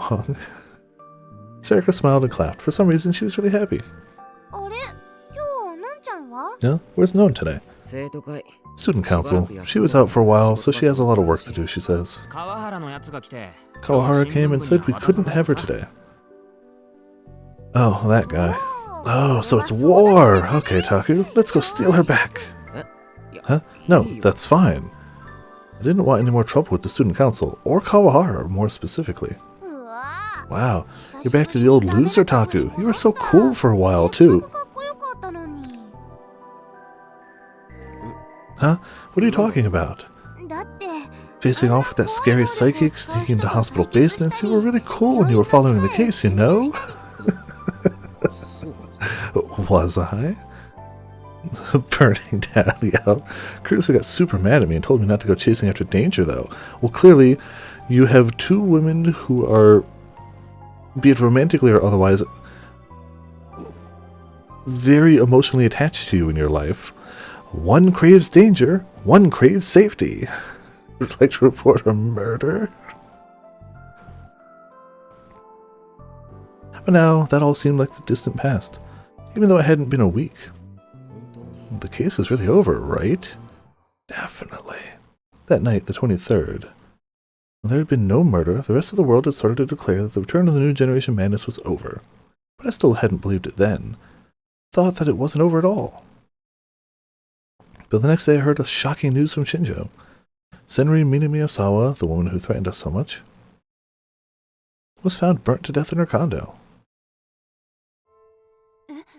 What? Senri was... Oh, yeah, at some point they had to tell her. Yeah, Arima and I both saw the video. There's no doubt about it.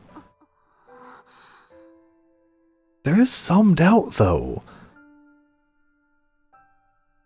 The fact that she never returned to her apartment that night means there's at least some doubt. Oh, yes. You did call it... I'm still a little doubtful, but there's a lot of evidence that that is her. There's just that little... I wouldn't even say a lot of doubt. I really wouldn't say a lot of doubt. I'd say a little bit of doubt. There's a lot of evidence that says it's her. There really is. There's a little bit of evidence that's like... But... At the same time, yeah, functionally you called it. Unless we hear otherwise, you absolutely called it. Spent a long time thinking that night. Right now, the only evidence that it's not her is that she didn't come back that night. We have evidence, we have eyewitness testimony of her being out of her condo that night.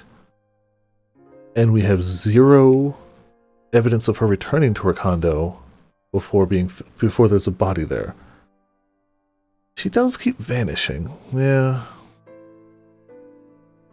And the body is explicitly burned to the point that it is unrecognizable who it is, so unless the autopsy comes back with a specific thing, or a specific time of death that's not in that window or something, I don't know. But in the end, I had no choice but to tell Kurisu about her death. When I told her, her eyes went wide, and then she looked down silently. Her long hair hid her face, and I couldn't see her expression. I don't know what to say, but... Now... Huh? Now it's over, right? The person who was after you and Yui is gone, right? Yeah, which they don't. That's what Shinjo thinks. I see. Good. I still think there's still many questions. She raised her head. Her eyes were a little wet, but she was quietly smiling. The police still hadn't made any announcement about a suspect in the killings being burnt to death. Not only was Senri Minamiyasawa a minor, but she may have been driven to the crime by Chaos Child Syndrome, the form of PTSD experienced by young survivors of the Shibuya earthquake. Shinjo had said it was an extremely delicate matter. And since the circumstances of her death were so strange, the forensics people were getting nowhere. There was an internal war over how the police should release the information. Also, I could be wrong about this, but it seemed to me that the fact that she was a human test subject at AH Tokyo General might have played a role too. No! Definitely not! No! That would have no impact on anything whatsoever. She became famous, the media and the internet might start looking to her past. Yeah, that too. And they might find out about the human experiments. It'd be a shame if people found out that there was human experimentation going on in the city. That's something that people should know about. It makes sense if someone who wanted to avoid that was putting pressure on the police. Some sort of committee of a number of people, let's just say. Hey, Michiru. Huh? Oh, sorry, what's up? What are we doing with that? Ito pointed at the map on the wall. Should we put it away? We might not need it anymore. I stood in front of it again. The map was crammed with all the information we gathered so far. It all looked faded, like something that had happened a long time ago. Oh, right. I found 2 photographs on the map that I'd completely forgotten about. The 6 and 7 incidents of the New Generation Madness, Yummy Hand and DQN Puzzle. And notes next to them read October 28th and November 4th. Wait, is it the 20th now in game? I forgot what date they said it was today. I forgot. Oh, 20. Today's the 28th, huh? Oh no. Yeah. Oh no. Ito nodded. He seemed to know what I meant. Then I saw another note I'd stuck up there in my own handwriting. It was one I'd been thinking about ever since I was told about Senri Minamiyasawa's death. A serial killer equal multiple people including pyrokinetics. Is it really over? That's what everybody says. And I mean, everybody's gotta be right. I mean, this is just the epilogue. The game's over, right? They're gonna roll credits any second now. And if there was another killer, they should have done something on the 23rd, since Senri Minamiyasawa didn't, right? Yeah, I see. That's the other thing that doesn't check out. She didn't die on that date, which kind of makes me think it's not her that's there, and whoever was there, she was murdered there on that date. But I don't know. That's super circumstantial, like, possible. It just doesn't track evidence, so I don't know. But nothing happened, which means it's impossible, I think.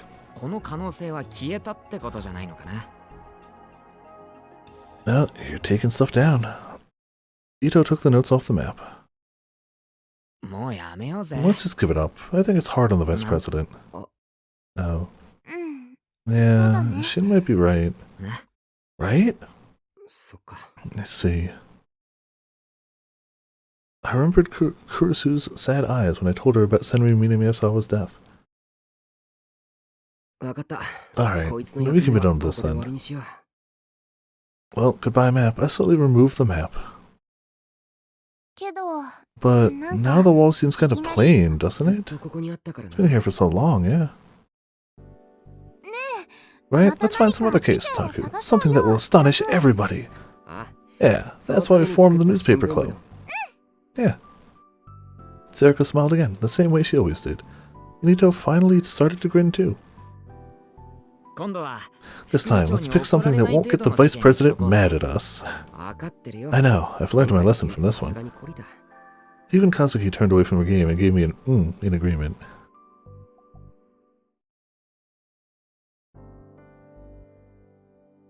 How funny would it be if we just, like, this was the, like, bad end we reached where we just didn't solve the case and they did roll credits right there?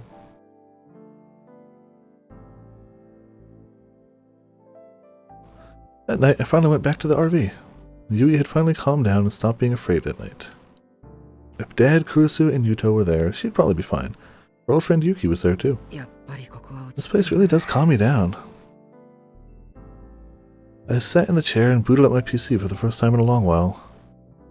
I mean, it's not entirely impossible. I'm just assuming that at some point, either really soon, so we can end on a scene change and cliffhanger, they're going to find out about a body, or they'll just go, you didn't solve it, bye.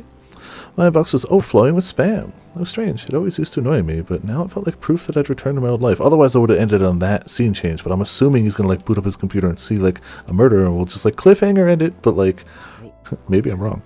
Okay, thanks, guys. Of course, I deleted them all immediately, but they didn't piss me off like they used to. Now then, come to think of it, I'd forgotten because of everything that happened, but Gen had just sold me the latest edition of Cool Cat Press, and I hadn't touched it at all. Took it out from its hiding spot under my desk and started to flip through the pages. Felt like forever since I'd done that too. How much can you get away with in your first month with a girl? French kissing? Or is it deep kissing okay? Hey,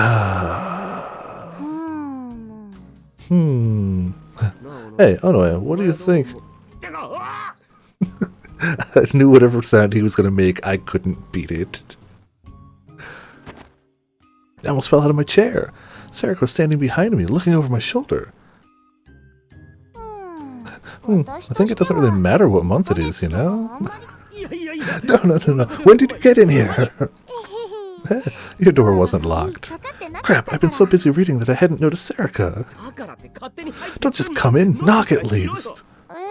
Oh, I didn't think you'd like it if I knocked. Fair, he's been reacting negatively to that. Huh? I thought it might scare you. She was right. If I heard knocking now, it might be bad for my heart. You might look like an airhead, but the nice thing about Serika was that you could always count on her to remember things like that. Listen, okay? I know I said this before, but this book is something Gen forces me to buy. I'm not buying it because I want to read the articles or anything. Just remember that. I put my Cool Cat Press back onto the desk in a very cool manner. Okay, got it. I won't tell no one, okay? Wait, that's not what I just said. So, what about you, Taku? What?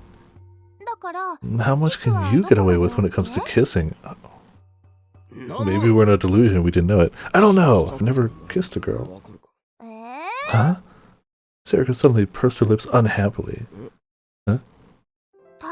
Taku, you forgot? Forgot what? You had it with me, your, well, first kiss. Alright, that's great too. I literally leapt out of my chair. I kissed Serika? When? Where? How? Why? According to Kenji Mina Mikata's column in Cool Cat Press, a girl's first kiss was more important to her than losing her virginity. Yeah, you're right. Hold on. You're right. I gotta add it. Yep, give me a second. Let me just... NANI?! NANI?! NANI?! NANI?! NANI?! There we go. Yeah, it's very good. And that's why a guy who didn't remember his first kiss was a terrible man, he'd said. Crap. I was sweating, unable to remember a thing, but Serika just laughed. Well, I forgive you. It was when we were in preschool. I really like nervous Taku too. That was a great line. Wait, it was that long ago? Don't scare me like that. And anyway, kisses in preschool didn't count. Probably. But when I told her so, Sarika looked upset again. Anyway, what are you doing here? I thought you went home. Yeah, but I got a little lonely, so I came to see you. He's definitely not anywhere near as bad as Taku-1, and I still dunk on him occasionally, but like... Apparently it's the same voice actor as Kirito from Sword Art, so like he's a known name. I'll have to... When I'm done, I'll look up what else he's done.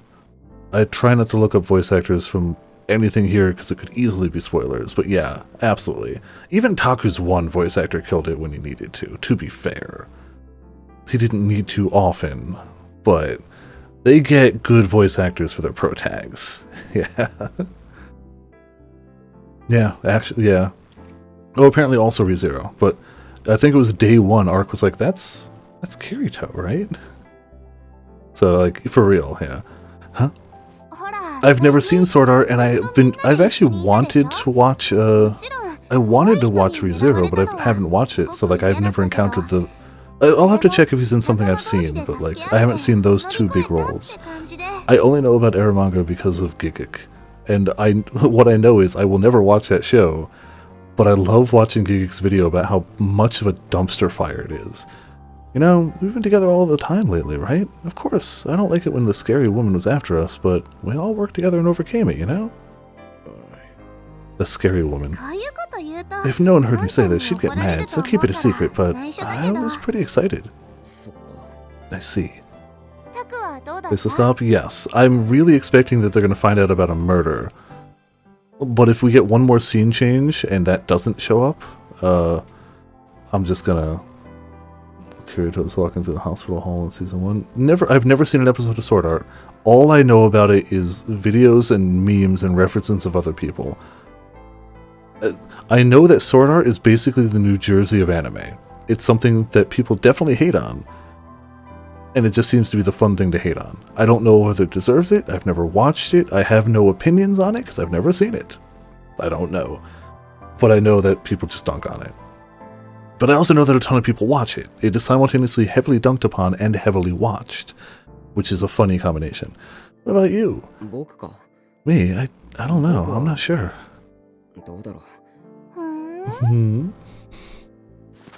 I think this specific entry in the IDV series has given us more sound effect commands than any of them. Excuse me. She suddenly leaned over, right on top of me, and reached a hand towards my computer. The sensation on my back was soft and warm. I do know that almost everyone I know liked Gun Gale Online, though.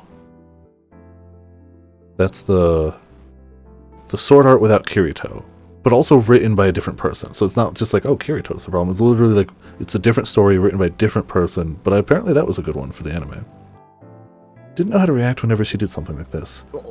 Hey, you're heavy, get off! I'm not heavy, you're so rude. Her white fingers gripped the mouse, and she started to move it around. I know I said this in the club room, but I wanted a new case to research. Oh, what about this? Sarika opened a site for explorers of abandoned buildings, a popular genre. Most of the articles were about people going into abandoned villages, factories, and mines. Bankrupted, empty amusement parks and department stores were also popular. They would write essays and upload photos. Some sites were also write about bloody urban legends involving the abandoned buildings, or upload photographs with ghosts in them. This stuff's all been done. Also, getting into abandoned buildings is illegal. I don't think we can do it as a school club. Aw, that sucks. Sarika moved away from me and then lay down on the RV's bed. Then she yawned loudly. Hey, don't sleep there. I turned around, but her eyelids were already closed.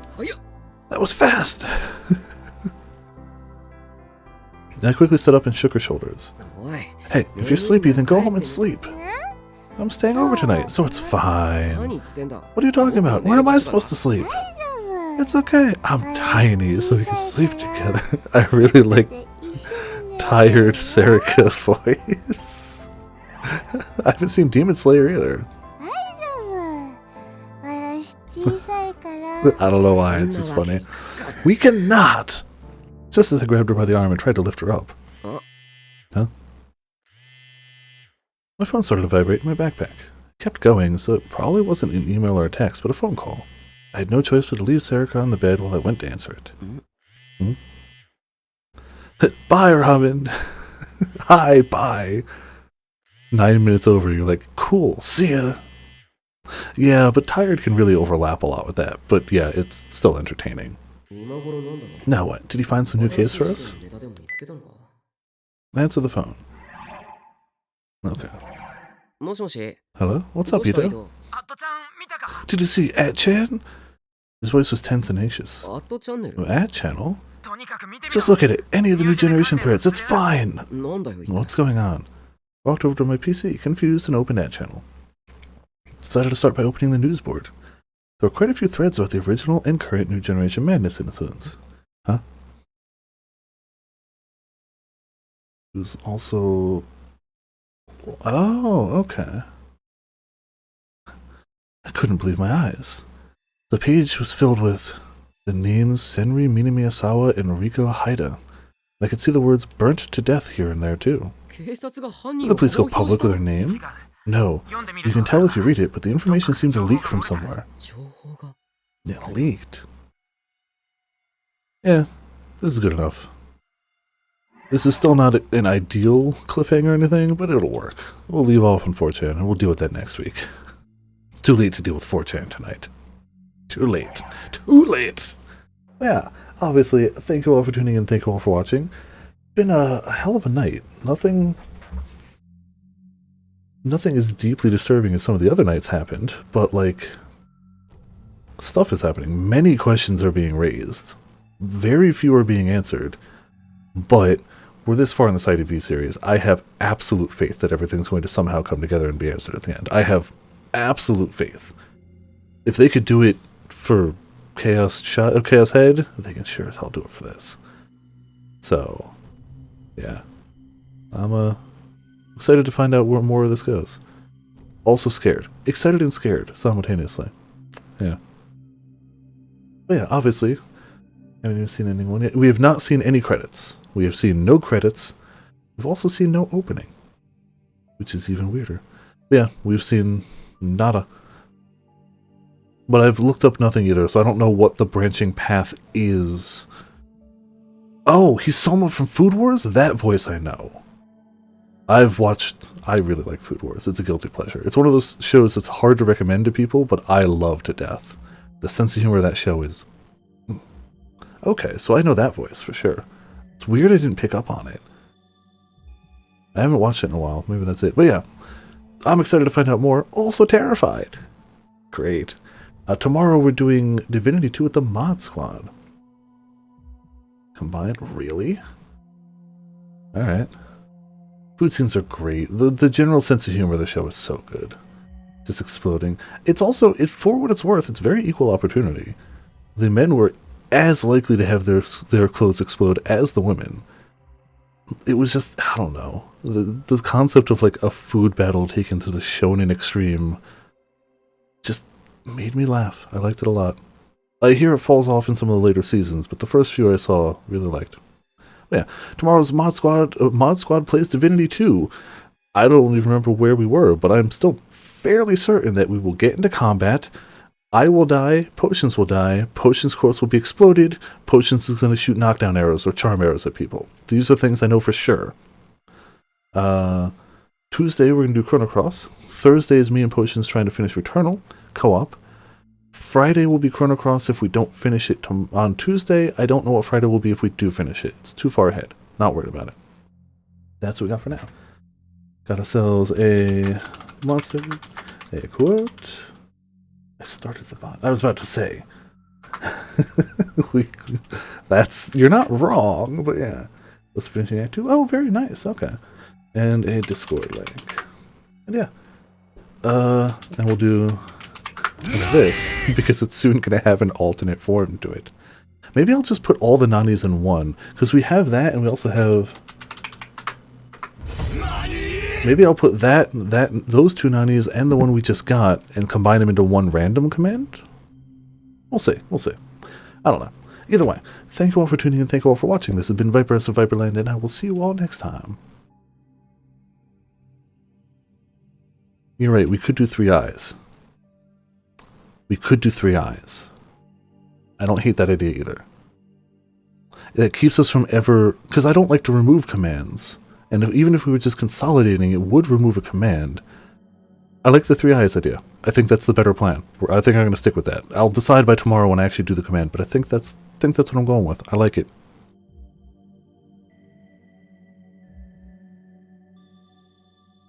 I'm gonna pew pew. Boop. Oh no, you're dead. Here comes the pizza!